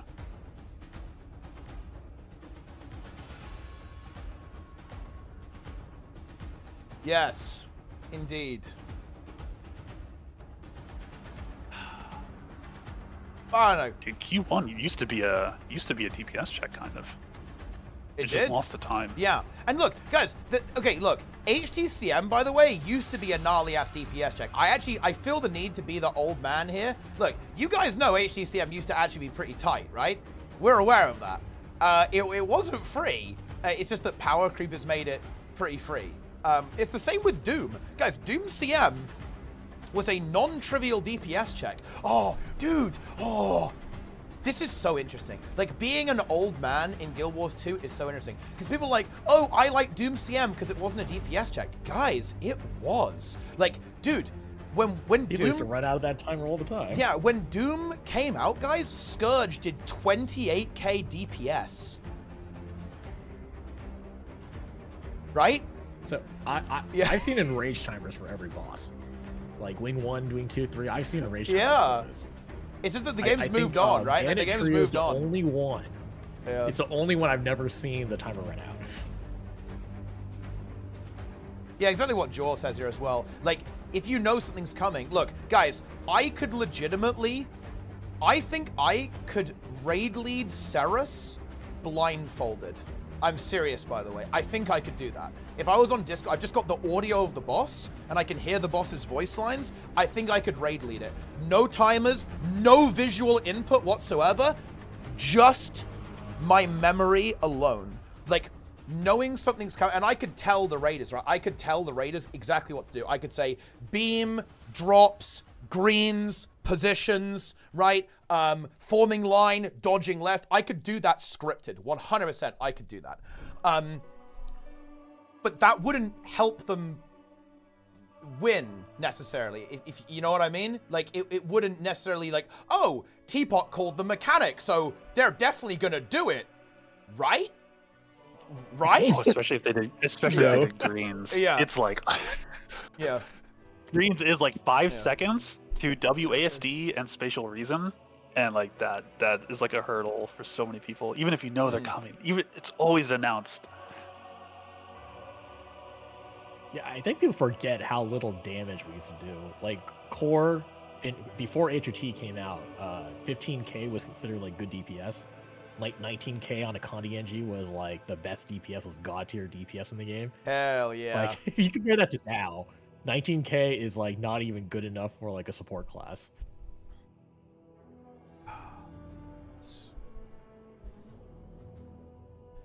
Incredible.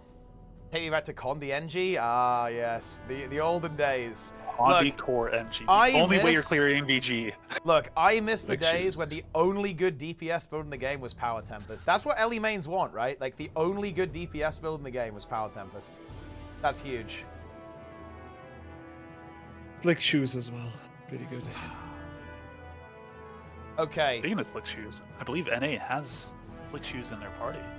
gamers, I'm gonna go head off now, because Lara wants to talk to me about the world's first race. So, that is what I'm doing. I'm abandoning you all for Lara. I don't want you to know that, okay? Tell her Yeah, to get CMs. She needs to get that's in how there. it is. Yeah, Lara does need I to was do about to CMs, get off actually. anyways. Yeah, that's what we're doing. And Snap. So This yes, is the most Guild Wars 2 exposure I've had in a year, and it's too much. good chat, gang. Little micro tea time here. I'll see you all around. Take it easy, gamers. Boom. Bitter gamers. All right, here we go.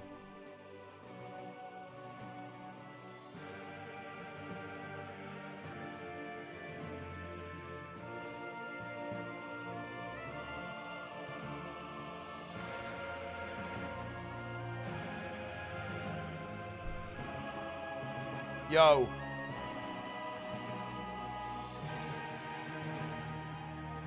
Wait. I feel like my mic is being weird.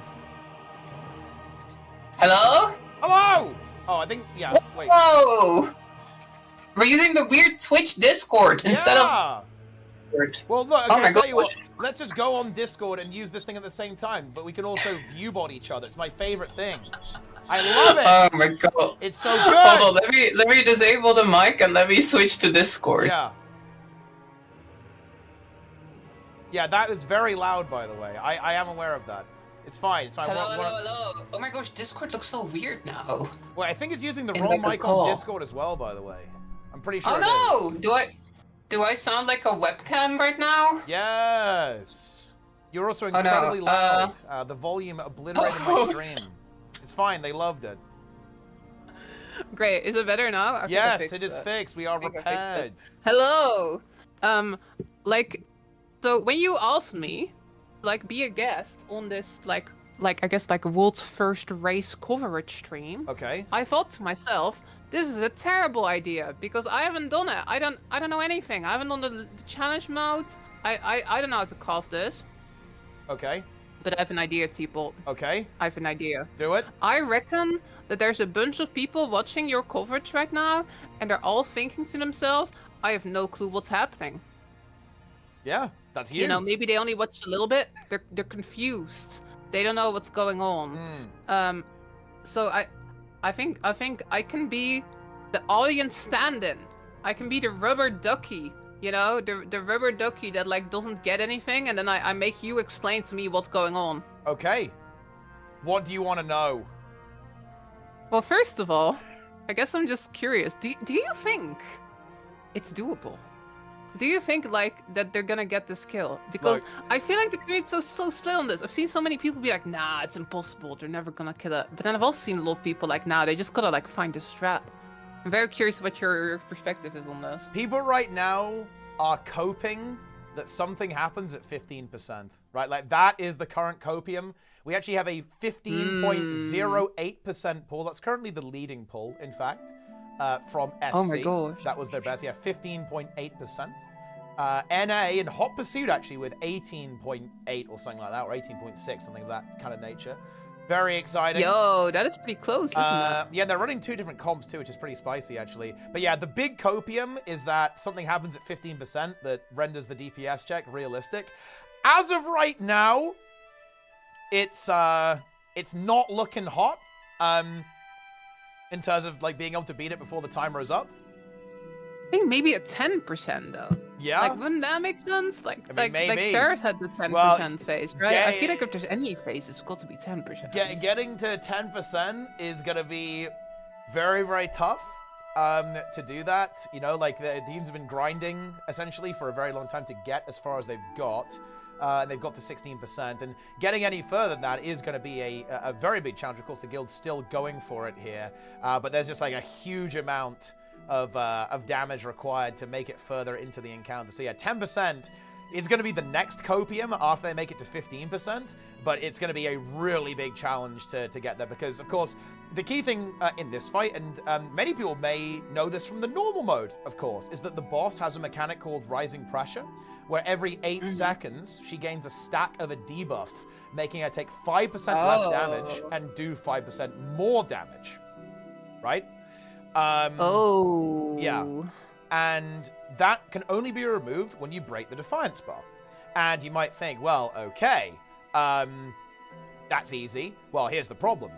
This boss is also like some of the Fractal bosses, where every time you break her Defiance bar, it's harder to break it the next time. Yeah, exactly right. Yeah. No. So as you can imagine, like when things go get even crazier as we kind of push deeper into the fight, the boss is going to end up with more and more stacks. For example, right now on the POV that we're watching here, SC has 8 stacks on the boss, so URA has 40% damage reduction right now, which obviously is going to significantly reduce the output of these wonderful conditioned mechanists who are currently going at it, pumping this boss down.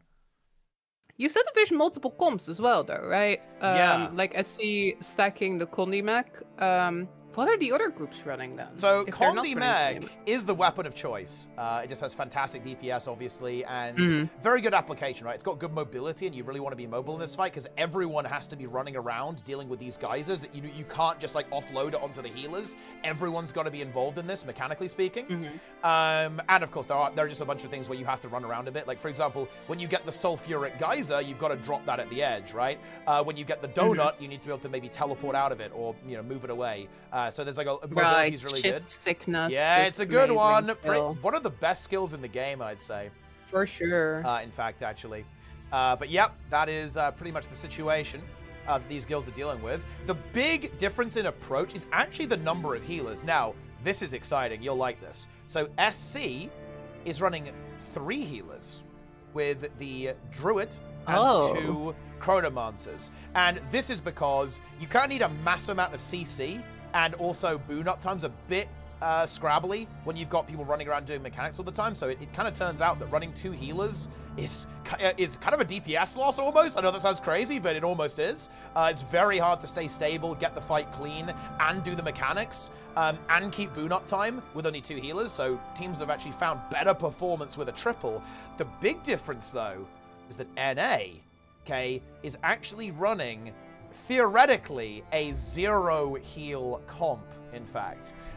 They are, yeah, because there isn't actually a lot of damage on the fight as such. Almost all of it is avoidable if you play around it.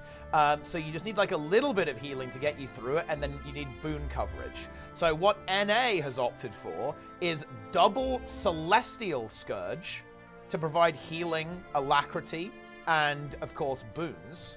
And then they have 2 firebrands as well, quickness firebrands. And then the rest of it is Condi mechs. But And you know where the real content is? I'll tell you where the real content is. And yeah, your chat is correct, by the way. It is the forbidden build. They are running 2 of the forbidden operations. But What does that mean? Oh, wait, are you unfamiliar with the forbidden one? I am entirely unfamiliar with the forbidden one. What does this mean? I'm confused.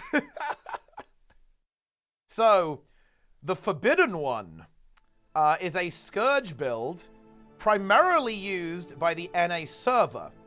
It is full Celestial Blood Scourge, but it's not the Plague Doctor setup with curses, it's with Soul Reaping as well.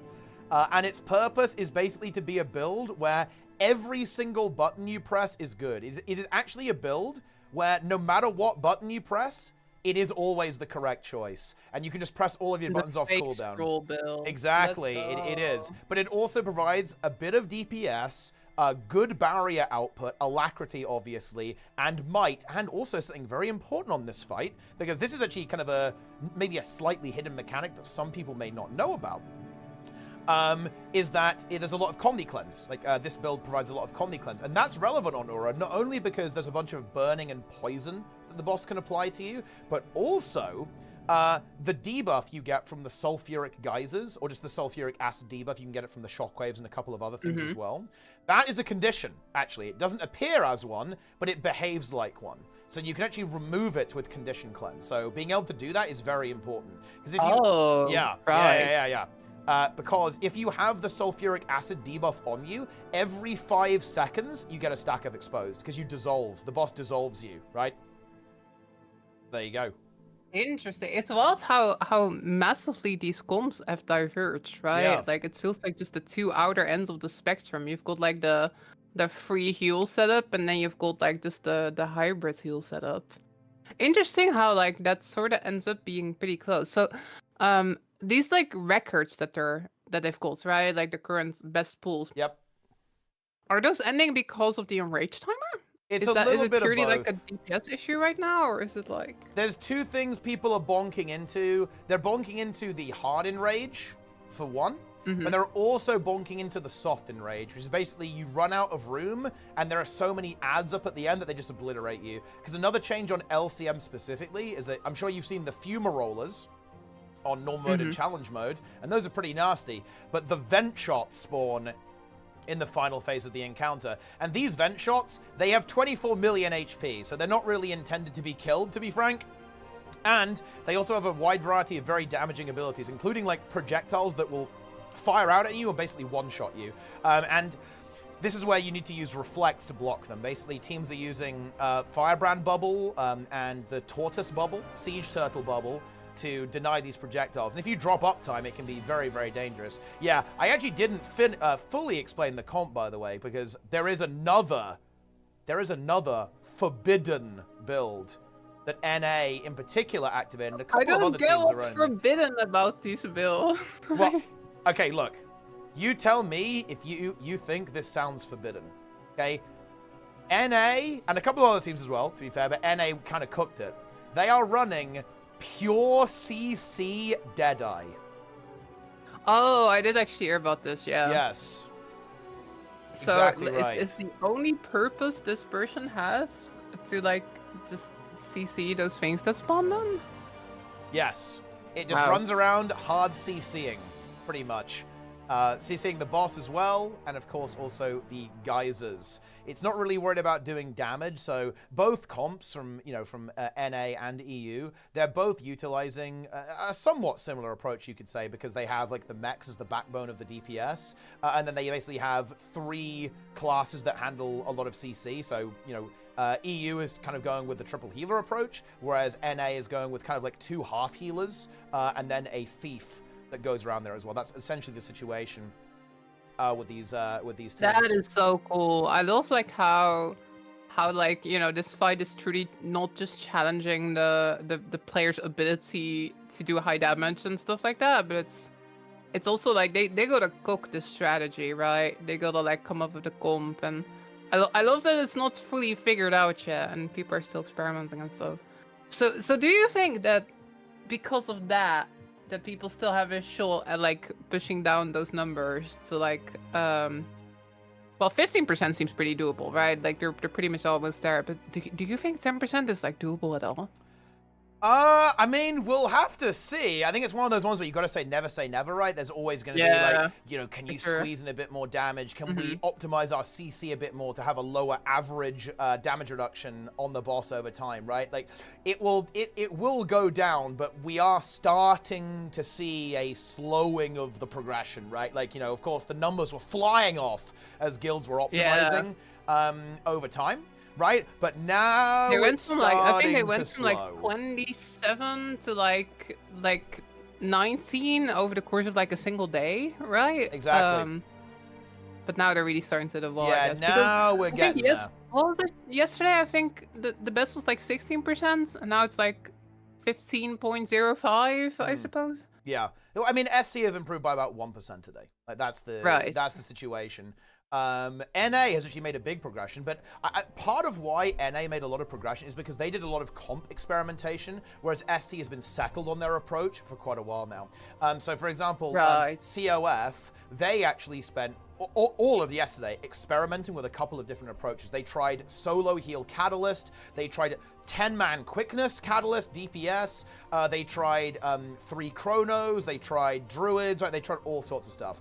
They've now settled on this approach. They particularly enjoy utilizing the Thief, and that's where they've started to really grind this approach now, essentially, and that's why they made a lot of progress here. But I would not be surprised to see over the next couple of days SC and COF really start to converge. I'm expecting to see some 14-point X's for sure, getting down to that 14%, getting down even to 13%. But I think every percent is going to get harder and harder to kind of scrape through there as well at that stage. But yeah. It's definitely interesting because, like, I think all of us were kind of scared at the legendary mode being maybe too similar to the regular challenge modes, right? And in a way, I think it's pretty similar mechanic-wise. It's yeah, I'd say it's pretty similar, yeah. But like, I think all of us were like, oh, like, you know, what if it just dies day one because, like, you know, people have already had the chance to experiment on the challenge mode. It's kind of nice that did not happen. I've seen a bunch of people in my community like talking about this as well, but personally, I think the approach is definitely to potentially over-tune the fight and then maybe tune it down a little bit at some point if you have to, instead of the other way around, right? Because this to me is much more exciting to like watch and every day like tune in and see like how much progression has been made and stuff. Yeah, very much so. I definitely think that being more aggressive with the tuning is always the way to go. Yeah. I remember watching on the first day, such a long time ago now, all the way back on Tuesday. Unbelievable. I was worried. I was like, wait a minute. It's the same, but it's got more health. Oh no. We didn't really realize how much more health it had until it actually regenerated back to 41%. Yeah, the plot twist, right? At that point, yeah. It's I think on normal mode and challenge mode, doesn't it regenerate to like 10? To 16, yeah, to 16. It basically, 16, yeah. But now it regenerates to like 40. Yeah, right? 41. So, like, the true extent of the DPS check was found then, because, like, you know, I was definitely worried that, oh no, it's just going to heal the 16, and it probably would have died very quickly there. I think the guild would have just, like, stayed up all night and just pushed it until it died, if that had happened. Yeah, for sure. But that ended up not being the case. So a bit of a close save there, I suppose, because I was definitely going like, what the hell is going on here? Like, I'm worried. Like, ArenaNet, please. it better not die first day, right? We managed to evade that, at least for the time being. Do you think? Okay, so like, let's say like a week from now, everybody's hit a wall.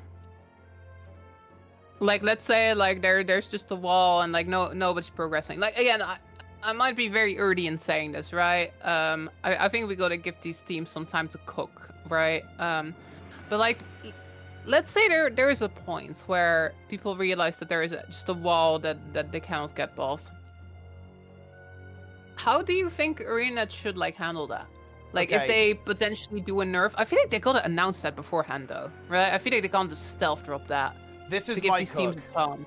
I think ArenaNet want to maintain the integrity of the race, and yeah, I think so too. I'm just gonna be brutal here. I do think ArenaNet has been a little bit too slow. They probably should have made a couple of tweaks under the hood already. And at this point, I think it's actually a little bit too late, just to give my actual take. However, I do believe there is a solution that can actually work well. And obviously, guys, I'm not a game dev or a raid designer or anything like this. This is just my kind of my opinion as someone who knows about raids a little bit, and I'm a Race to World's First enjoyer, as many of you know. I think a good approach would actually be nerfing it by 1% every day at a set time.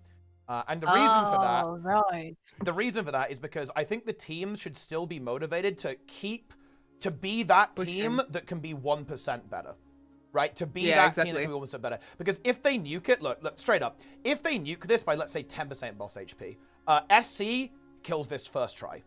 COF kills this one pull, yeah? Like, it's literally whoever logs into the game first and pulls wins. And that's lame, right? Then it just becomes who pulls first, right? Yeah. Who logs in the first after the patch hits and who gets it first. I totally agree. That's really smart, actually. So my approach would be very small incremental nerfs.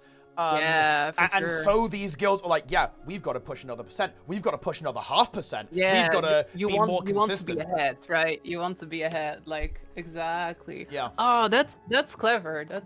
If anyone from ArenaNet is watching, that's what you should do. Genuinely. Yeah, that was true. Integrity there. I am right. That's right. Come on. You are. Yes, I am.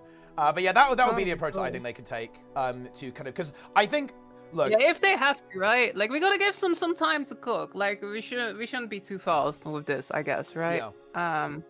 But if it turns out that Trudy of all gets hit and people aren't able to push through, then I think that's the approach for sure. I agree. Yes. Exactly. Somebody in my chat just asked, as a dev, do you think ArenaNet properly tested this rate internally? I think that, do you think they tried it if it was beatable before releasing? I honestly think that when it comes to this stuff, as a developer, if you want any race, you kind of gotta design an encounter you yourself can't beat, right? For sure, yeah. I think, because and the 14 team beat their ultimates though, don't they? They beat their ultimates, right? Yeah, same. I mean, we're talking about the best players in the world, right? This is a fight where we want to challenge the players in the game that are the absolute best, and they're having an epic race, right? So usually the devs themselves aren't quite at that level, which is normal, right? They're noobs. It's kind of difficult to be both the best player in the world and the developer at the same time, I suppose. So I don't think that it was beaten internally, but I think that's kind of what you have to do, and I think that's what most of these MMOs do as well. I reckon that with these WoW mythic rates that take sometimes 2 weeks to kill, I reckon that those also don't necessarily get cleared by the devs beforehand. Yeah. But I do think that they do some math, right? They do some math on how much damage can these really, really pro players do. I think Sarah's was a really interesting example of this actually. Because the Sarah's high health last year, the legendary Sarah, it was kind of a bug initially, right? When that came out. But that turned out to be tuned pretty much perfectly, I felt where it took a decent amount of time to kill, but it was still doable at the same time. Yeah, for sure. I mean, they definitely managed to kind of get a bit of a sweet spot there. That's for sure. Yeah. With how that works. But I think it's actually worth noting there that theoretically the DPS check on Ceres, even on LCM, is actually, even on launch, it wasn't that tight, assuming really good execution grind. If you look at, it was more of a strat. Yeah, it was more about the strat that was going into that. But I 100% know what you mean. I think you're right too. That's how they do it, right? They look at the numbers and I think what the devs probably do for a lot of these situations is they go that sounds about right. Now let's increase it by 20% and see if these nerds can beat it, right? That's pretty much how it goes. This is the devs will be looking at it, and if it's okay, there's no shot, then they'll tweak it a little bit and so on. But yeah, this is not abnormal. It's not abnormal for a boss to have a DPS check that isn't, or a healing check that isn't doable. In the recent Race to World's First in World of Warcraft, there were a number of changes on the fly that happened while World's First guilds were progressing them, because the numbers were just so insane that it was absolutely no shot. Interesting, actually, on the healing side of things, the second to last boss of the raid had a crazy heal check, and they actually adjusted that while the race was going on, because it was so much that the guild's there's just no way. that it could be done because of numbers. And again, are really I think crazy. it's definitely the right move for them to like over-tune it instead of under-tune it, because again, the community I feel like has really sort of rallied around this. You know, people costing, and there's so many teams participating this time. Like if you compare this to like some of the previous races, there are so many people that are currently like grinding away at this. I think it would have been such a sad experience if it would have just like sort of died within a couple hours with a whimper, you know. So I definitely think that that's the right move. Like overtune it, maybe tune it down then if it turns out to be too much. Yeah. Also, when you know this, I have joined our chats together. I have unleashed my chat into your chat and yours into mine.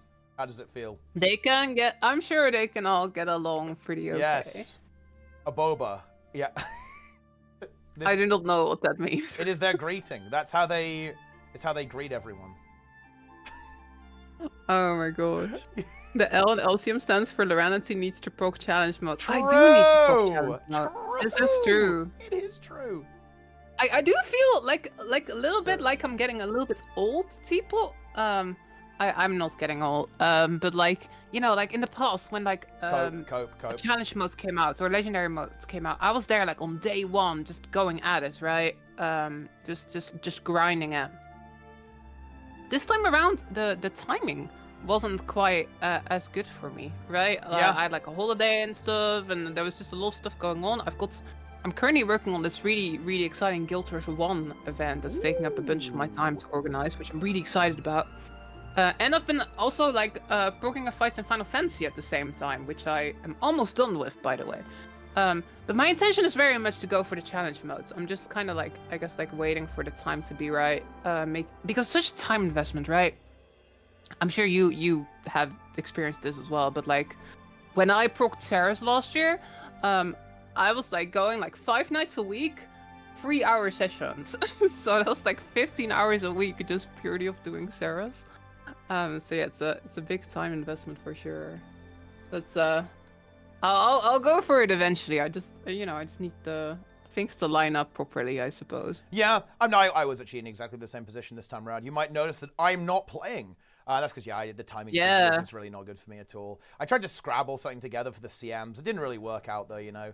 But that's the way it goes. You know, it's if you think about it, the way I see it, I've been pretty lucky that I haven't had overlaps before now, right? You know what I mean? For like all the other stuff. That is true. It's the way that I tend to look at it. But yeah, no, the timing just really was not working out. I got a lot of stuff going on right now, so no time for this. But it's fine. We get to watch it instead. Exactly, but it's been an absolute joy to watch though, and like every day, like looking at like looking at how far the teams have gotten and stuff. It's spreading to your chat. I will say, I do think that like what these teams are doing right now, I do think this is a little bit beyond me as well.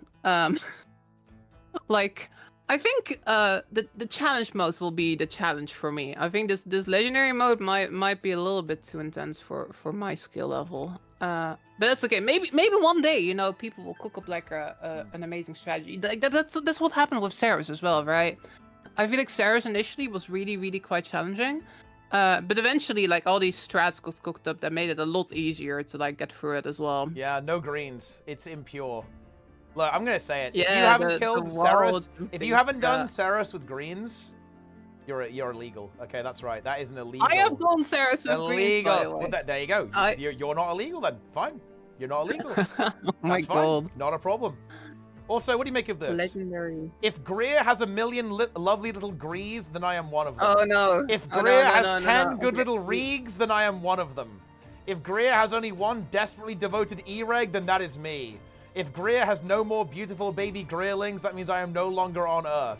If the raid is against Greer, then I am against the raid. Thoughts? I am speechless at this. Just no response. No response. I gotta admit, just the challenge modes themselves, Greer is the one that scares me the most, honestly. Yeah, Greer's the best one. Like when we're looking at the regular challenge modes, the best one. You think so? Yeah, definitely. Greer is based. That's high tier. Really? Yes, embrace Greer. I think it's interesting how Greer is like. I think it's because it's so different. from like a lot of the other fights, right? From where I am sitting, just looking at people's gameplay and stuff, Greer seems very sort of like fundamental Guild Wars 2 skills. If that makes sense. It is right? the WASD key. Like, yeah, it's not as much like fixing the figuring out the puzzle. Decima feels a bit more like a puzzle, right? You need the strat, and then you gotta like perfect the strat. But Greer feels like you just gotta like be just really good at like dodging and movement and stuff like that. That's also why it scares me a little bit, I think. But yeah, it's interesting how Greer, I feel like some people despise that fight and they're like, oh, it's my least favorite. But then I'm also seeing a lot of people are like, yeah, Greer, that's absolutely my favorite as well.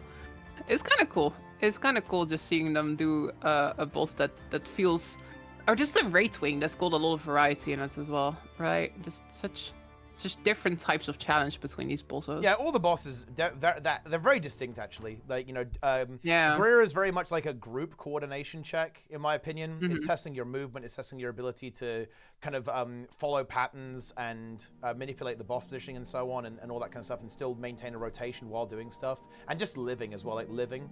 There's a bit of group coordination with like the reflect management and all that kind of stuff, which I think is really cool. Decima is very much, it's just a straightforward puzzle fight, right? Like that's the kind of thing that I imagine wouldn't look too out of place in a game like Final Fantasy XIV, right? Like with the puzzle-oriented stuff there. And then URA is very interesting. It's very individual responsibility focused, right? And I think that's actually one of the reasons why I think many groups are finding it difficult. I was actually a little surprised by this, actually. I found URA, of course I did. I found URA to be pretty easy. I think it's not very difficult at all, but I think a lot of groups really struggle with it because people are not used to every player on the fight having to do mechanics, right? Which is very much the case, actually, on URA. You can't just go, oh, I'm just going to let the healer do it. Oh, yeah, that's not for me. I'm just going to hit the boss. No, that's not going to work. You have Something to engage. I found on normal modes, and again, there's normal modes, right? It's hard to compare. But I actually found on normal mode that like many of my beginner groups often did better than my tryhard groups. Yeah. Which feels very strange. Because they actually press the key. They will pick up the shard. Yeah, like, you know, a lot of the beginner groups, I would tell them like, yo, press the special action key, and then they would do it. And then in a lot of the tryhard groups, a lot of the tryhards were like, oh, no, I need to do DPS. I need to, like, you know, I need to do the greedy DPS. And then they wouldn't press it. Oh my gosh. I imagine that on challenge mode and legendary mode, that's only even more intense, right? That's mechanic responsibility getting incredibly important at the same time. Yeah, it looks pretty fun, to be honest. Although I can imagine these teams just grinding over and over. I can imagine that some of them are just going to bed and just, you know, like the Tetris effects, where if you play too much Tetris, and then you go to bed and then you close your eyes and you still see Tetris. I reckon that some of these like players that are in this race are just, they're going to bed and they're just dreaming about, you know, about fighting URA even more. I remember when I killed Veil Guardian for the first time. When I shut my eyes, I could see the arena lighting up, like burned into my eyes. It was good. That was a good time. Exactly what we like to see. That's good stuff. Oh my gosh. Yeah, hell yeah. Let's go. Look, when you do Greer CM, are you going to play the Forbidden one? The Celestial Scourge. Will you play the Forbidden build? I think the chat wants to see you play the Forbidden build. I don't understand why it's forbidden. Someone already asked you to do a tutorial video on the Forbidden one. Oh my gosh. I wanted to do a video on Connie Mech. Because to me, Connie Mech kind of has the hype behind it. You know, like Connie Virtuoso was kind of like the build that like was kind of the DPS build that people would recommend. You know, just considered incredibly strong. I feel that Connie Mech has kind of taken over that position. It's pretty good. You know what? Look, if you want to, do you want to get ahead of the meta though? Actually, do you want to actually innovate? You want to do Connie Mech? Wow, that is vanilla. Okay.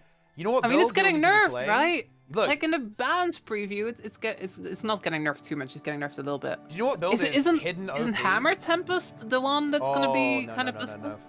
Quickness Firebrand is like the secret OP build right now. It is the secret OP build. The thing is, Firebrand has had a bad reputation because, look, I'm gonna be honest here. I'm gonna be honest here, guys. Okay, heal Firebrand players, you guys have been letting down the class for a long time. Okay, it is. Noobs play heal Firebrand. That is just the way it is. It's a fact. Wow. Guys. It's a fact. Okay, but actually, look. Here's the thing. I'm a Yule Firebrand main. ArenaNet I love has Yule buffed Firebrand. this build, and they buffed Firebrand every patch for the last 2 years, but nobody noticed, okay? Because Firebrand players are a bunch of scrubs, okay? That is a fact. Wow. Actually, we are actually at the point right now where Heal Firebrand and Connie Quick's Firebrand are actually good. Look, if you watch the streams for the guilds doing Aura right now, look at the DPS these Connie Quick's Firebrands do. They absolutely slam. And that's wild. They're really close actually to the Connie max actually. And you have infinite pages these days too, because they made it so that whenever you finish doing a mantra, you do the final charge, you get 2 pages back, right? And you run 2 mantras that you spam, because you spam the fire mantra and the quickness mantra. So you just have infinite resource. You can just use all of your utility all the time. It's crazy. I feel like the meta is just like cycling back to where it came from. You know? Like we're all playing Connie mech again, just like at the start of VOD. And like we're all playing Chronomancer again, just like in Heart of Thorns, and now we're all gonna play Quickness Firebrand again as well. That was a good time when like just the Connie Firebrand was like just the best DPS in every game mode. I missed that time. Yeah, it's like when That was a Tempest was good the balance. only good DPS build in HOT. Like we need that back. Yeah. That was the only time in Guild Wars 2 history where Elementalist mains were actually happy. Okay, that was the only time when Powered Tempest was like the only build worth playing. That's the only time they were happy. I feel like we were pretty happy. I'm saying this as a LA DPS main. Yeah. Like it was pretty nice when Scepter Tempest was very busted for a couple months. True. That was pretty cool. Well, you can play the Spear build's actually rather good now as well. Actually, funnily enough, like Spear, Spear Weaver even is actually really strong, pretty juicy. I was playing a bunch of Spear Cutter, but I found it pretty challenging to play at the same time as well. Yes. Place your spheres down. Put the spheres down. Do it. I'm excited for Hammer to get buffed pretty soon as well. Oh yeah, I mean, I think the projected benchmarks for that are pretty wild. Actually, I think it's gonna be very. I big. wouldn't be surprised if they tweaked that a little bit. It's quite a lot of damage. Damage potential there. And Vindicator, like the Vindicator buffs are pretty juicy. Although some of that is down to a bug. I think if you go full bug abuse on giga-sized hitbox, like next patch, Vindicator is 55k or something ridiculous like that. But that's only if you're bug abusing perfectly the entire time. So I don't know. It's maybe not the most realistic thing ever. Right. Yes. Yeah, Connie mech is the new Firebrand? Condivert. It's the new Condivert. That's what it is. Yeah, it does kind of feel like that. Although it is getting like tuned down a little bit in the Yeah, it's balance losing like a couple of weeks. nearly 2k DPS. I think it's getting shaved off it. Yeah, I do. Again, I feel like in most content you're not really gonna notice that too much. But I do wonder how it will affect this race. I mean, this race will probably be done by the time that nerf hits, right? Yeah, it's something ArenaNet do actually have to be aware of. I think it is a self-solving problem because I think we are going to see power creep with every expansion, more or less. Although they did kind of tone it down a little bit with Vert in particular, but I think they'll creep it up in other ways instead. So, for example, like, you know, the overall trend of damage will be up, right? Like, even if some builds end up being lowered down a little bit. Like, Ceres is interesting right now. Because the DPS check for Ceres is just straight up harder than it was on launch. Because of the nerfs to Vert. All the Connie Vert's nerf. And Herald as well, right? And the nerfs to Herald as well have also went through. So that's like an interesting thing that ArenaNet do have to be careful about. But again, I am expecting power creep to come in. Like, for example, one bit of power creep that we recently just got was Thorn's Relic, for example, which is crazy relic for combi builds. That just came in this patch, right? And actually, without Thorn's Relic, oof. Like, the DPS check on URA would be even more unhinged, actually, but, yeah. Interesting.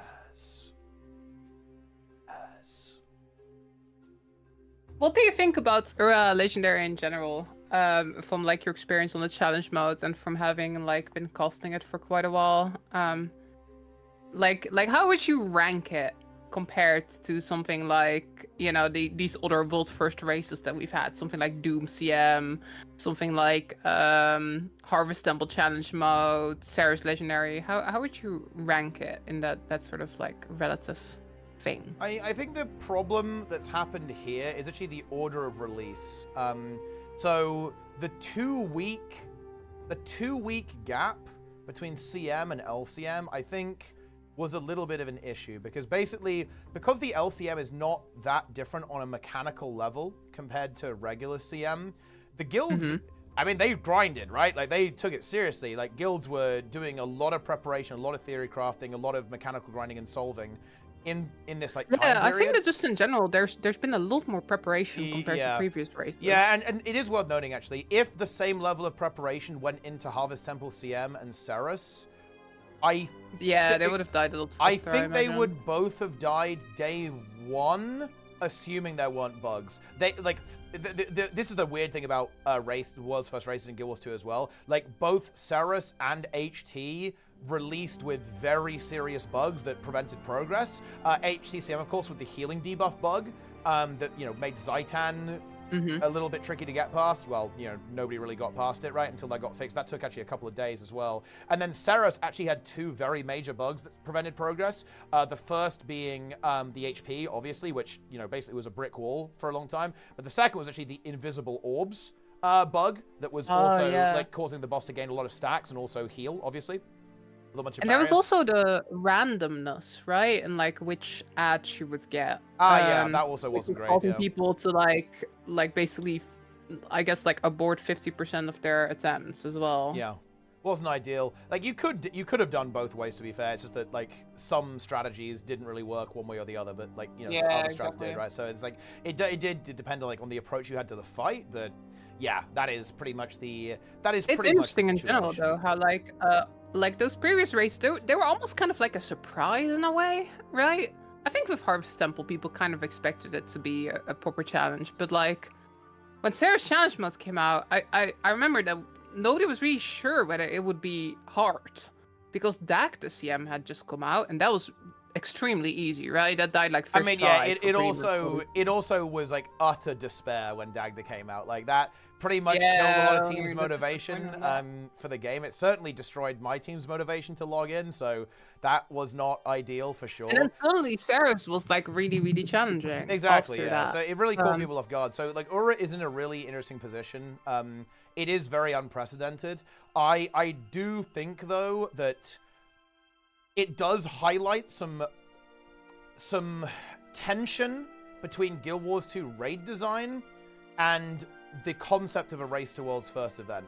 Like, what I would say is that the problem that URA has in terms of race to world's first from a spectator point of view, and maybe from a player point of view as well to a lesser extent. I mean, at the end of the day, when you're grinding something difficult as the player, it's always content, so it probably matters a little bit less if you're competing, especially if you're winning. But URA doesn't actually have that many mechanics, right? It's like 10 minutes of kind of the same thing. And that is a bit of a problem because the way this race has gone down is actually rather interesting. The teams basically saw every mechanic the fight has within about 2 to 3 hours. And the remaining 30 plus hours of grinding we've seen after that has just been, can we actually beat this DPS check? So we don't really have any more surprises in store. Well, we don't think so anyway. And we haven't really seen any kind of like, oh, how are they going to handle this mechanic, right? Like it's all like, oh, okay, they need to grind like the ultra god pull in order to like push deeper into the fight. Yeah, it's been such a different experience, right? Instead of like sort of seeing teams solve this puzzle and figure out the strategy, it's been more about that execution, right? It's been more about refining the strategy they've already had and like just getting really, really experienced at it for sure. But who knows? Maybe there will be a big plot twist at 15%. I mean, look, SC, they are coped up right now. They are coped up on the 15% Archangel phase. It's coming. It's happening. And then after they get past 15, they'll then start coping on the 10% Archangel phase. So there's always enough copium to go around, in my opinion. So we'll definitely see how that one goes. But yeah. Oh, that would be so good, though. I would say there's honestly a lot to learn. I'd say there's a lot to learn in terms of this race to worlds first. And yeah, I think that the release order is also really relevant here, by the way. I think this is a nuance that maybe is kind of getting missed a little bit by some people. The way they released Ceres was, think about it, was like this. They released normal mode, right? And then 6 months later, they released LCM. And then after LCM, they released CM. So that was the order. The order was normal mode, legendary mode, challenge mode. Yeah, because like at the start there was no legendary mode. They said, oh, we're gonna keep it, then we'll nerf it later. Right? That's what they were gonna do. But with URA, we did normal, CM, and then LCM. So I think what has kind of happened in this situation is that you kind of, like with Ceres, you had like, oh, whoa, we've got this big old DPS check, but we also had a completely new take on the fight, right? Yeah, like completely refreshed mechanically and, you know, all that kind of stuff. Whereas with URA, we kind of got that piecemeal, right? We had URA being not really a super relevant DPS check in CM, but we saw the new mechanics that they cooked. And now we see, okay, well, now there's a million more geysers. Vent shots are spawning at 40% and obliterating everyone. And the boss has got a crazy amount of HP to get through. And I think that has also kind of affected the engagement with the, you know, the engagement with the race, as it were, at least a little bit.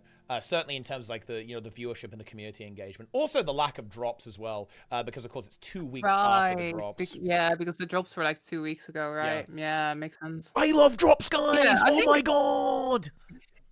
I think if I were to tweak the formula, I think releasing the legendary modes first actually makes more sense if you're doing a big race like this.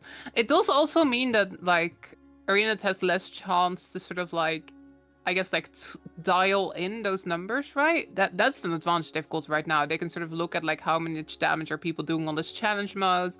They can fix bugs before the legendary modes comes out and stuff like that. But yeah, I think from a viewer perspective, it's more exciting when the legendary mode drops before the regular challenge mode does. I agree. For sure. I think with this sort of thing, if ArenaNet wants to go race to worlds first, they need to make mechanical surprises. That's in my opinion what we need to see. And you know, it's funny. Like I was kind of talking about this. If you wanted to make like the Uber race to worlds first wing 8, you release one boss and it's all 3 of them combined, right? That's what you do.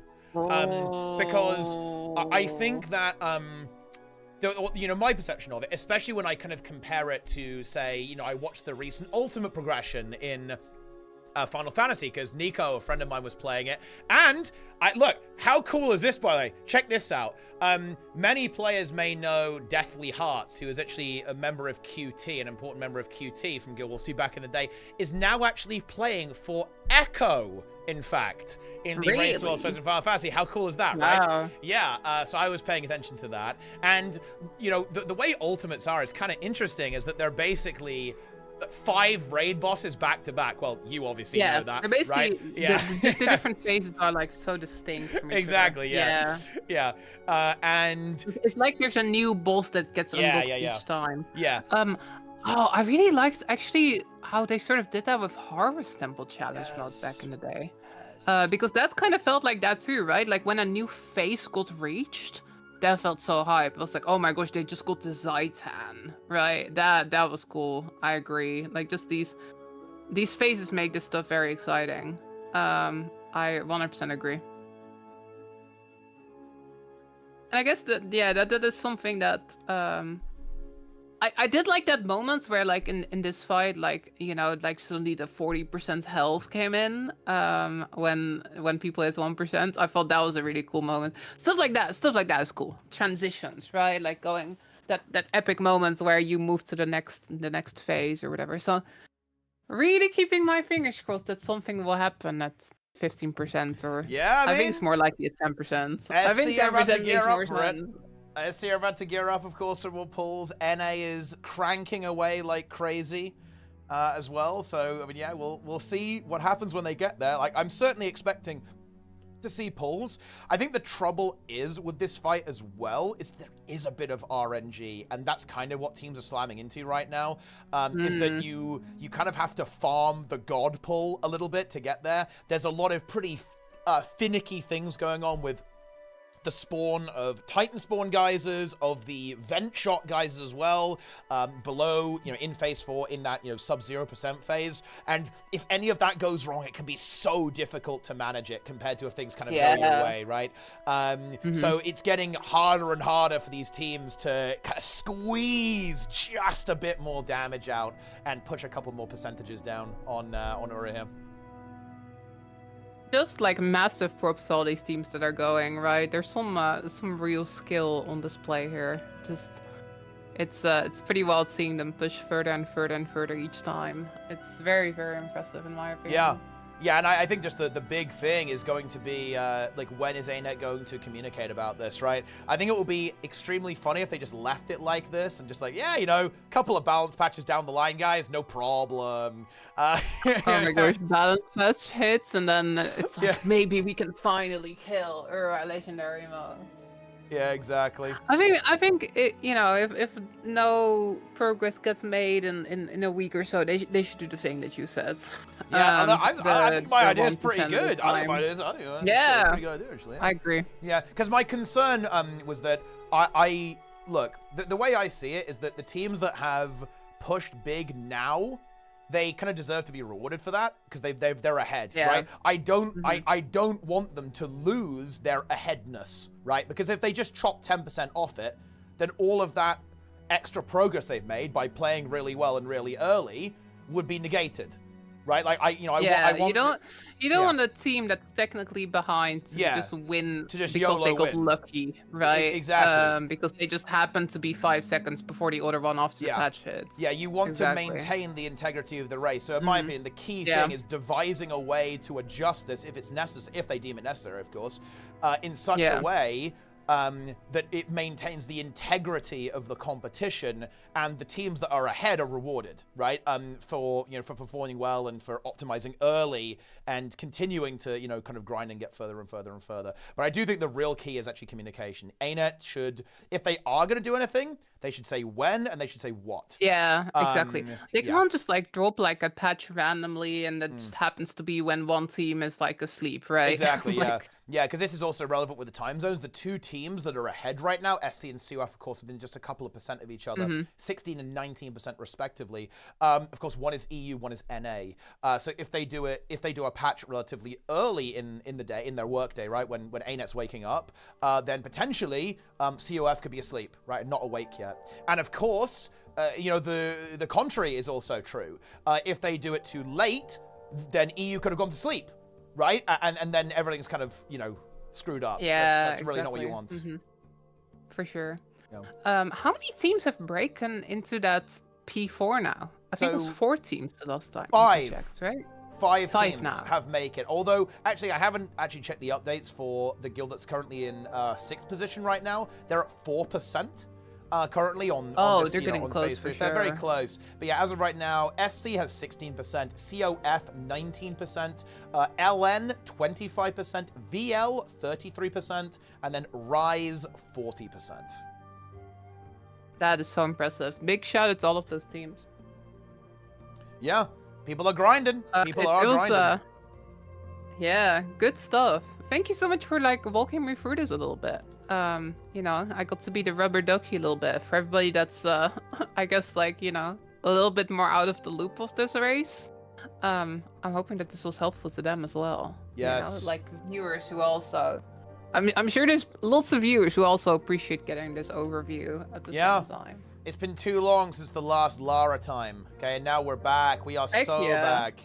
Okay, and also good stuff though. Look, when Lara chat, I'm saying this to Lara's chat, Lara's community, you must force Lara to play the Forbidden One when she goes for the CMs, guys. We need to make that happen. I actually, when I was doing Embodiment of Sin, I played Celestial Scourge for a while. There you go. There you have it. I already played the Forbidden One. Yeah. And there it is. In the end, my kill actually was on Tempest, but yeah, like for a while I actually did play Celestial Scourge. Yeah, so you can more or less already play it. In fact, it basically is that build, or like a very very similar to that build. I think the difference is that You basically play Soul Reaping, and you have Bone Minions. Although you may have already had Bone Minions, actually, because you did an Yeah. Necro stack. Yeah. I was already using that. back Yeah, then. that's powerful tech. That's a cool interaction, actually. For those who don't know, you basically spam Bone Minions, and it gives all the other Necros in the group Life Force, because when stuff dies, Necros get Life Force. They can use their Shroud abilities more, so it's a DPS increase. Boom. I think that strategy is kind of back now in Sarge, actually, isn't it? Oh, yeah. Like, Oh, yes. lots of Pony Scourges. Oh, it's very good. It's really good in Wing 8 in general, actually. It will, like, that Scourge stack approach, it will get you through all the CMs, 100%. It's not amazing on URA, but it's actually okay. You can definitely play it there. Like Scourge, funnily enough, is actually a little bit too slow for URA. You want something with a bit more burst.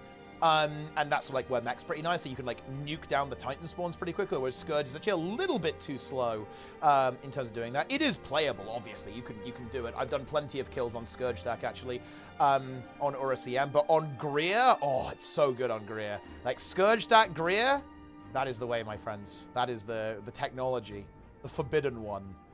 Yo, this is like why it's good that I haven't done a challenge mode yet, because people have figured out the good stuff now, you know? Yes. It's gonna make it so much easier when I go and do it. Yes. Yeah, if you have the tech stuff, it is definitely a lot easier. Having like the comp, like Greer, I think is very comp oriented. You want to have 2 full stability chronos, and then just a million mechs or scourges. Any of those will do just fine, to be honest.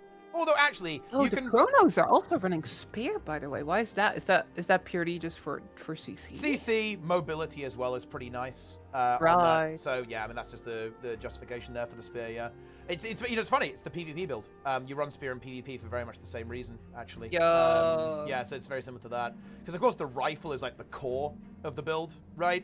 With all of the support baked into it, and you kind of have a lot of freedom in what second weapon set you go with anyway on Mesmer. You know, you can package in the shield, you can take the focus, right? Like no problem if you want to go in that direction. And yeah, like the Spear is just the other option that also exists there from the support perspective. Because again, you've got a bit of evasion on it, some sustain, you've got CC, you've got mobility. Love it. Absolutely love it. So yeah, it's like super powerful, just as like a toolkit to on this fight. Because this is a fight where you want to be speedy, you want to be fast. Darren just wrote, Lara convinced people to read Stormlight's archive. This is your chance. You should read Stormlight's archive. It's pretty good. Okay. You should.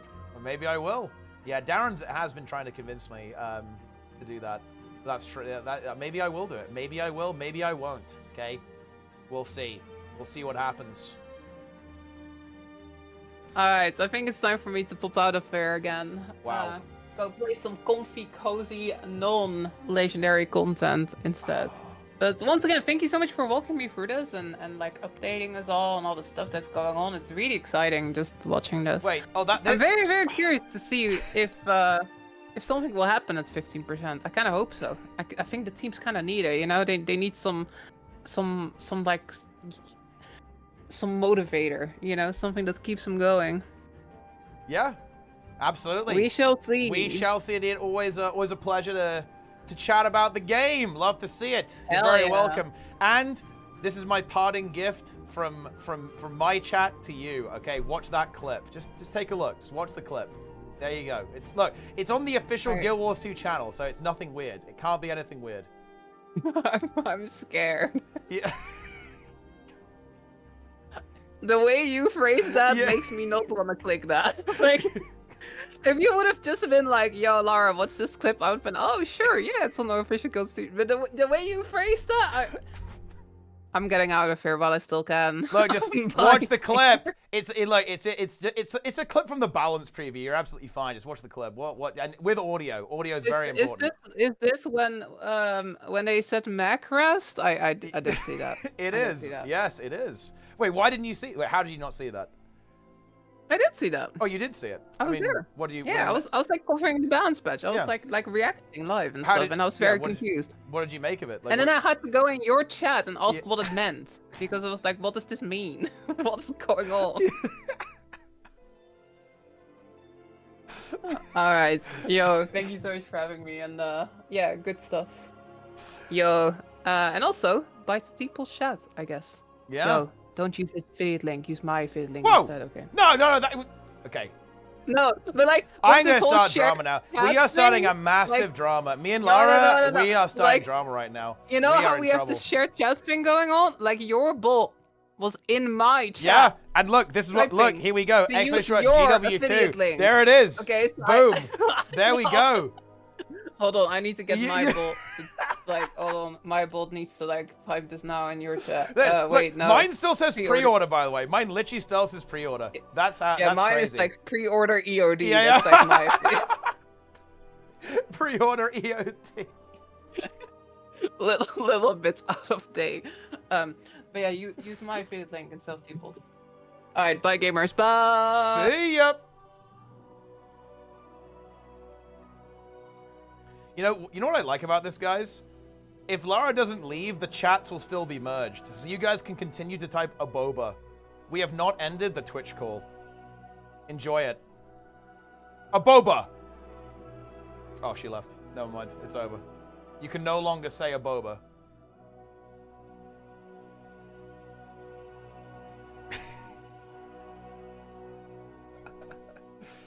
Let's listen to the clip, guys.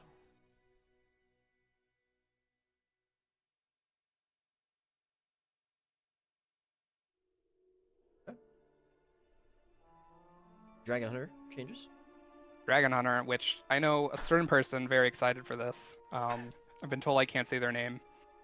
Magrest, anyways. So yeah, modifier increases to Dragon Hunter. It's about 5% on Adept and then 5% on the GMs. Hopefully bring it up in line with some of those other bursty builds. So yeah. Yeah. Yeah. Like, we actually got scammed. We got scammed out of the next balance patch, no? We didn't get a stream this time. We didn't actually get a stream, guys, right? So we missed out. Like, who knows what they could have done? We will all be looking at your feedback over the weekend. Taylor reads every single. Taylor reads everything. Discords, comment, Reddits, changes in this brief. Hold on, brief let me pull words. up the bingo board. See if there's any last minute. Bingo, thing. that's my. I don't even have it open. Wait, why That's a you big mistake. perma-abandoned Can you Lara's fill- chat, fill some of the Zintrax? squares, Taylor. Which one? I know one of the squares was it was in alphabetical order, and we didn't do that, so I'm sorry. It's coming, guys. Upbeat. Okay, thank you for that very enriching interaction. Taylor, anything you'd like to say before we end? Magrest. Well, everyone, thank you very much for watching. Hope you have a lovely rest. Enriching interaction. Taylor, anything you'd like to say before we end?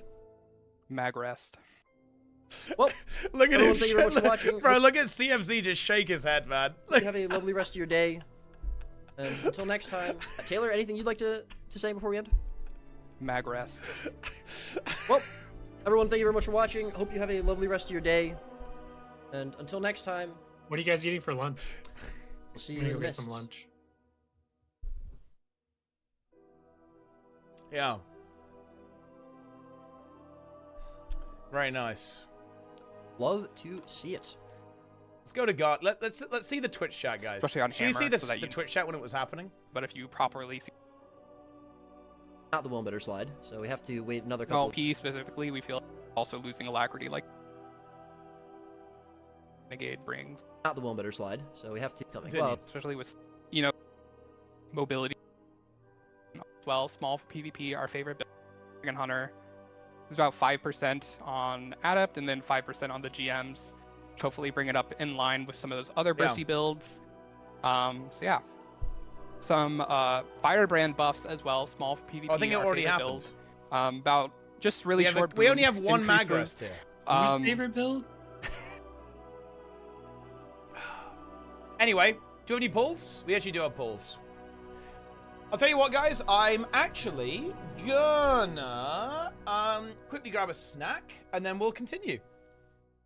Yeah, 16% from SC. I'm gonna leave these running, guys. I'm gonna quickly grab a snack, and yeah, I will be back. Gonna get a cup of tea actually as well.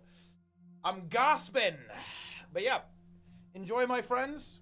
Oh, you guys are about to get treated to some ads. Okay, enjoy those fucking ads.